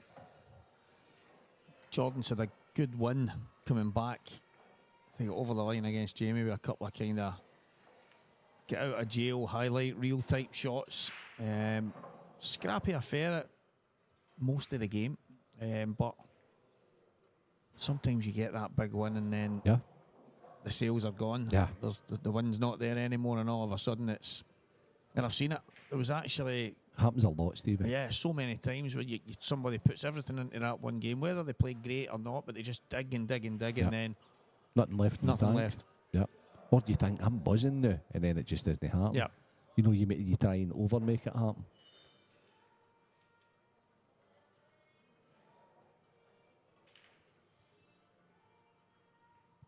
It looks. No, If that was easy in the middle, it'd be in just now. yeah, I think so. But if he ends up just rolling it in, are we having words with him? I don't know who just broke there on table 9, but you could hear the crunch for in here. And he's played it great. He knew he needed to like play simultaneous. Or that. It was Johnny. What a break with Johnny. We've not got a rich reward for that. That's on the other table, guys. But you could, as I say, me and Steve, we could hear the break for in here. Morgan's got a chance. This goes inside this. Just in that. Oh, that's perfect. I knew it don't matter what Eddie's on, to be honest with you, because aye. And Louis will be hurting. Yeah, it's harsh. Because he took forever to make his decision. He tried to slow down because he felt as if the out was too difficult. And that'll really cripple him because he feels as if he's not been rewarded for trying the right shot. And then he's got one of the toughest pots in the game, just below the middle pocket, cutting it up. Yeah. And he's nailed it. And about 6 inches for the pocket, it's took a wee turn. Yeah. And that's the new cloth. So fine, the tiniest wee thing ranging its away. The modern day conditions for playing are unreal, Stevie. That's incredible. There's an IEM one, so what we'll do, we'll just change the tables, we'll just change the cloths, we'll just, it's... Yeah, the good old days, using a sand wedge to screw back. Yeah. They're long gone. 5-2 Morgan. 5-2 Morgan. A big frame. 5-3 Campbell Dunlop. Johnny's at the table, and Johnny's went about a tough wee finish here. And it's not tough anymore because he's got hanger. So it's looking like 5-4 and match on. Ryan Davey, Mark Fleming. Both granite. 3-3.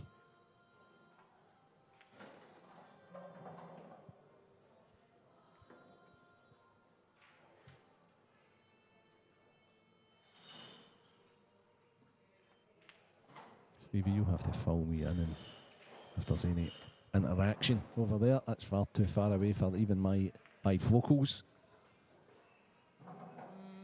All there really is Blois say, why don't they use a shot clock at the IMs, Renzi? 1 minute is a long time to play any shot. Yeah. I mean, boys, that's fine, but there's like 5 matches going on just now. 6 matches possibly. 1, 2, 3, 4, 5 matches going on. So, I tell you what, unless we get Usain Bolt in to referee with the shot clock, that's why, boys, all kidding aside, right? Because see if you go and shot clock 1 match, they'll feel victimised. The player that you're going to shot clock will feel victimised. And sometimes it's not because, it's maybe just because of the way the game's unfolding. The shot clock's there, if required, to be honest with you.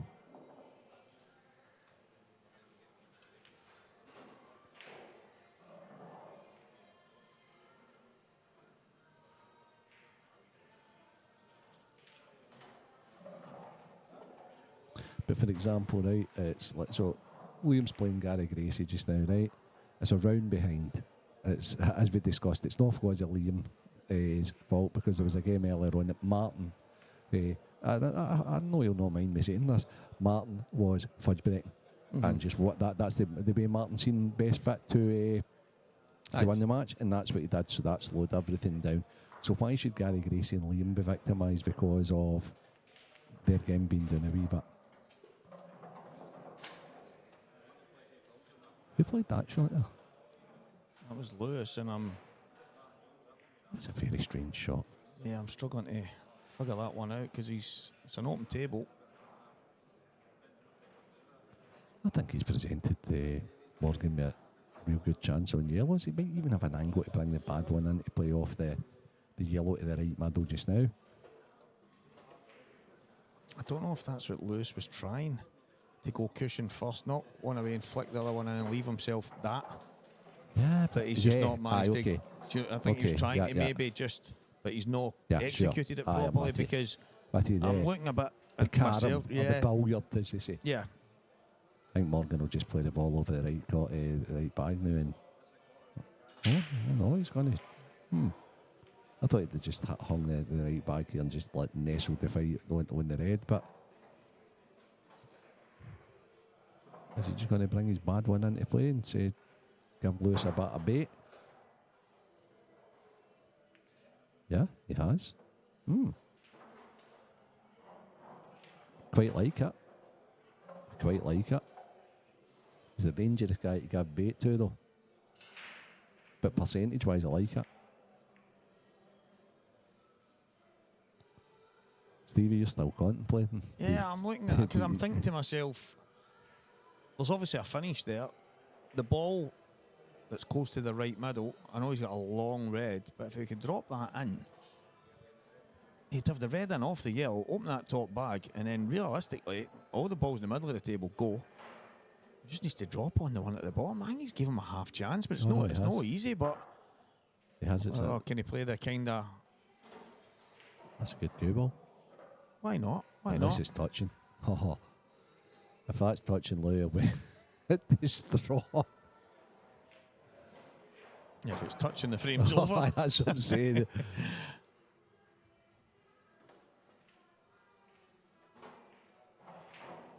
Yeah, I actually understand that. Kevin Blois is saying there is a minute rule in black ball. Why have it in black ball if it's not in use? Oh no, it should be. In my opinion, it should be. It's just impossible to at these things anyway. It's just impossible to police. Maybe if you've got, because I think it's a hard job for one referee to cover everything, right? So see you've got two. Maybe one. Do you know? See when we were down in Wales there, Renzi, the young man that ended up doing the refereeing was Big Tom Hill. Big Tom, Cracking, Thomas Hill. Cracking boy. So yeah. he was so proactive. I was loving it. Oh yeah. He was all over. But there was one of the times I'm at the table. No, in fact, I've just sat down and my opponent says total, and I've just went cool. But Thomas is standing next to the table and he's just walked right round, went down and looked and went no total. Right, and Love it. my opponents went, oh, you're right. I can just see an edge, and but he was proactive. He didn't need asked. He didn't need. Yeah. And I think what you would need to He's a fresh referee as well, Thomas. You would need someone on the floor going around and saying to people, hurry up. Come on, I've watched you now. I've kept an eye on you. You're taking far too long on your shots. I've timed a couple of them and you're well over the minute. I need you to speed up. I don't think that's a bad thing. I think that would be okay. Yeah, and I think that's what we actively try and do, to be honest with you. Yeah, that's the way to do it. That's definitely, I can't disagree with that. That's 100% the way to do it.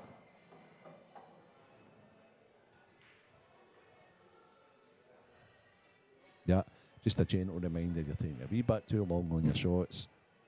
What I like to do, Stevie, Kevin, or anybody else that's listening, is a couple of times before saying to me, right, okay, what do you think? Maybe a lane or that, and I'll say, right, okay, I'm going to go in average time their shots without them knowing. Yeah. And then I'll come over and they'll say, and I'm not going to pick on in fact, I'm going to pick on the first person I see here, okay? Mark Fleming, right? And I'll say Mark's playing a wee bit slow, no ball, I'll go over. And then I'll say, right, okay, I've just timed his last 4 or 5 shots there, and there was one shot that needed quite a bit of deliberation, and his average shot time was 44 seconds, and the one that deliberated on a wee bit longer was 1 minute and 10. So, to me then, average-wise, he's fine. Mm-hmm. And the more, right, and that's even with the considered, the slower players. So, and none of them, when I've done that, have ever taken Like 2 and 3 average. minutes. Yeah. However, I have seen matches, right, probably with the best players as well, that there's some certain decisions that they've taken quite a while on. Morgan's played a loose one there, a very loose one. He's might have actually just got away- fortunate might that have he's just not got away with snookered. it. Yeah. He is so fortunate That's not the to be in that's the trouble. pace of the cloth, Stevie. Have you played on these yet? Yes, I was in here through the week. They're rapid, aren't they? Brilliant. They're rapid. No, because there's certain shots that you can't play when they're not like this. And it's these wee delicate feel shots, the bag weight shots, these things. Yeah. And it's actually the way I like to play these Well, days. it was running round two cushions, but running Yeah. running side there, and he just like it just got away from him. When the cloth is played in, there's shots that I end up losing the plot because these kind of feel shots are gone because the cloth has just been worn a bit. And yeah, I think the tables are unbelievable. A sight to behold. Yeah. Liam Scales starts. He really likes Liam Scales, the manager of 5-2 done start against Gary Gracie. 6-4 Campbell Dunlop, and he's at the table with 3 yellows left, so. And he's in And off. Morgan's in off there, and it's all but 5-3. Morgan's been very kind, and he's going to get the cue ball for his Do you know what? stablemate. I can't remember when it was, but one of the times I played him, he did the same thing. He would just go and get the white out and give me it. Got on with it. Aye. Obviously, you make that mistake rather than get in a bad mood. I Yeah. can't even think if I've ever. I probably have if I'm at that side. Just get it, but Throw it to a guy fast, hope it comes off his finger. not exactly a launch. And then it hits something, and then you claim the foul against him. Yeah, it's a big mistake there, but he's fortunate not to be snookered. And then he's obviously played a real howler and gone in off, but he was queuing over the ball. I'll never pull you up, boy, so you know that. Turning point.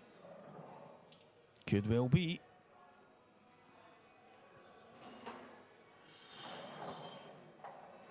If I could turn back time, blaring out. If Morgan could turn back time, he would have played that shot a bit slower. Would have played the shot before it better. Yeah, not exactly the one that he's come across to the But- left-hand side, but As I say, the pace of the tables here. New tables. even that slack shot from Lewis. Yeah. He's ran between the two reds. Yeah. I wouldn't be surprised if Lewis spotted this and screwed into the yellow to get that out the road, because it's his only obstacle. If he can. Sometimes the camera look, doesn't he? There's a host of things he could do. He could take that. I think if he plays it right, it could just open things up perfect for him. Just a little cushion and then a push forward, that's it. Yeah. Yeah. Just letting the yellow gather the Yeah. momentum for the cue ball and just a few inches forward, and all of a sudden Be interested to see the way he plays his second last red here. Right, okay, that's perfect. Up He's through just the going gap. he's going to stun the gap, isn't he? So, he could just come straight up past the yellow. snooker player. Aye. See, and that's funny, right? Because I nearly Lewis played that quick. We couldn't really discuss it. The difference between maybe an out-and-out pool player is they'll just flick It, let the side flick take with it. the side, whereas like he's played it well. The kind of snooker guys play more stunning screw shots. Yeah, they tend to try not to use the cushion because on the snooker table, they only really use it maybe on and off the black and stuff like that, but generally everything's just a little screw stun into position and a drop through. So, but it's massive in the grand scheme of things. That is indeed. Now, I think that Hugh Thompson has just completed his victory. Yeah, the shugster who sat down and joined me in commentary for. Good lad. Yeah, wasn't it? We Shugster, just isn't had he? a wee. It was. He came in and sat down, and you know what was mad? Him and Liam came to the door similar, and I think Liam was going to come down, and Shug wasn't sure. He said to me, "I've never done it before," and that. And then Liam's came in, and he looked at Liam, and he just jumped down in his seat, and it must have been. You're not stealing my thunder. That's what it was like, and then he just sat there. But Liam kind of went like that. With it. No, no reviewers can't see, but he was kind of like. He's just stole my thunder. Yeah, he's just took the spot. Do you know who I am? It was. We had a wee 5 minute between the three of us having a chat, and Liam was talking about the nicknames. Oh, yeah. You will tell me, Ella. Anybody got a nickname for Liam? And keep it clean, guys. Right? Keep it clean. Liam's looking for a new nickname. Yeah, so he said earlier, guys, that one of the names that someone said, Deadly Dunster. He liked it. He actually liked Liam Deadly Dunster. We were thinking we could get him as like a caricature of like the Grim Reaper standing with a Q rather than the... But with Liam's face, obviously. Yeah, with the Reaper thing that he comes with, that stick thing, so it can be a Q instead. And then, but he said, loads of people say that he adapts well to basically the tables and the venues that he goes to, so he could be the chameleon. And then he said I could actually be the chameleon. The chameleon. Oh, yeah. The yeah. chameleon. He's obviously put an awful lot of thought into that. And this is dry as a bone. But the yellows are the only straight option, and the one at the top left at least makes it awkward. It does. It's a... I'm not even sure if we'll go for them.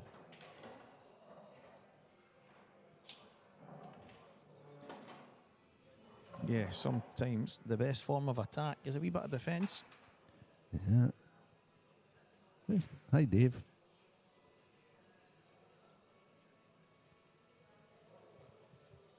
So Ryan Davies 4-4, Mark Fleming, guys, just to keep you updated. Dunster's 5-2 up.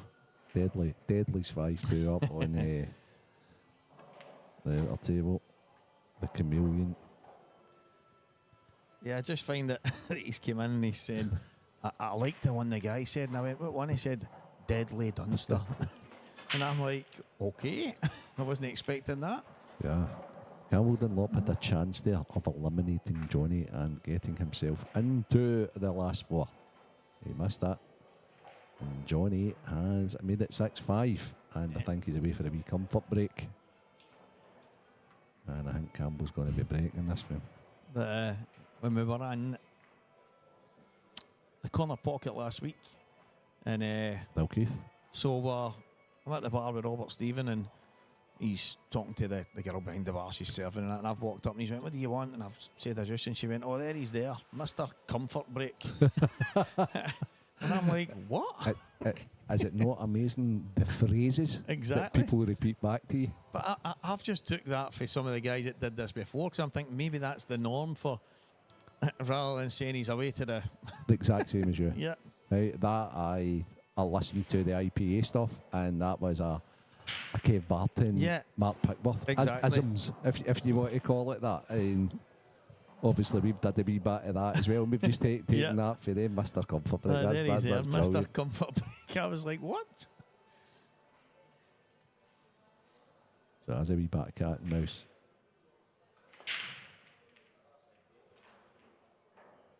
The Terminator. That was mentioned. That's been mentioned a couple of times, and I said that to Liam. I says the Terminator's been mentioned. He says, yeah. He said I've heard people saying I'm kind of like a robot, and that's the same idea. He went, I'm not too sure about that. But he's happy with Deadly.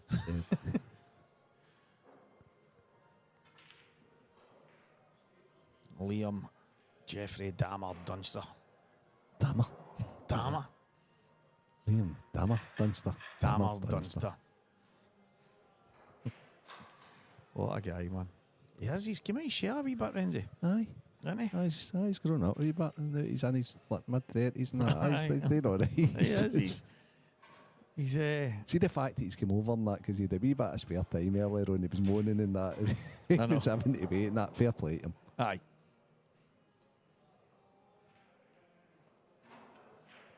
So, sorry guys, but the wee bit of cat and mouse here. It's one of the...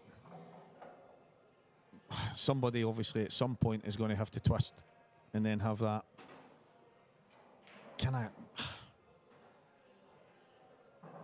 There's a chance here, man. The Reds go. It's just one real positional shot to play it. He's played it well. It's a massive, massive, massive frame. I'll keep you updated, guys. The Kilmarnock clientele as well. They're probably maybe watching that game. Some of the guys, obviously, that's split screen stuff, and you can watch whatever game you want. But Campbell Dunlop's got a real good chance. Another good chance of eliminating Johnny McDermott, and it's a better chance this time. You should actually get these. Cracking shot from Lewis. Yeah. He could have been forgiven for screwing off that. Instead, he power stunned into it, opening up the space and giving himself a slight angle. I love it. Absolutely love it. Morgan McInnes has been on fire. Just to stay with him, Lewis is having to really, really keep his levels up. Lewis has gone for the badge in the now. I feel Lance Shy's on the one to the right middle, Stevie.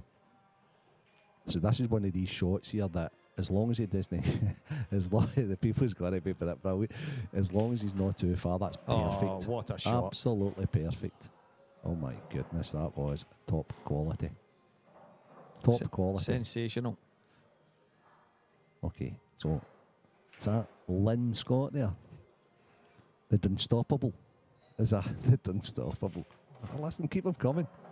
Keep him coming. We'll maybe get Liam in to select his new nickname later on.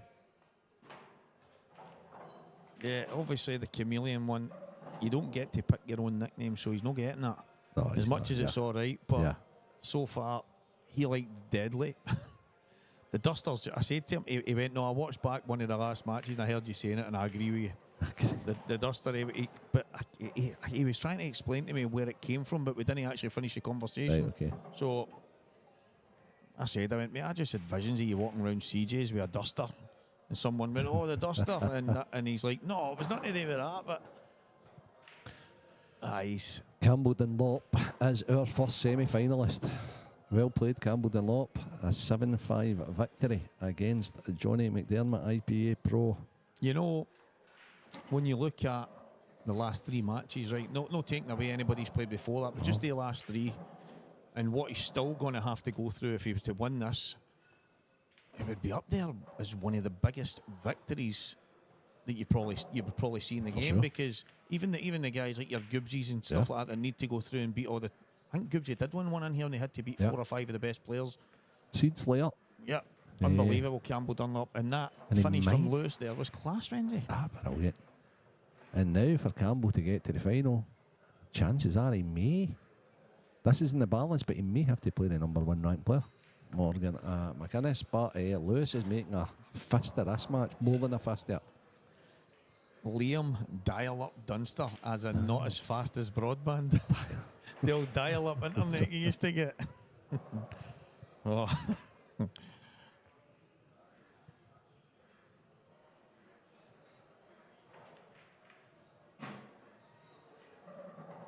It should probably, you know, tiny, Renzi, right? Big tiny. Big tiny. Right, so Father tiny. That in itself, should we maybe be thinking a bit more like Liam Speedy Dunster rather than get on about how slow he is? Let's flip it on its head. Aye, like that. Aye, like tiny, like Little John from Robin Hood. Okay. Liam the Rapid Dunster. Liam Lightning Dunster. Liam Usain Bolt Dunster. I don't know, that just maybe we can flip it on its head. Everybody says how slow he is. Let's give him one of the kind of backwards nicknames where we talk about him, the Rocket. Yeah, he is a bit of a rocket at times, but... Glad you said that. It's not that. You know for a fact he'll watch this back and go, why did you call me a rocket? See if he watches this back when he's not actually playing at the time. Wow is all I can say. If he watches all of this coverage back, I'll find out in about 5 weeks or something when he shouts across the room to me, Stevie, what was that all about? I can remember Mark Boyle. I hope you're listening, Mark. Probably not, but if you are, one of the funniest things I heard was they were away at an international event or what have you, and I think that it was... No, I'm not even so sure that they won the event or what have you, but it was like last night stuff, right? And they were like planning their last night at the event, right? And Mark was like, right, okay, we'll get you in the pub here and blah, blah, blah, blah, blah, and all the rest of the team. And they're like, what about Liam? And Mark says, nah, he's not going out. He's just watching pool videos tonight. And that stuck, baby. That he's one of his best friends within the game. But it's like saying, aye, Liam's just going to sit and watch pool videos. I wasn't a fan of that shot. There seems to be a bit of a conflict between Gary Grace and Liam. I can only imagine that the match is over. And Liam, yeah, it is, because there was a shaking of hands. So, Deadly, the chameleon, Rapido, is in the next round. And he's setting up a tie, I think, a last 16 tie with Hugh Thompson. Am I right? Yeah. Yeah. It's going to be. Yeah, it is. It was like we were needing a winner for a winner, and that'll be that next match. Not happy with the shot Lewis has just played. See on Reds? Yeah, but he was kind of... Listen, I know it was a much tougher shot, but he was on the red. Tough pot to the middle. But if he doesn't get it, he's got the top left bag totally covered. He's decided to go... He's and lost do, the cue ball. yeah, he's decided He's to... fine though. Yeah, he's decided to do this. Yeah. And he's kicked it all out, and then makes having to then rely on a bit of fortune. Agree. And no ideal. The great thing is, however, he's actually plumb now. Okay. I think he's okay. I think he can just run this in, play this to the right middle, and then it's his choice after that. If he gets on this good to the right middle, and then comes through and gets an angle. Yeah, because he can just go one cushion through the Well, gap. I'm not so sure about that. That was the first one I looked at, to be honest with you. I think if he plays up to the left-hand side, he can't be looking at landing straight. He would need to be potting into top right, top cushioning back through the gap, and that can go wrong, Steve. Yeah, you're dicing there. You're dicing. That can go wrong. I liked the way he looked at it first. Somebody's called him the fairy. Excellent on dishes.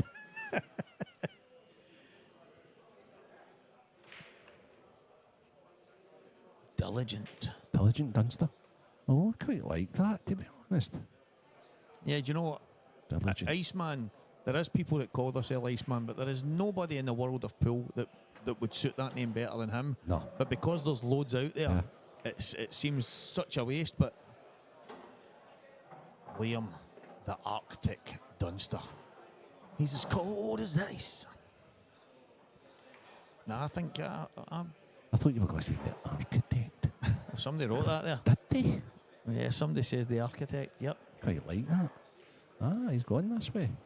Oh, no, he's not. He's actually played that fantastic. I was saying the Arctic as in ice cold. Ice cold, yeah. But I'm just going to say, Liam, I've decided your nickname's the Roadrunner. Me. Right, Paul. Yeah, listen, we'll get one. We'll get one. But obviously, for him to get it on his top, he's going to need to agree that he likes it. So, Oh, not necessarily. no, because if we just keep calling him it. I know the boys are on board. So it's, whatever's getting decided, I think we could get a message to the on board crew and get it on. What a finish that ended up. See, to be fair, Renzi, I still, even if he was sitting here right now, I'd say that was obviously risk reward, fair dues, because he's fortunate. He could have been in off, he could have been knuckled in the jaws, he could have been in all kinds of trouble. He's landed plumb. But the thing I'm going to rant and rave about the most here is Lewis McCool's temperament, because Morgan, sensational. He just has been the whole weekend. For Lewis not to have basically done a Lewis McCool, Win or lose. has been amazing. Aye, win or lose. Absolutely brilliant. But Andy, it is a great match. Spoiled by a couple of people rambling on and not talking about the match. Enough.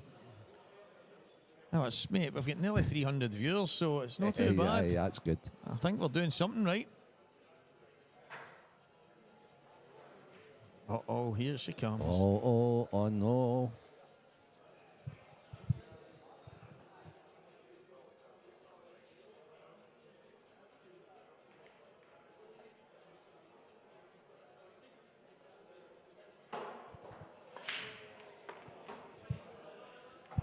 Oh. Did you see it, Stevie? Did I see it, mate? It nearly hit me in the face. Oh, disaster. What a time. Disaster. And you know what? That he's just so he's hit them so nicely too. He's just so desperate to get one and keep the momentum going. Oh. The submarine's door. Ryan Fleming. Somebody's door. Oh, honestly. Ryan, your bro is now 5-4 down, but he's at the table. I can see him at the corner of my eye here against Ryan Davey. Hugh Thompson, Liam Dunster are just going on for their last 16 match. Yeah, last 16 match. Jonesy awaits the winner of that. Yeah. And Campbell Dunlop's safely in the semi-finals. He's a way back to Kilmarnock because he's not due on for another couple of hours now. So, Well, Campbell, he's away to do a shift behind the bar, and Campbell will play the winner of this match, which for our constant entertainment purposes will likely go right on this table. you never do know. You Because never can we tell. do kind of have to because keep it rolling. Yeah, keep it rolling. We have to keep it rolling, and then it'll probably get to a point where we get one semi-final, then the other, and it'll maybe all just end up on the one table. If that's what it is, that's what it is. But Morgan's played a nice little shot there. Developed that 8th ball, and I think he'll now be going yellows. Well, there's a case for both. I was going to say there's a case for reds as well. I don't like the red that's closest to the 8 ball, and I think that might prevent him from taking reds. We'll soon see in a few seconds. Yeah, quite like this. Not so sure about the way he played it, however. I think he expected to get a kick off the red ball. Maybe. That would have sent him wider, but I think he's okay. He's still on the pot. This is if he gets this positional shot right, he'll be out. Yeah, he's losing a little bit of cue ball control here because of where the whites landed, but I think because if this slides forward, it's going towards the red. A good enough kick, then he's on the one to the right middle that's obviously closest, but he's going to maybe have to play with a trace of left-hand side and try and come back out the way I feel, because the angle he's going to want on the next yellow, you don't want to be... He's on the one at the middle, isn't he? Yeah, right, he's on that right now, and I think if he decides to go upstairs, he's dicing with a bad positional shot if he doesn't get this right. Needs to miss the red on the left-hand side, I feel here. I agree. He's okay, because he's got it in at the bottom. He's okay. Yeah. That was the big worry. Coming towards that, if you catch that full in the face, you're in trouble. The only issue is he needs to be good on this one. Okay.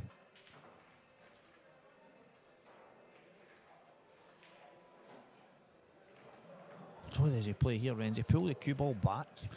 I think he's dicing with the red again. I think if he brings it into red and then he cuts the yellow round off the cushions. Oh, no, he's coming straight on it. No, he's okay. Is he okay? I think he has to just pull straight out. Yep, he's going to have to come up high. So see what he's looking for. That's how I would have maybe diced with going between the reds and coming round off the cushions to get that shot. Yeah. I think he's okay though. I think he can, as you say, I think he can power stun between the two reds and be good. Oh no, he's good back. He's fine. He's fine actually. So he just needs to get this to bite, Stevie. This is the shot I'm talking about, the fuel shot. Yeah. That on a cloth like this right now, I like these shots because you can just cue through the ball nice and easy. You don't need to bang it, and you know you've got some kind of element of control. Whereas 2-3 weeks from now, that they can go anywhere. Still think he'll play a wee touch aside on it, a wee touch of the right hand side, yeah. And just that, but as you say, that shot is a lot more hard for the cloth still grab him. And he's not got it to grip. He's not got it to grip. And now his fight is careering all over the place. There was maybe a more stabby. I think he was off it too quick there, but we get the element of seeing it again. He stayed okay. Stayed all right. He stayed all right. It's but just that the cloth's rapid, Stevie.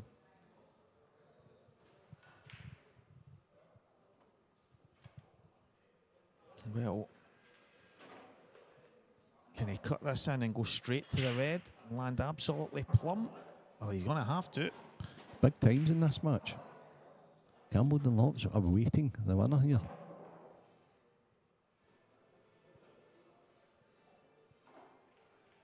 Is he hard enough? Oh, he has, but I think he's flicked the red in front of the 8. He has, and it was always in the hands of the gods, unless he could hit the red full in the face. But you know, if we get the luxury of seeing it again, Yeah. it looks like he plays it with a wee bit of running side and it flicks high. Yeah. Oh, yeah. He's a bit Rather unlucky. than, I'm probably checking that towards it. He's So, a tad unlucky. the yeah, way to no, put of it. course he is. Of course he is. But Is he going for it now? So can he see enough of it to play the double into the top left? He's surely not going to try and play the wafer thin cut into the left corner, is he? That would be incredible. Highlight reel moment that would probably get 500,000 views. Come on, Morgan, give me one. He's going to play the double. He's going to play the double, I think.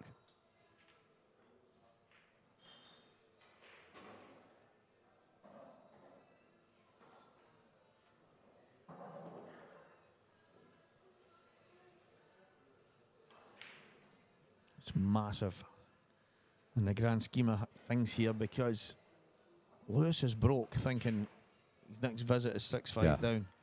The cue ball leaves the table, and all of a sudden, there's a half a chance. Oh Right, my go for the word! cut, by the way. Knuckled that. Wow, how close was that, Renzi? Very close. Very, very, very close. Unbelievable how close. Listen, I was hoping he was going to play that. Yeah. But I didn't think he was going to get close. Oh, he's so close. Wow. We'd the luxury of seeing that back again there, guys. That was very close.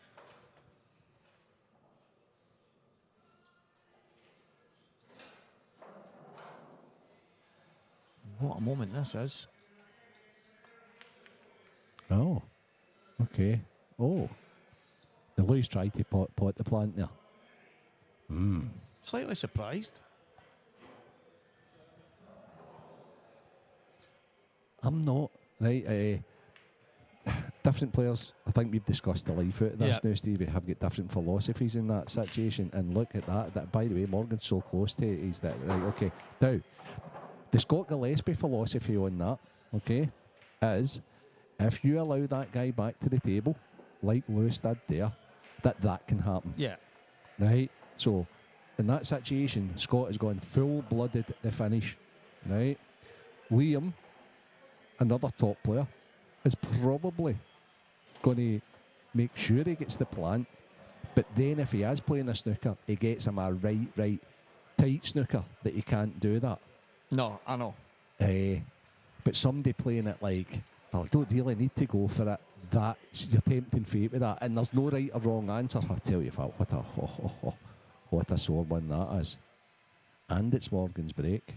Yeah, it's not even that. But you could almost feel that happening there, Stevie. But you're off your chair because the black's no went in. It's missed. The fight's It's nearly knocked went a red in. Yeah. So it's like so many things have happened, and you're going, oh well, I'm back at the table, 2 shots, frame done, What and the then next thing you know, emotions? the black hits another ball and goes in the middle. It's in, And look at that break. Oh my God. Oh my God. Now the yellows are 4-ball plant.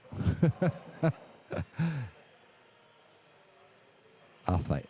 See the yellow downstairs, Stevie? Bottom left. Does that pocket without having to play the red onto it? I think it might. Could you leave it till last? Possibly. I think leaving it till last for the black is probably. Well, is he eyeing up at that 4-ball plant? It might be kidded about there. Surely not. Has he even come around to look? Maybe. I mean, What's his starter? even at that on the yellows, Could there's it not be an red? obvious Could starter. it be reds and he plays the red in at the middle? He's going to go Oh, reds and try and play a kick off Well, the one well, in the left middle. We're getting all excited here, guys. What would you play?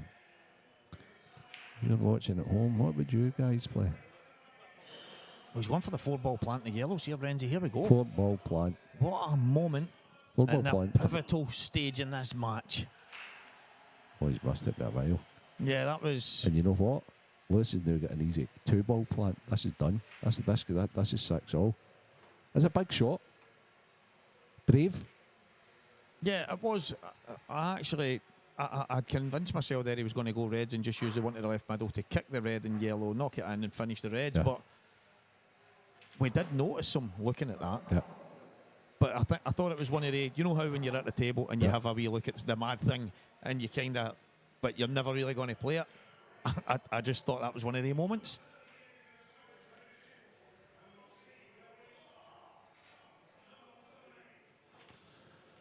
Oof. What a match we have, guys. A few of you commenting on how good a standard this has been. It has been exceptional. But now... Do you know, see there, Renzi, the one that he's on now to the top, obviously he's going to take one to the middle, but the one that he would be on to the top, I thought he could have dropped that in the right middle there and went up. And then he's got the 2 yellows. Is he came far enough? See, that would have made life so much more simple. If he just drops up and then takes the first one to the middle, everything just clears itself. He's obviously feeling it a little bit as well. How is he on it?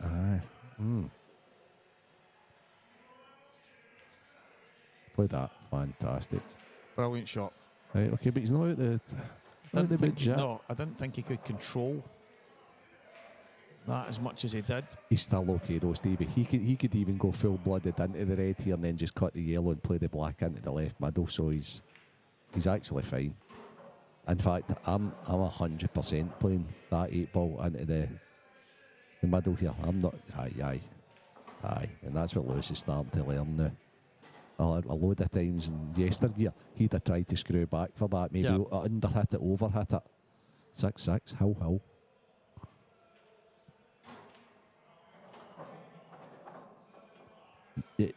I kind of agree with Scottish Pool guy. I've seen that shot as well. Yeah, Joe Heron said it first for the 3 ball plant, and then obviously Jamie's came in there and both of them in agreement that possibly the shot was the 3 ball. But again, if Morgan was to sit here right now, he would maybe see another 5 things. Sure. It's just in the heat of the moment, 6-5 up, you've just been kind of gifted one if you want. But it was the shot to win. If he gets the 4 ball plant, it was a shot to win the frame. It's one of the massive moments where he's trying to go and win the match. Yeah, but I've no issue with that. 100%. That's aggressive. That's...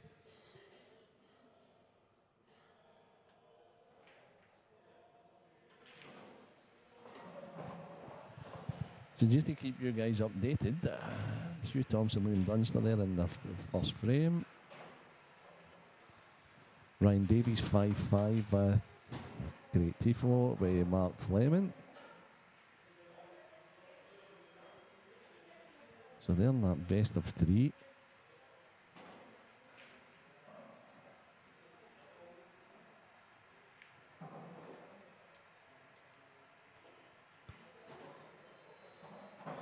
Both players gathering their thoughts before this vital decider.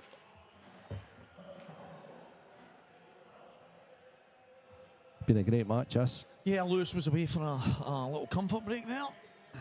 Oh, they're the comfort break, man. Aye, there's a comfort break, man. That's just that's class. Ah, brilliant. I was like, what do you want me to call it? She's like, I don't know. Going to the toilet. Aye. Just make something up. We don't need to know. You can't be guessing about people's habits for going to the toilet. That was funny. There he's there. So here's Morgan back. Lewis lifts his cue. Is it Morgan's break? It's Lewis's break. Oft. Yeah, because the last time he went off the table. You know, we want to do that. Yeah. So the tendency is now to underhit. Yeah, exactly. Full, you know it. They've barely opened. There's a cluster, and we've got a bit of a scrap. Yeah.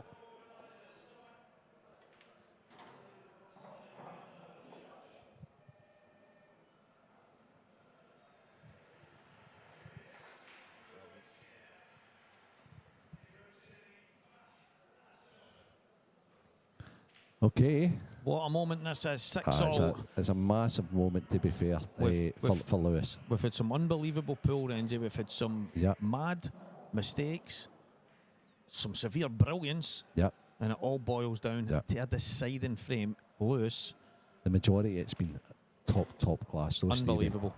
And I expect it from these two, but it doesn't always work out the way you expect. So of course not. They've gave us a wee bit of everything here. But what do we get in the last frame? Massive break for Louis. Surely not. Oh, surely not.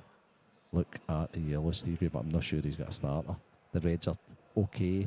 The yellows are better. He has got, in fact, I see a couple of starters, but I'm saying that he's got a yellow up the top. Interesting.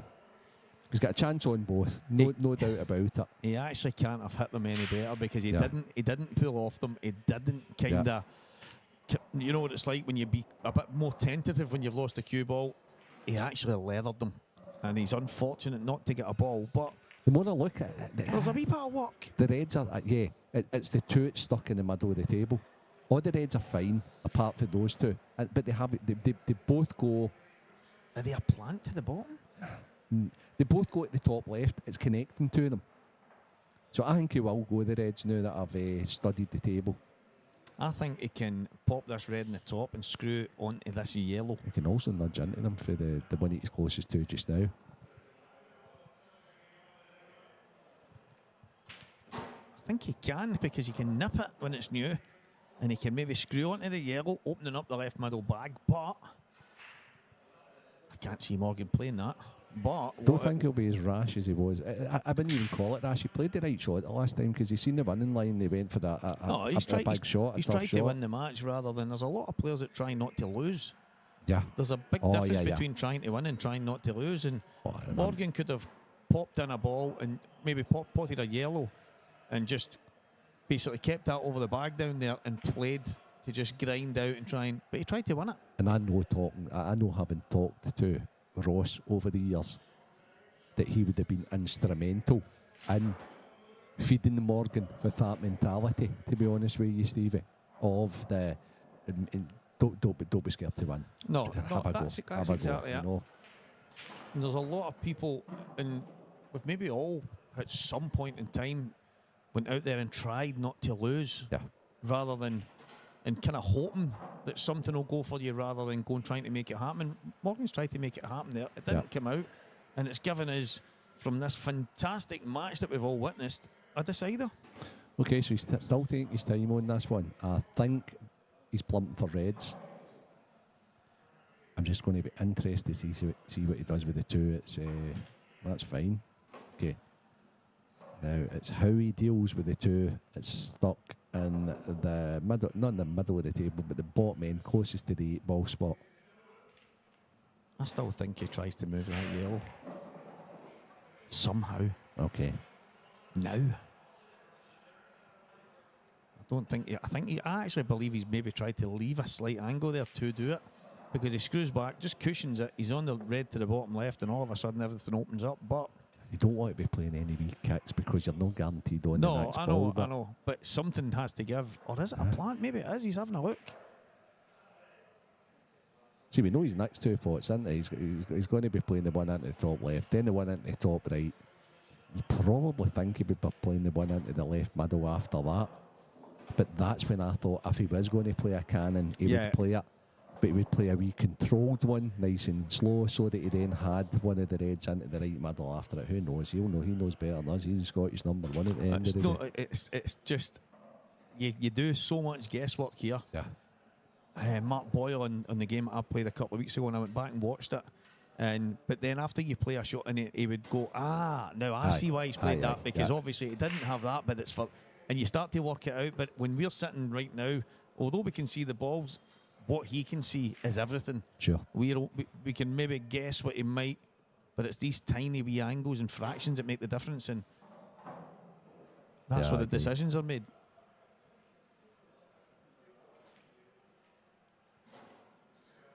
Okay.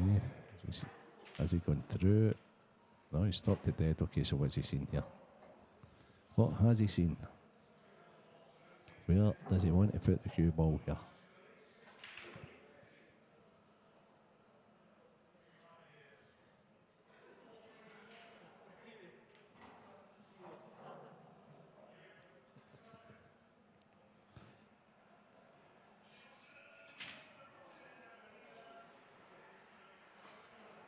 Okay, so he's decided what he's doing. Don't like it. Now he's going to be forced to play a plant. He didn't play for that, Stevie. No, he didn't. Now he's forced to play the plant. He didn't, but I think he can make this. Do you think he played for the angle on the red to play the wee dislodge shot? I do. Okay. I think there's where he's pointing. Yeah. He's really just a rush of adrenaline there. Yeah. Because he's pointing up roughly where he was trying to come off the baulk line and just out nice and easy, and then play that shot that you mentioned, just a delicate little cannon, because he's not wanting to get into them too hard and not getting towards the yellow and black. So it was just a flick. But I think this plant's makeable. It's one of the kind of offset ones you need to put that. I think it's more than makeable, Stevie. It's the cue ball. Yeah, true. Can he make it and not be thin? Can he make it and screw off the cushion? Do you know? Or is it too thin that he's cue balls careering into the yellow?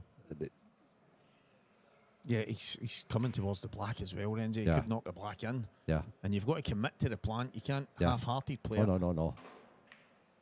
So if he's going for the plant here, he's got to just say the cue ball secondary. No, he's on the one to the bottom left. Okay. Okay. Oh, his cueing's horrid. And now is it red off the red into the middle? Or I think he can maybe get more of the cue and play the red to the top. The top, and then not career, but then he's red into the red in the middle is much better cueing than being hampered over the top. This is a real dig-in finish, isn't it? Oh, doesn't it go? Surely it doesn't go. I think he's looking at the way the cue ball maybe run into the bottom red. This is one of the times where you just have to try and keep potting. Yeah. He's playing your shot, Stevie. I'm more than certain he's playing your shot into the top left bag.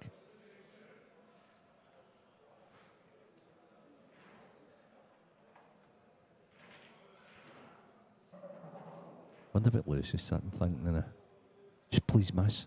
Yeah. Yeah, please, just please let me miss. back. Give me a chance.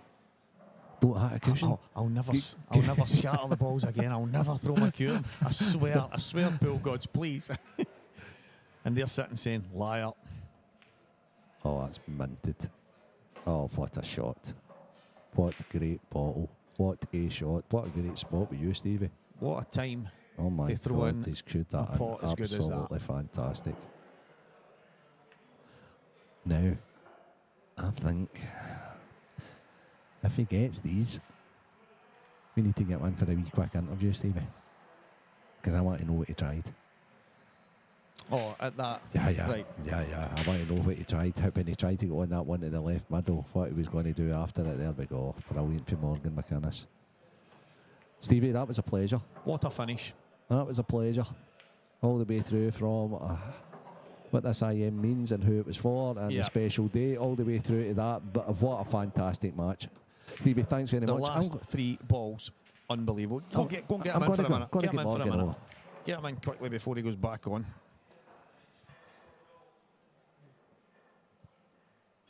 Well, guys, Wolf has made a big mistake in the grand scheme of things, and then he's pulled off an unbelievable recovery pot to the top left corner. Pretty sensational, to be honest. The standard between these two players in that match was just absolutely sensational. But Morgan McInnes, I mean, he's fought all the way. He was in danger. Lewis McCool wouldn't go away. But that's the way Lewis is playing right now. He's by far and away the top amateur in the IPA rankings. And all of us, I know he's got people close to him, but he's to me, he's been the best player so far. And his temperament has been second to none. And today, he deserved this match to go the way it did. If he had been kind of blown away and a few things go against him, it probably wouldn't have been a reflection on the kind of pool he's been playing lately. But Morgan made a little bit of a mistake at the end.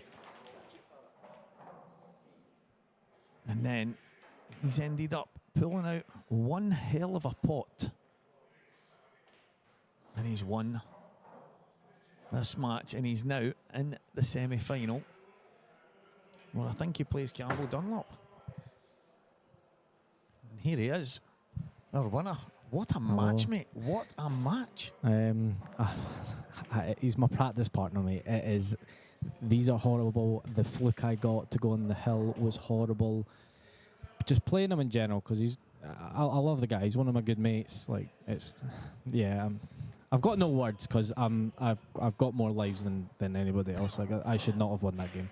Listen, there was the early part. I think it was maybe five or six dishes in a row, something like that, and then there's a few mistakes tossed in, a few things thrown back and forward to each other. But in general, the match had a wee bit of everything. We had well over 300. It was nearly 400 people, and it started off the match with 58 people. And it just, I think more and more people just seemed to get grabbed by it, because it did have a bit of everything. The fluke. Listen, he should never be leaving you a chance to go and hit that ball. Yeah. Is it fortunate? Yeah, but I mean, he should have been the layout he had after what did I do with the 8-ball? I tried to cut it. I nearly got that cut. Well, I said, I hope he does. I didn't think it was possible, but I said to Renzi, I hope he does, because if he does, so I'll get about 500,000 views sharing that. I know. But yeah, I mean, and then he's let me see it.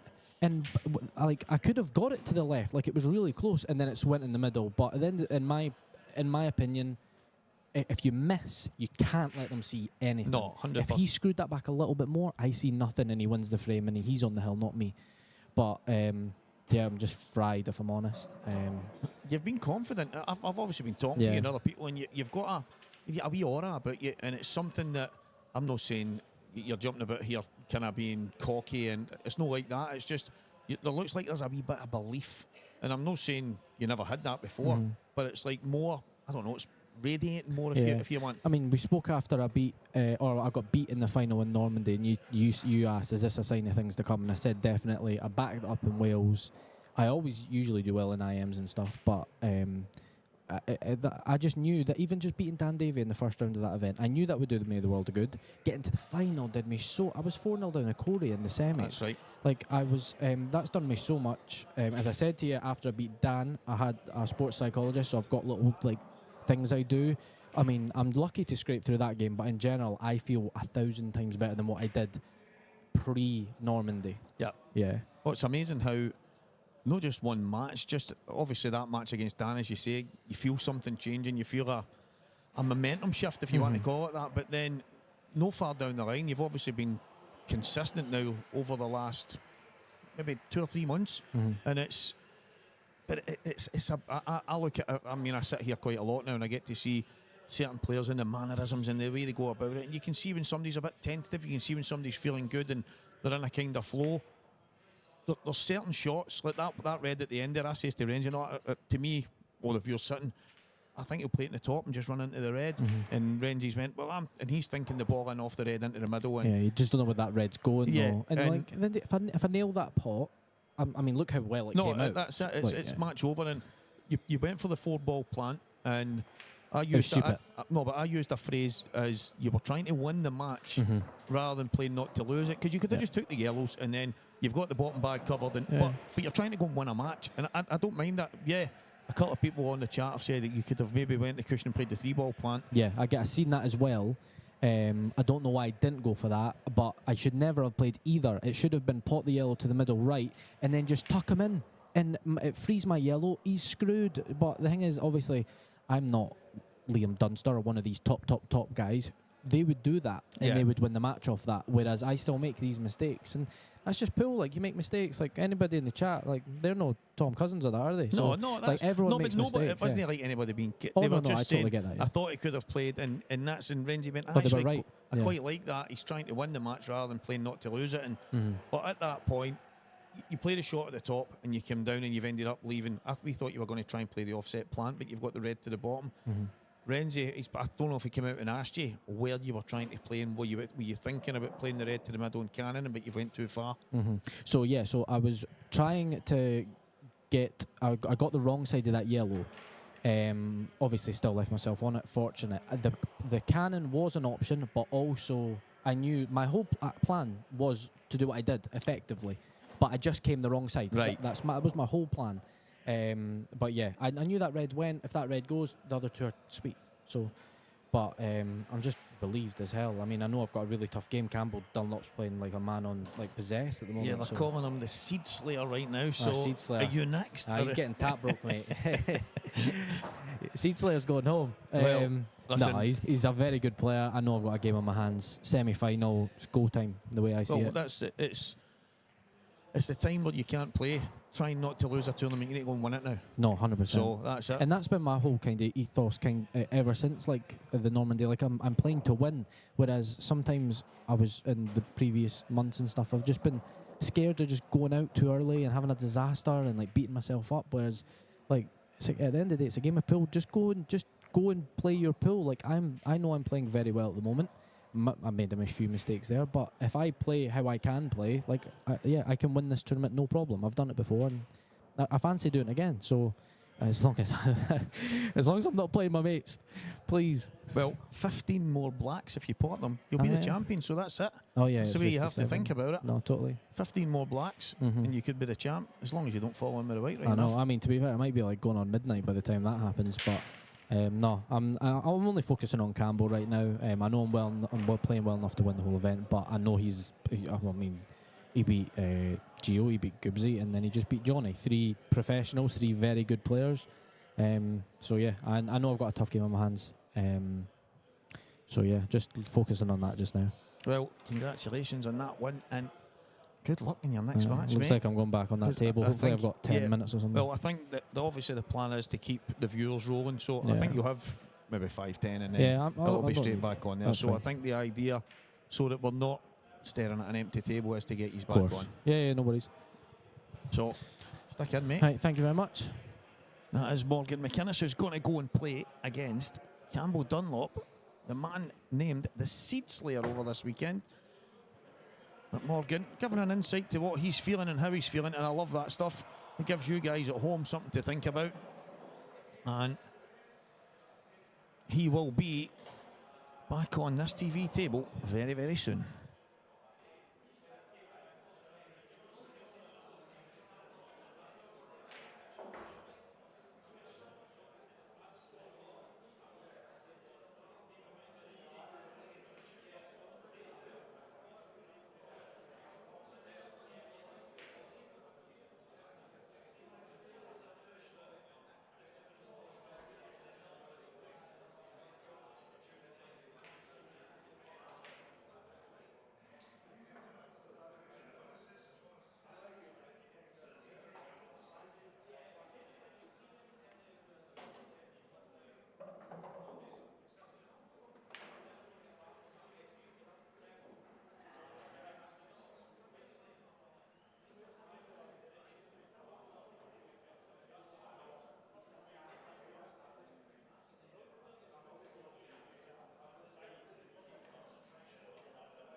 Swiftly back, guys. Swiftly back.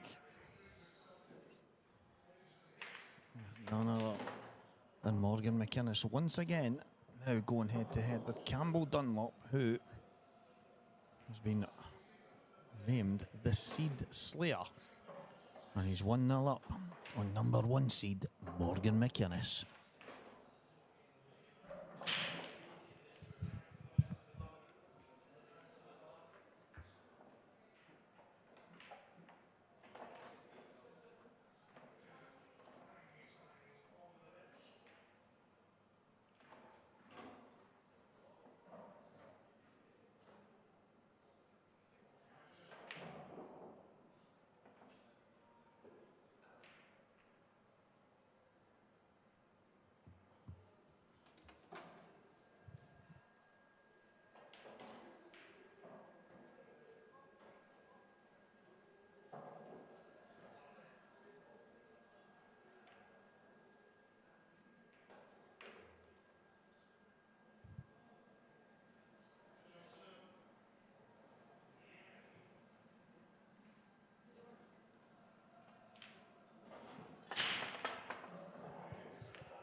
At Morgan McInnes break.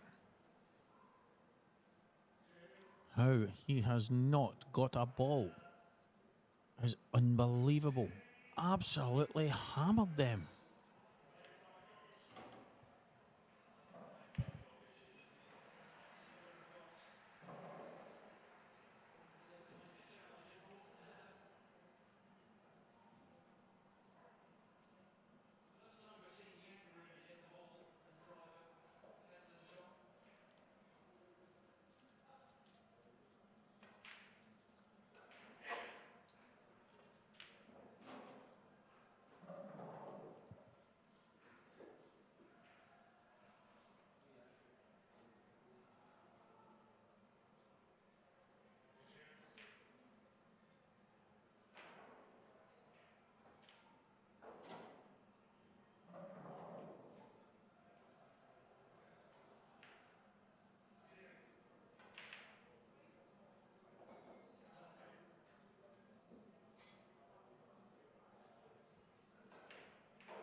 Tough decision. It's the 2 yellows at the bottom right.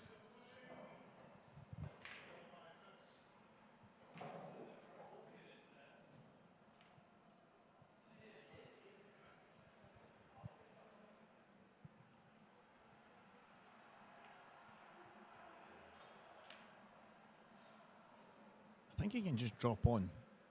If he drops into the right-hand corner, probably a good,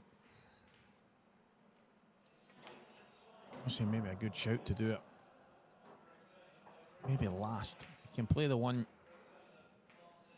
that he's closest to the left middle. Play that third last and drop into the right-hand side.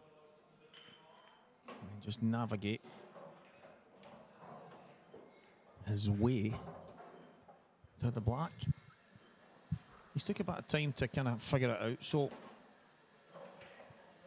I'm thinking that he's maybe already done that now. And it will be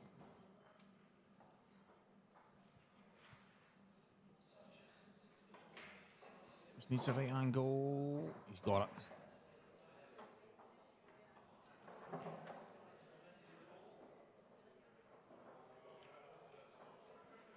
He's coming down this side. That's risky. I think the better shot is to screw inside and give yourself both balls. Oh, sorry, not both balls. The one that's above the black. Give yourself a chance at that. That's not too bad. So he's going to try and slide the black, flicking the yellow. So the yellow goes. Oh, well, I like this actually. I'm looking at the shot he's playing. He's going to come down. You know what? I don't know what I'm thinking. He's a snooker player. They do not really play the kicks and pull He's just going to come down and drop it in the middle or the bottom. Yeah, listen, I don't know what I was thinking there. Heads away. Every day of the week, that's a shot. It's for good reason that he's in this semi-final.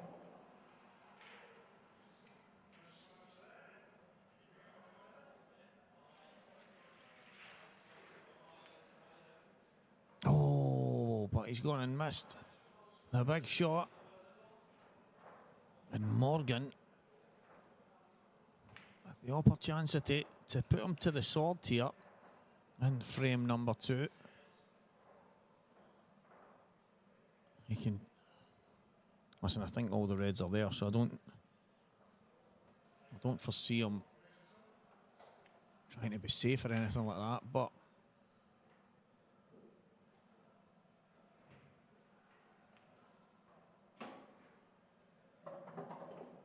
a check off the second cushion.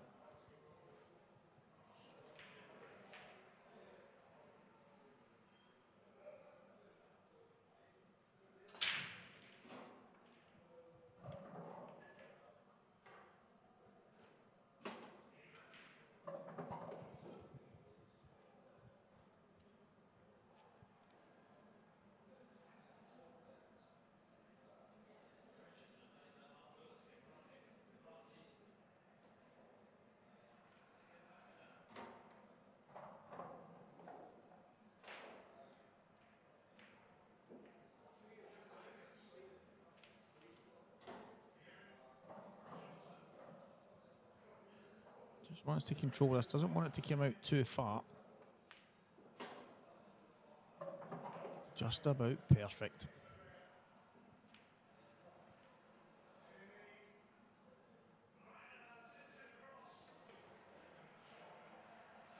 Just a little stunt. They kind of mark themselves out, but he still has to mind it.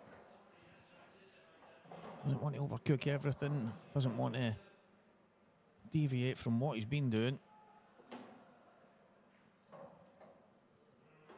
Could have been a trace further to the left, but he's okay.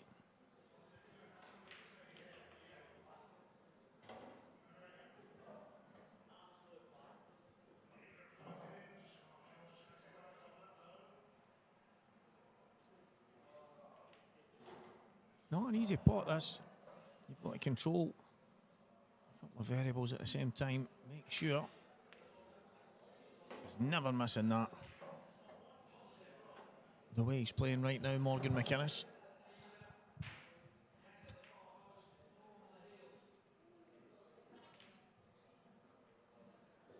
Hugh Thompson, 0. Liam Dunster, 4.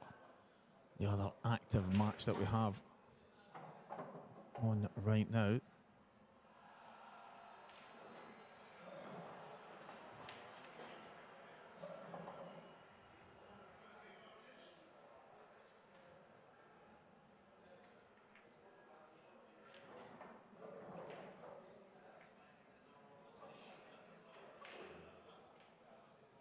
Yeah, both balls in the same bag.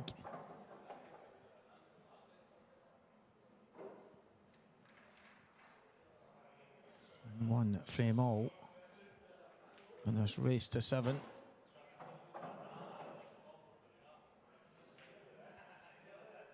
Campbell to break off, frame number 3.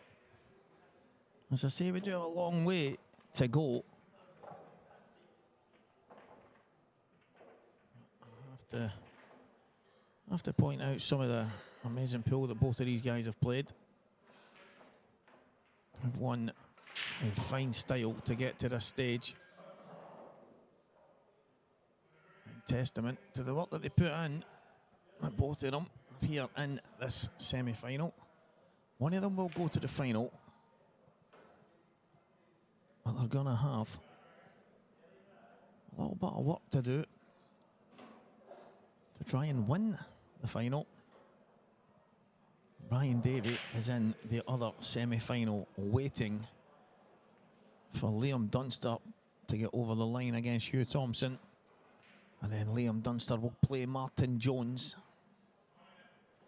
And then the winner of that will play Ryan Davey And then the winner of that will play the winner of this. So there is a little bit of navigating to do to get us to that stage.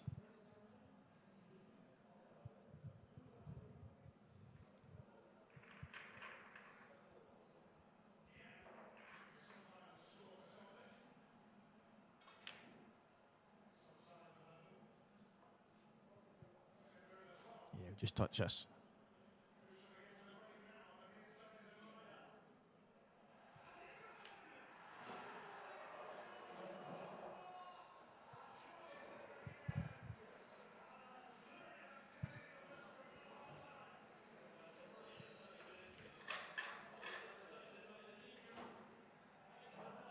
And Campbell just kind of bouncing the ball out, leaving the cue ball at the top side.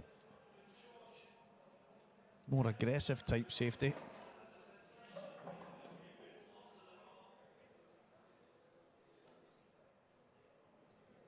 Yeah, decent shot. Having the luxury of looking back at it.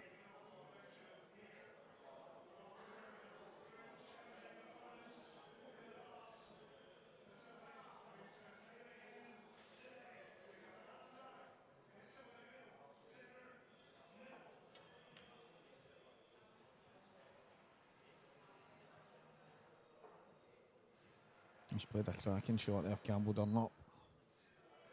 Morgan in a little bit of trouble. Can he play the double? Like a shot to nothing type thing? I don't know if there's a way he can play it and not really leave much. He's just going to drop it, just touch it out and just try and... Well, he did play the double.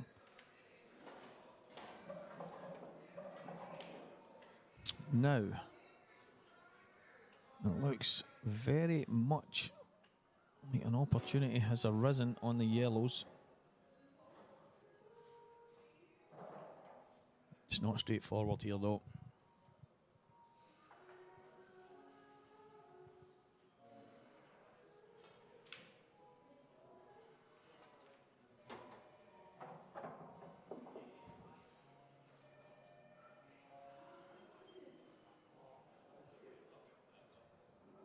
So the two yellows just above the black spot, slightly left-hand side. The other two that seem slightly awkward to me. Now, from where he is, he could elect to take that yellow just above the black spot to the top right corner. Like a nice, easy black off the spot for Campbell Dunlop.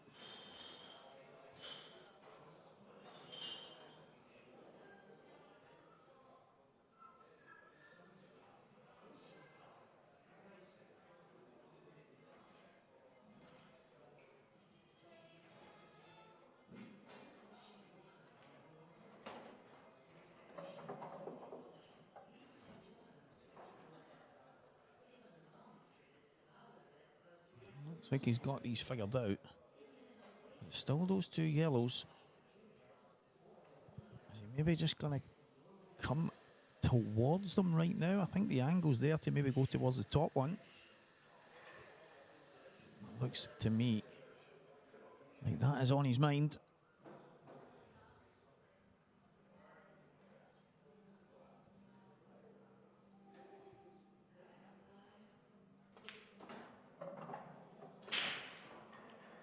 There's always a problem. Should I say there's always an element of fortune needed when you try and kick into things. And in this moment in time, Campbell's caught the wrong side.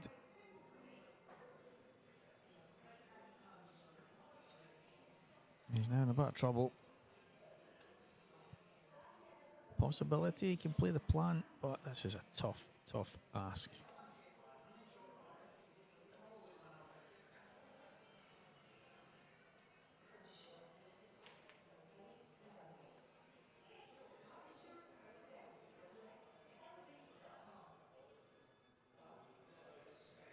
Could have been a lot worse. The black now only goes in one pocket.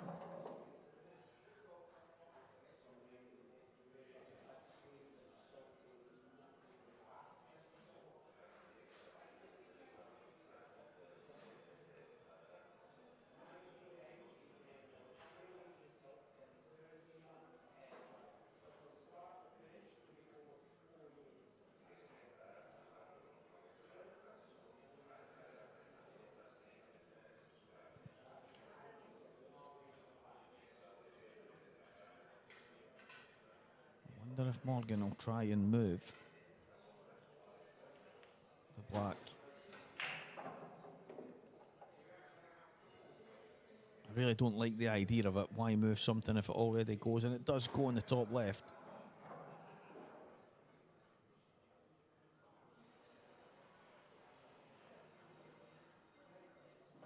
Just has to work out a way of getting on it. Dropping on the right-hand side.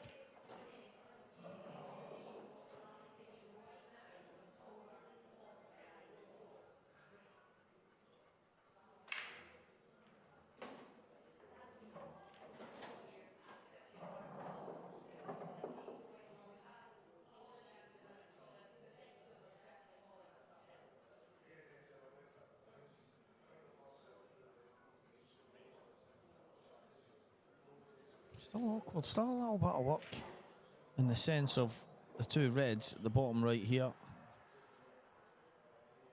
The red just below the yellow. And then obviously the black at the top only going in one pocket.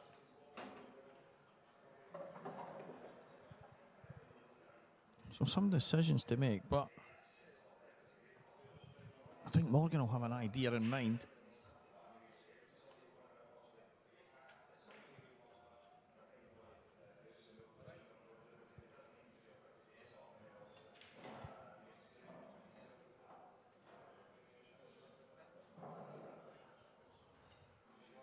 Not as straightforward as you would like, but the chance is there. To be honest, a moment ago, he's a bit short. A moment ago, it looked like Campbell was going to get things done.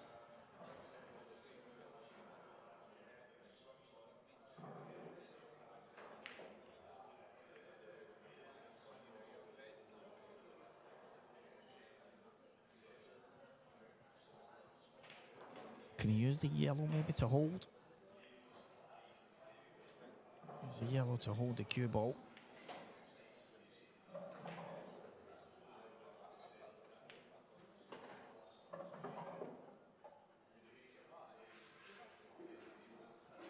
Now I'm thinking he tried to go one cushion and just kind of cannon the yellow.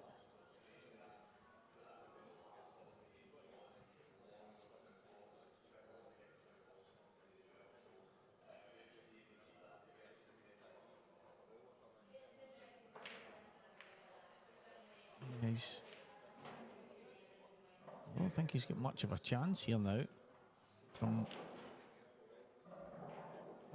Is he still on this red? Is he still on it to the bottom left? Yeah, he is. So he's still got a shot. Losing the cue ball slightly. What a fantastic shot that is. As the cue ball just ran too far. He's going to have to take his medicine, I think.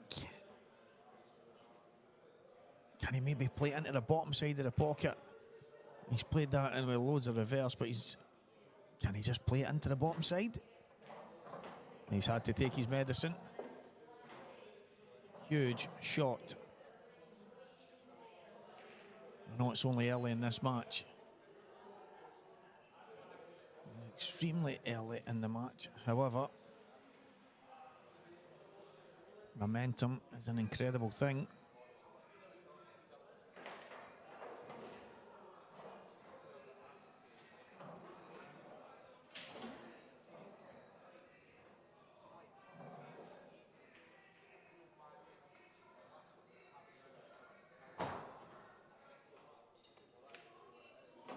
Morgan McInnes. What a brilliant puncher's finish. Kind of reminds me of the boxer that's on the ropes and he throws out a bit of a Hail Mary. He put his hand up there. Oh, no, he's not. He's actually just telling Campbell that he's gone for a little couple of minutes.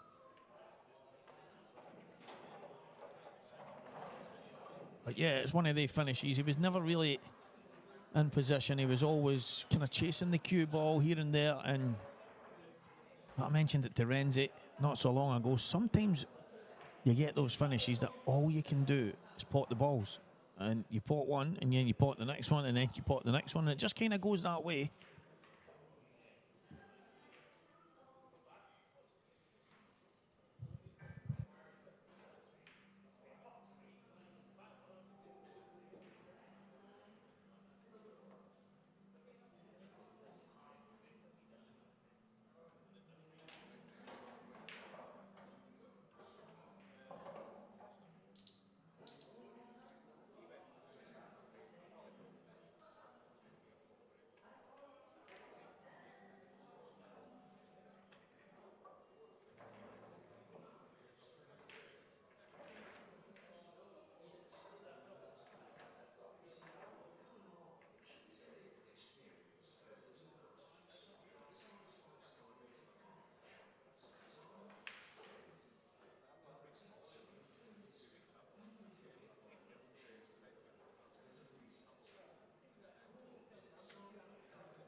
So,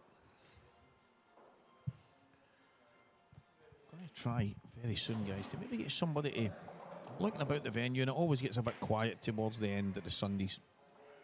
And that's totally fine. People will play and they lose and they disappear. They do a little Paul Daniels twirl and off they go. But I think Mark Fleming has came here with Morgan McInnes. So while Morgan's in, you get Mark to join me. He might not fancy it. He might be too busy watching the football.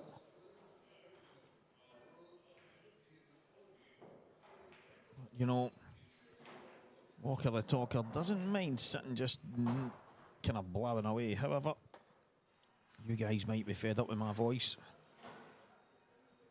Apparently, people get fed up with it. I talk too much. Wouldn't be much of a commentator if I sat quiet, guys. However, we'll see how it pans out. As I say, a lot of guys will play, win, lose, whatever it is, and then they have to do what they have to do. But I am here till the very end.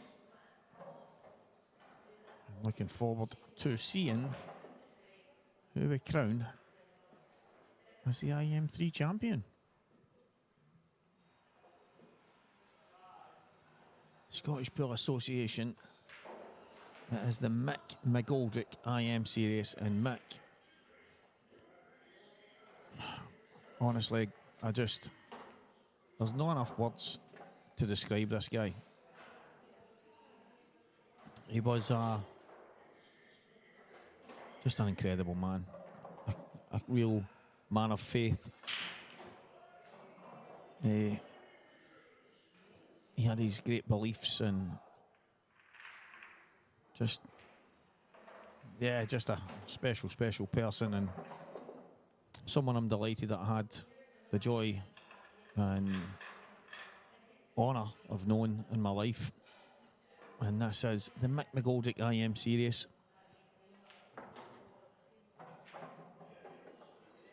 And today we're in McGoldrick's in Rutherglen on a day where, look at 10 years without him. Time really does fly. The Scottish Pool Association, Mick McGoldrick Individual Membership Series Event 3.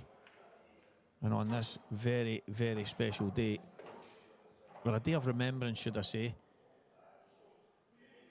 someone is going to have the honour of lifting that trophy. And yeah, you know, I'm not saying that I would have had a chance of winning it, no chance at all, but no chance at all, am I saying that? I'm not saying I couldn't have. However, what I'm thinking is, I'm actually annoyed that I missed the qualifiers now, because even just to be competing today on this day, maybe in his honour kind of thing, and yeah, I think the guys, it's a special day for a very special man. The Mick McGoldrick IM Series, brought to you by Saltire Promotions, live in Scottish Q Sports streaming. Mick would absolutely love where the game is right now. Looking at these matches live, the kind of streaming software and stuff, whatever it is, getting to sit in your house and watch some of our best players go at it. Mick would absolutely love the strength that Scottish Pool has and the way it's buzzing. So huge credit to everybody. It's first class. We're blessed. Absolutely blessed. God bless you, Mick McGoldrick. Campbell Dunlop. Is he on the plant? I think he's on the plant. 2 frames all here, race to 7. That'll run off the cushion.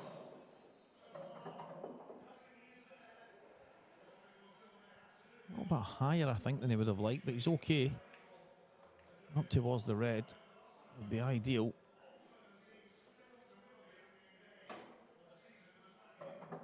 It's another one of their moments. And that for me there was the issue, that he's landed so thin Or it's ended up going away from the line that he wanted. He did a lot of reverse. He's maybe get a kind of billiard shot to play. I don't think he's got much else.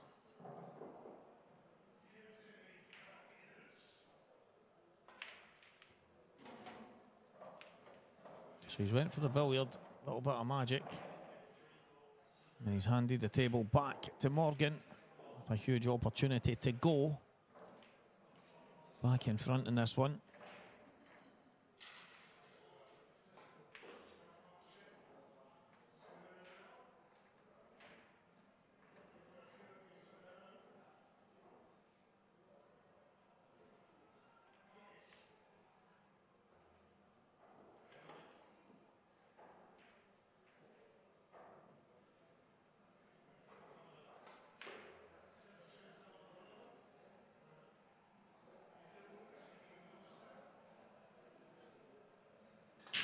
Taking probably the only real awkward ball on the table.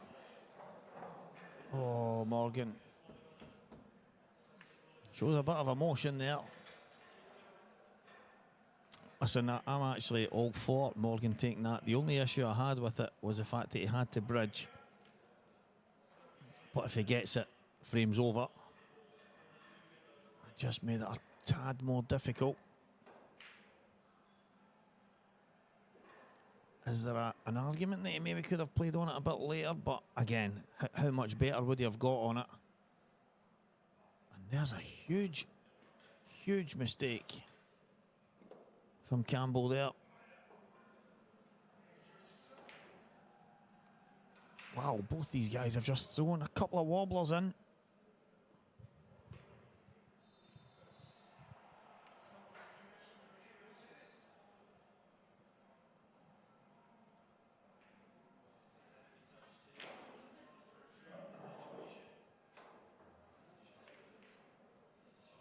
So drop the plant. Get the ball rolling.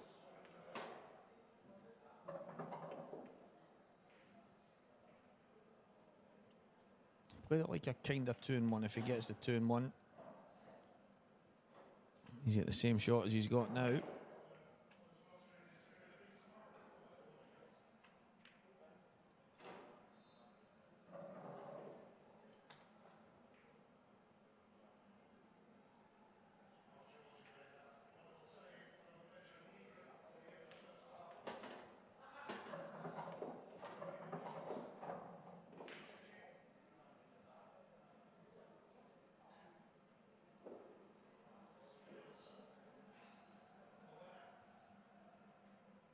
If he's got just a can he just about stun out? Play the one to the left middle, right middle, then the one to the top again. Is he going to take the one up the cushion first? I mean, that would be the right shot. It's the bravest shot. It's the one that wins him the frame. He's hit it into the cushion. Wasn't as clean as it should have been, but it's worked out perfect. It's worked out absolutely spot on.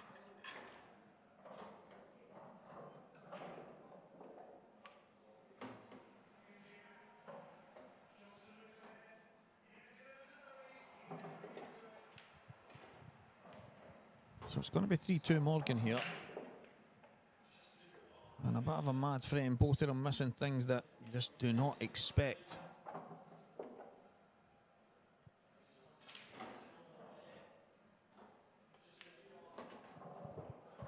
3-2 Morgan. A lot of pool still to be played in this one. A couple of uncharacteristic errors early doors. Also a couple of cracking finishes. Just real talented boys going at it here.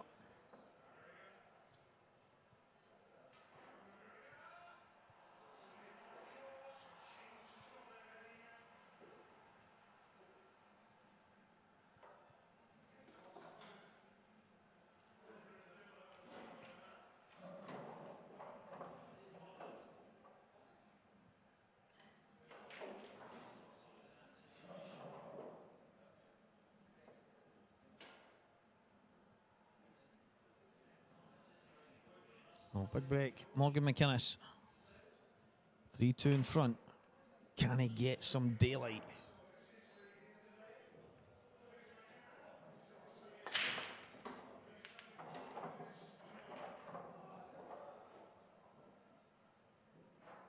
Red down. Yellow's on.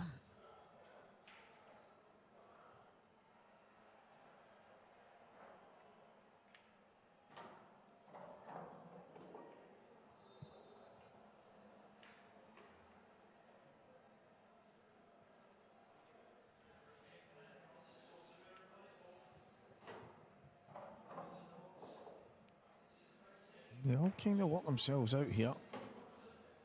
We'll take these 3 yellows away at the top right corner.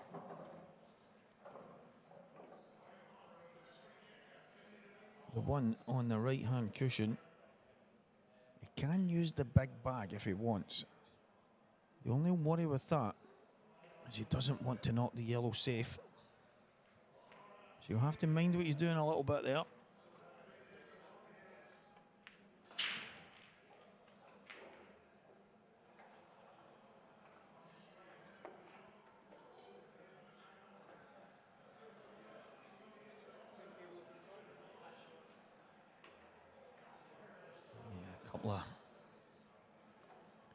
Couple of really poor ones.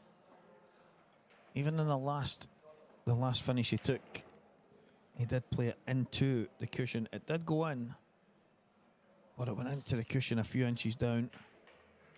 Just not potted the last few as clean as he would have liked Morgan.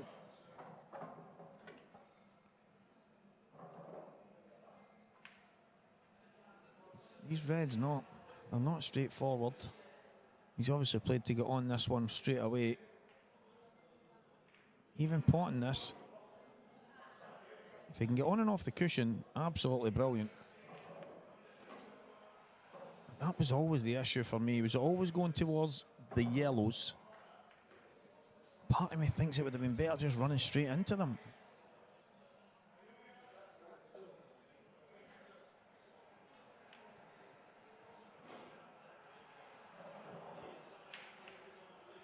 Is there another frame? It's going to get away from Campbell here. He's had a few opportunities. And you can't. If you don't take your chances against someone as good and someone in the form that Morgan McInnes is in right now, if you don't take your chances, you don't really stand a chance. The number 1 seed, the number 1 in the country, player who's been in unbelievable form over the last while.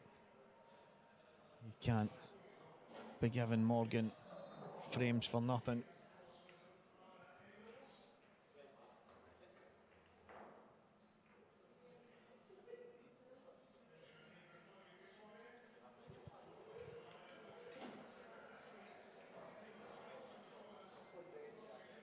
I don't even believe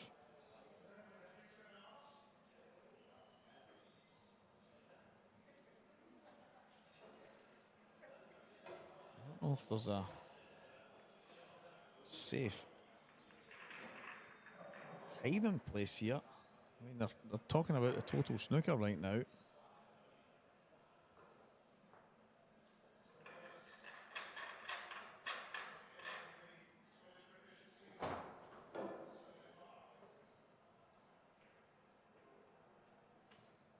I don't know why they have to use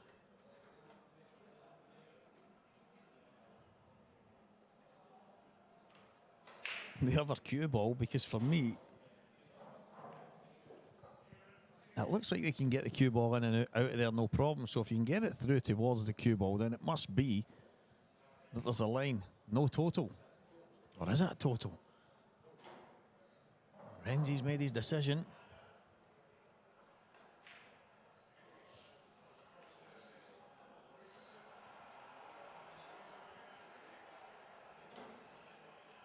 Oh, he's missed it anyway. And it is another frame that's going to get away from Campbell Dunlop.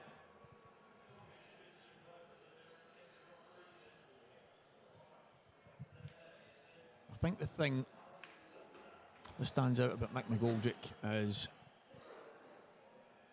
he was, I say the grandfather. To a lot of people, he might have been more like a father. I think when someone that doesn't know you doesn't bat an eyelid when it comes to giving you time, whether it be advice or whether it be having a laugh and a joke with you, whether it be playing a part in your wind-up. I mean, we used to annoy the life out of him, but the way he would react to it was kind of like an old grandfather that you had, and he was just one of the guys that didn't mince his words. He was very opinionated, but he ruled the world, obviously Glasgow Pool in particular. So much common sense, so much simplicity the way he went about his business. But as I say, he was a man of faith. He took himself every Sunday to Mass, and no matter where he went, he made sure he did it. He had good morals, and in the whole time that I knew him, I actually can't remember a single person call him a name, or even behind his back talk about him in a bad way. Or he was just one of the guys that radiated a type of an aura and a love, and you just couldn't help but have an admiration and it's just an actual love for the man. He was just a very, very special person that can't really put my finger on one thing. There was a culmination of things that just made him who he was. But I think he reminds you of the old Glasgow grandfather. Just really straight to the point. Would shout and scream if he had, but it was never in a kind of overly aggressive, in your face, trying to belittle you way. It was just in a way that when you walked away, you kind of went, yeah, that makes sense. He was just one in a million, really, really was. And there's a lot of cracking people I've met, and a lot of good people, and it was just every now and again you meet someone special, and Mick was one of the people.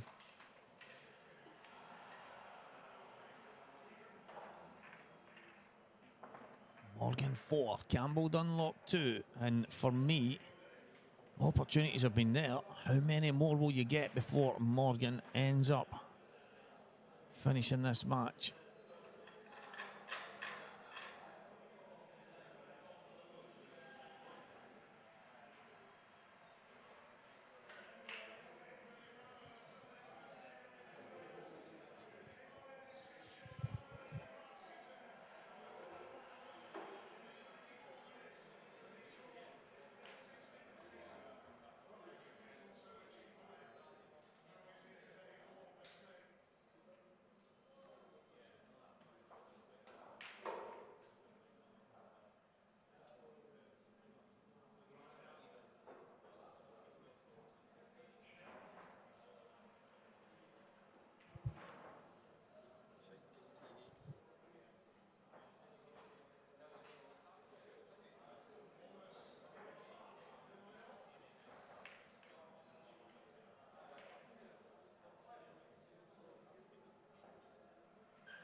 Is that another, what do you call them these days? Comfort breaks.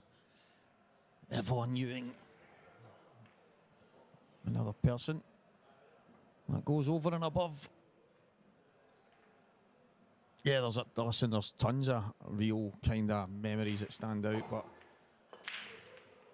to put a context on them and stuff, you would probably have to be here and have rather than during a semi-final of a major Scottish match. But yeah, there's a number of phenomenal memories, and I'm actually delighted on a day like this that we are having the Mick McGoldrick IM, because he would absolutely love everything that's happening here. He would love the way Scottish Pool is, the buzz around the place. So it's definitely got the right name, and I wonder who is going to end up with the trophy on this day. Martin Jones, Liam Dunster getting started on the other table.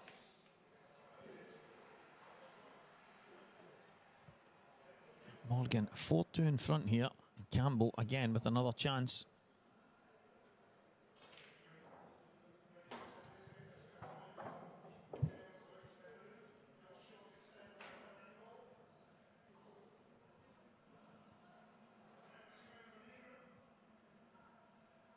Kenny Ash, thanks very much for the kind words. Craig does a wonderful job at Scottish Q Sports streaming, giving us 3 streams over the weekend, and the main having the commentary and stuff like that. It really is first class. And obviously we've got referee buzzing about, Alan Reynolds, and he even joined me in here not so long ago. He gets himself about these days. And Elaine, she says to me yesterday, it might look like I'm not doing much, but I'm still busy sitting here. I says, well, it's not like you're sitting there just staring at the screen. You've actually got to keep things moving. So, but obviously I'm the star of the show, Yvonne, let's be honest. I'll tell you who the star of the show is. These players that have put on one hell of a spectacle up to now. And none more so than Campbell Dunlop, the Seed Slayer they're calling him, the Giant Killer, whatever you want to name him. He's had so many chances in this match to probably be in front, but he's not going away. So Morgan still got a bit of work to do if he wants to get Campbell out of there. 4 frames to 3, semi-final, race to 7. A bit of work to be done yet.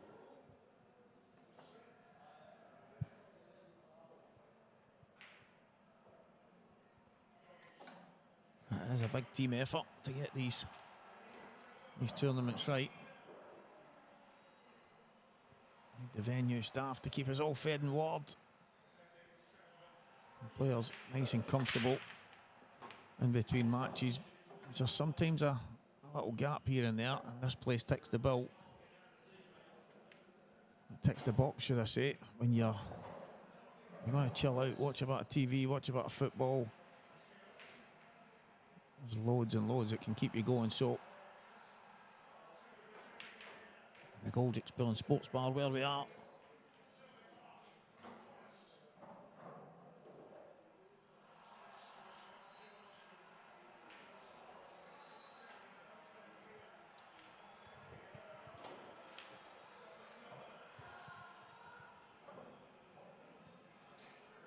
Have a scrappy kind of layout here.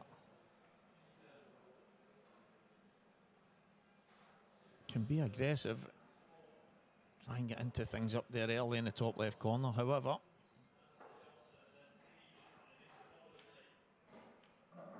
it just depends how he's feeling. Is it yellow?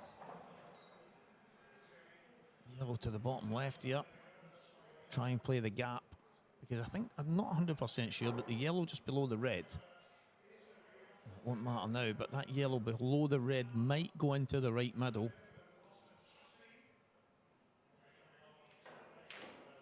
And if it does, there's a chance for Campbell here. Yeah, Vaughan, if I'm correct, I think both of us are going to be there that night. You are refereeing and myself doing exactly what I'm doing right now.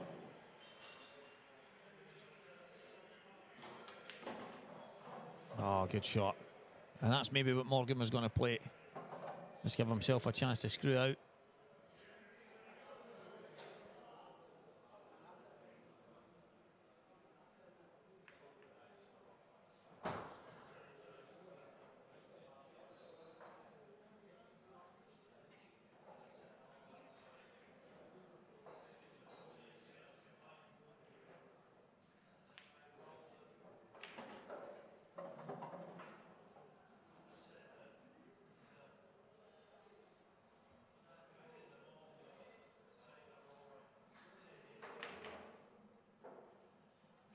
Chance to square this match up has fallen to Campbell Dunlop. I think I'm right in saying Campbell will break next. Now obviously he's had a couple of opportunities that he didn't get right earlier.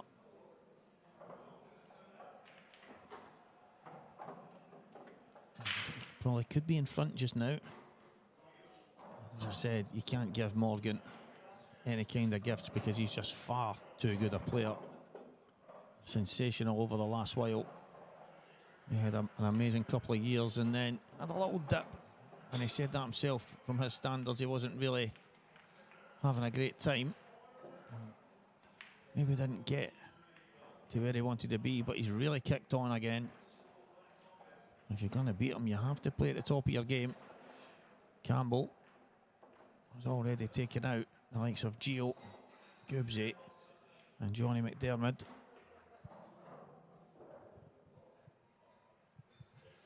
Martin Jones 1, Liam Dunster 0.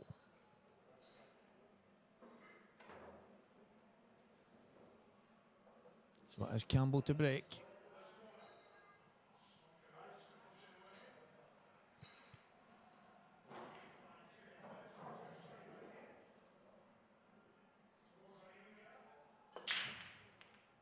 Got one in the middle.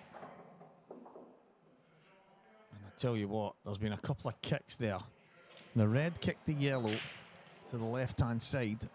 The red came down past the black and knocked the yellow down to a position over the middle that gave and gives Campbell a great opportunity.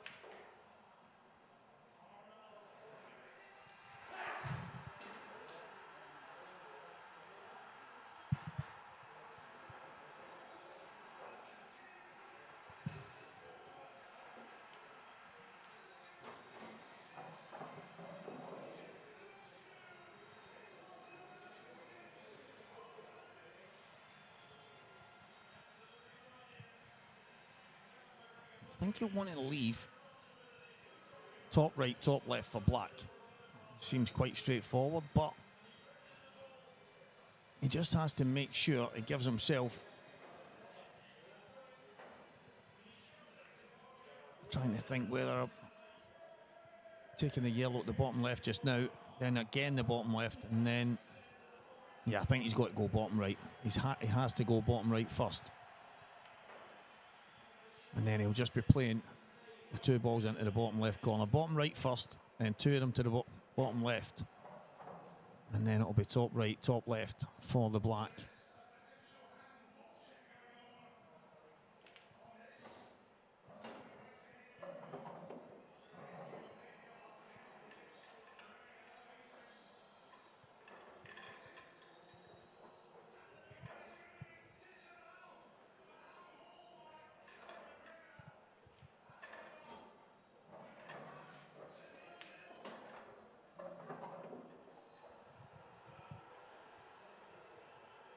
Yeah, has landed.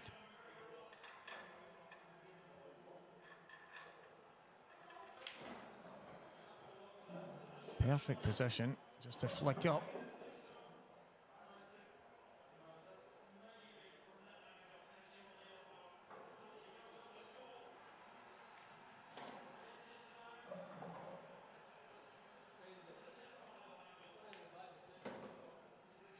Yeah, good finish so far, mapped out pretty well.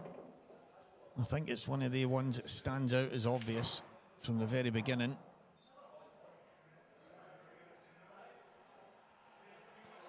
Got stun on and off the cushion. Get himself closer. Good cue action. He does it really nicely indeed, and he's got himself in front, Campbell. And all, he had a couple of opportunities and a couple of frames earlier and kind of handed chances to Morgan that you can't. Morgan took them. Obviously he takes them because that's the kind of player he is. And it's ended up now from 4-2 behind. He's 5-4 in front. Campbell Dunlop 2 away from slaying one more of the top seeds. In fact, the very top seed.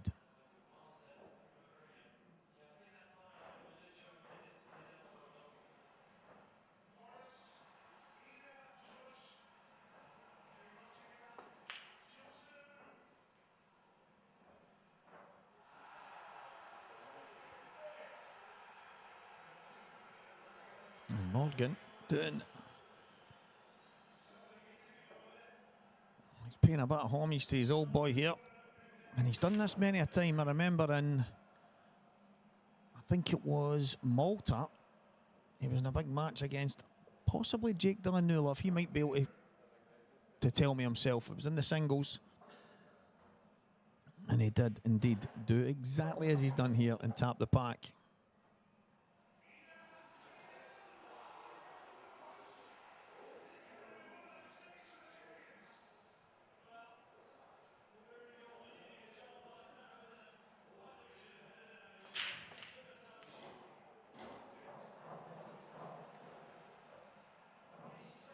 Well, pot kick. They don't always work. And sometimes we forget to pot the ball. Yeah, that's one of the moments.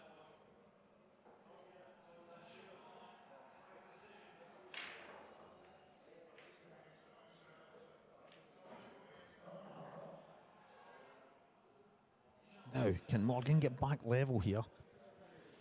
It seems one of these scenarios once again, like he's not been handed this opportunity. This is one of the ones where Campbell trying to push the boat out, and Morgan's lured him into this. Very clever. Morgan taps the pack, tells him, fill your boots, on you go.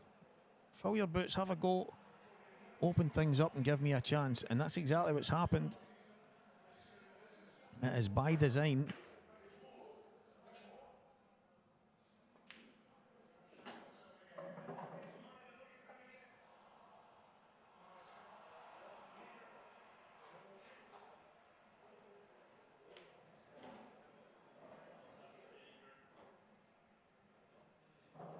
It's a good chance to get back level here. Yes, the red just above the black.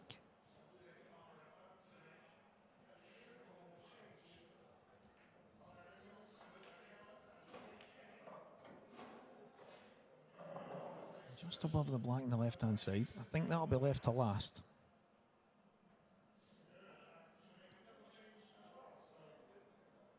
Unless he can get the right angle to just pop it out. Yeah, just about that. So he's giving himself.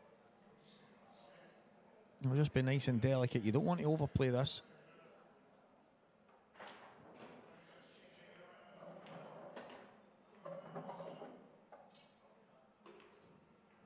You know, the way he was cueing that there, he's obviously Morgan's at the table, so he can see better than us. But it looked to me like he had to put a little flick of screw on it. Instead, it was more like a kind of stun run through type cue action. A kind of angle on it, and it just hasn't really popped out the way he would have liked. But that is a fantastic recovery on that red. Was he fortunate to be on it? Probably. But he's only about an inch and a half away. And not only have you got to try and pot it, you've got to control the cue ball as well. You've got to make sure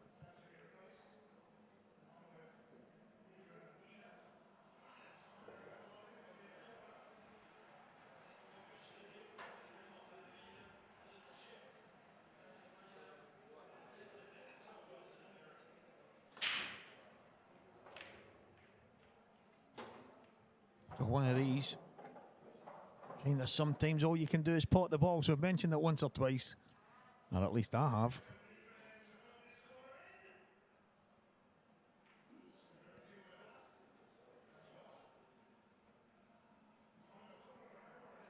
So it's tough. Yeah, it was always tough because he's obviously playing it in such a way that he leaves an angle to drop the red in and come back across to back roughly where he is just now for the black. But he doesn't want to overplay it, doesn't want to give himself a chance of doing exactly what he done. But I think he played the right pace on it. He just kind of didn't get it on target.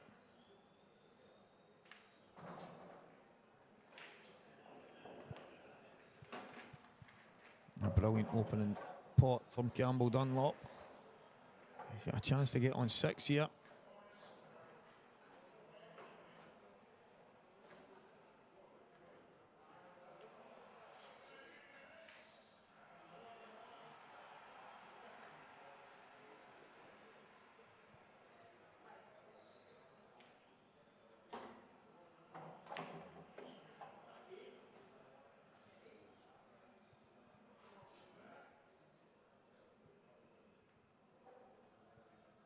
I thought he could have played the one to the left of him there and just screwed back off the cushion for that yellow that he's potted.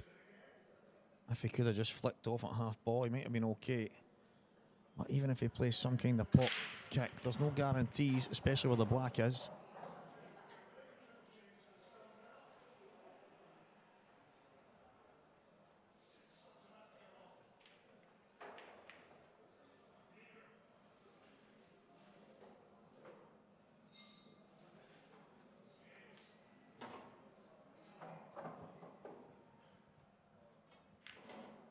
So what that there is to do here, I don't know if he's got the angle to play the kind of delicate pot kick. Maybe he has, but it needs to be nice and easy.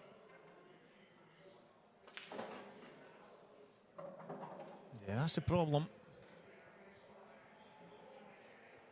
He's had to force it a bit. And in doing so, he's knocked it way above the middle pocket.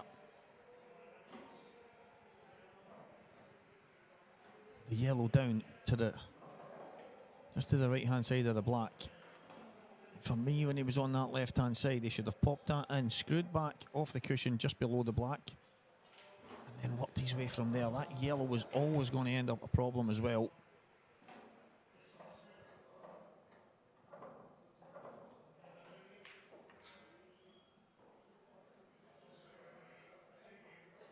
Cross double.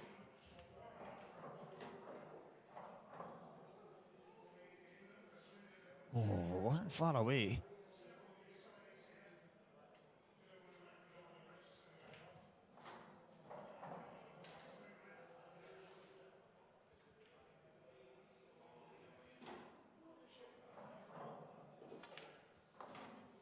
Yeah, it wasn't far away. Chance now. Nice control. Absolutely perfect. Brilliant shot, Morgan. He's drifting through the gap. Landing absolutely plumb. Just a little stun back.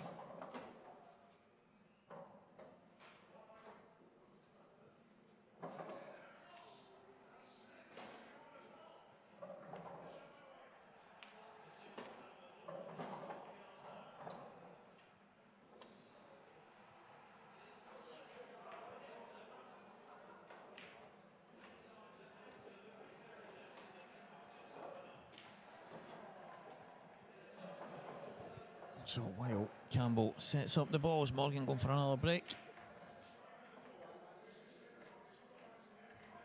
Both of these guys have been thrown back. Large pints all day. Martin Jones 3, Liam Dunster 0. That's in the quarter final. And the winner of that will play Ryan Davey in our second semi-final. Hopefully not far after this one.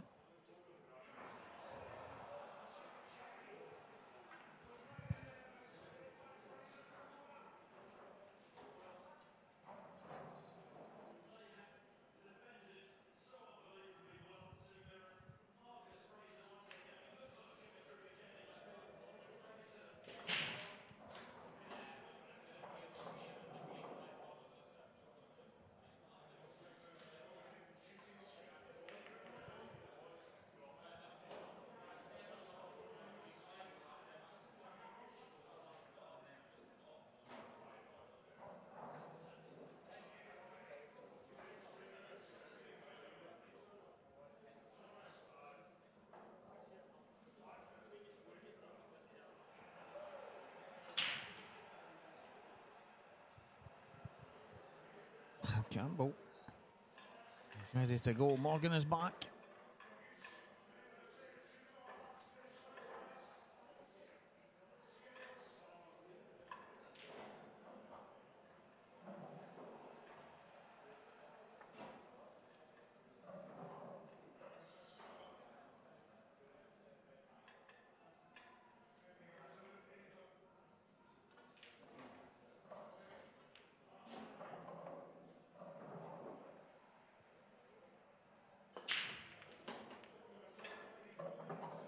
It's a decent cut break that Campbell has.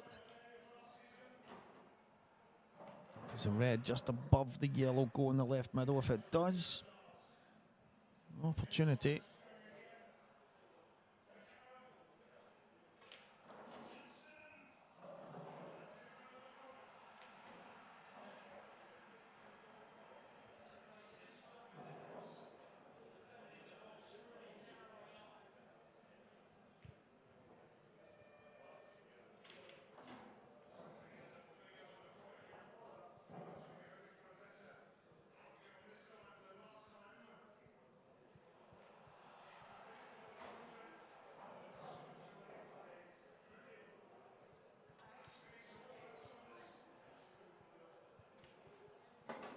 Yeah, that red obviously goes.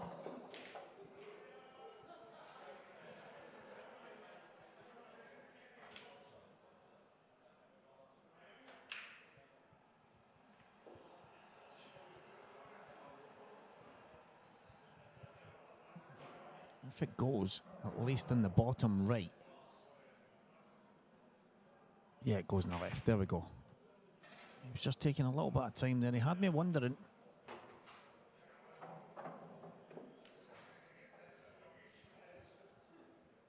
Again, I wonder here. Is this one of them? It looks to me like he's going to play this to the right middle. And then top left, the one that's open. But then does he drop towards the yellow on the left-hand side? But then how does he get from there to the top? Still work to do here.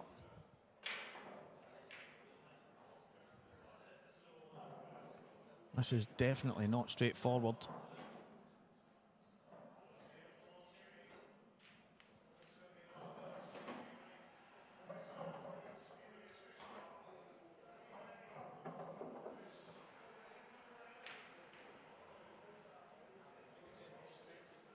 He says just push through, take his medicine, and that's what I was saying, guys. It was never going to be straightforward to get on.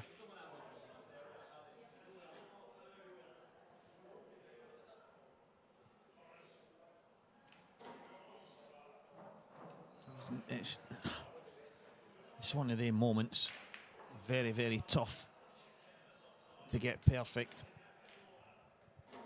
So we've got Renzi looking on in this.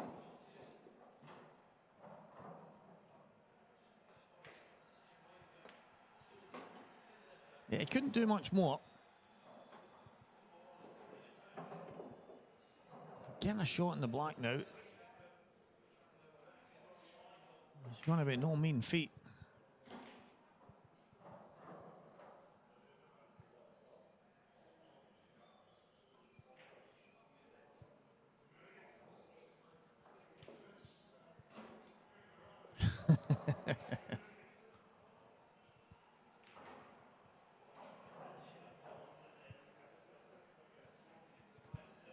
So here is the shot for me.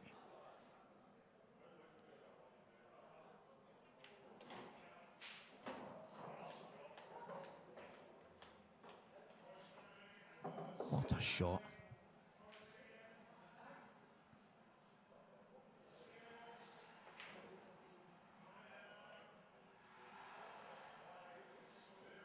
What a phenomenal shot, but it's a thin cut. I don't think he can get it off the yellow, so he has to cut it back.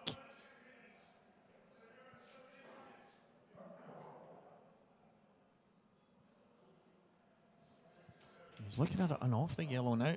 Doesn't fancy the cut. Yeah, good. Oh! Whoa. Well, he's kept the cue ball on the table. The black has gone in. It's 6-5 Campbell Dunlop.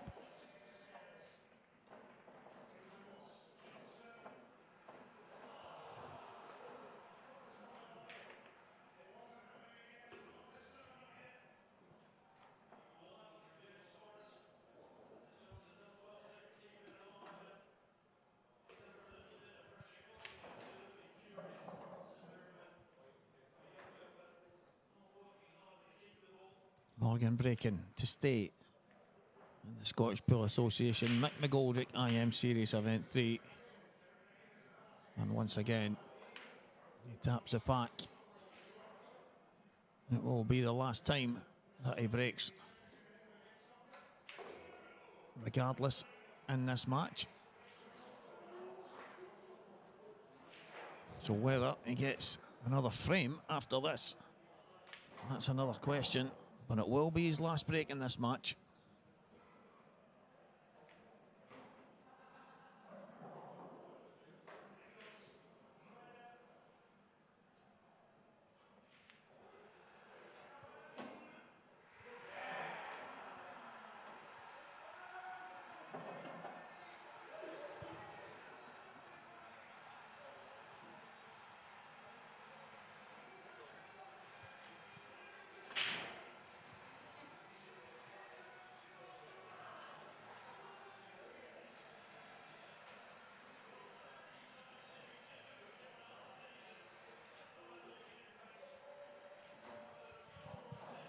Slide off it.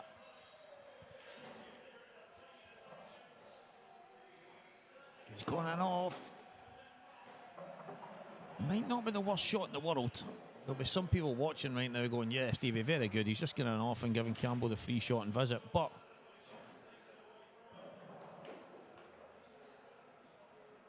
the black is in play, remember. So it depends how Campbell decides to play this.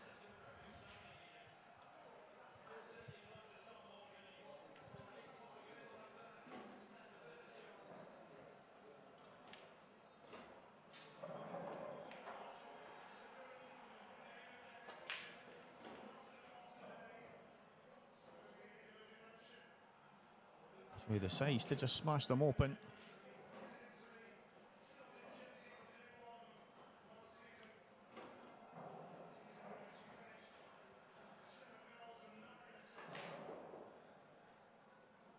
How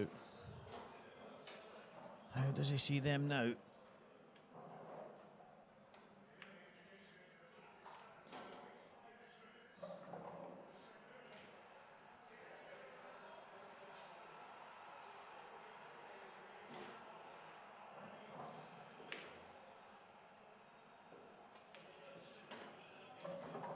Yeah, so looking at playing this and flicking the black and landing on the red to the bottom right.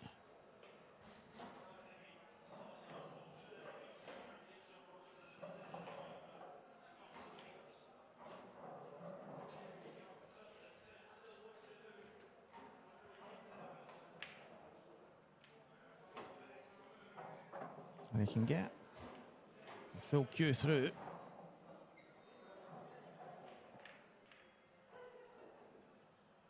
So he can cue this nice.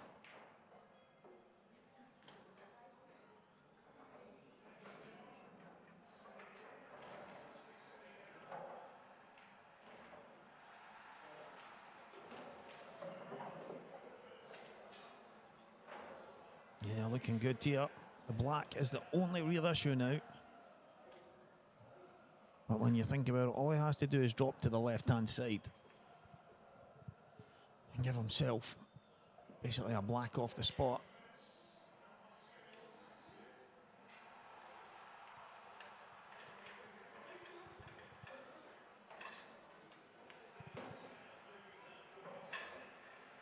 So he'll bring this back out, not far away from where he is right now.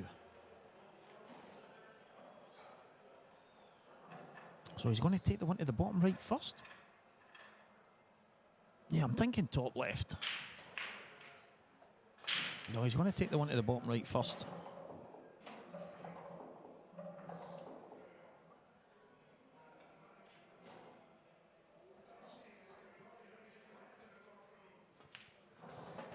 Right, okay. So he's just going to stun off the cushioning out. Little delicate flick of left-hand side. In such a way that it will just come past the yellow.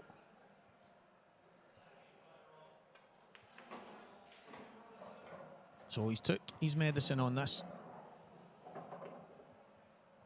I don't think there'll be anything major apart from just running it in. Nice and simple.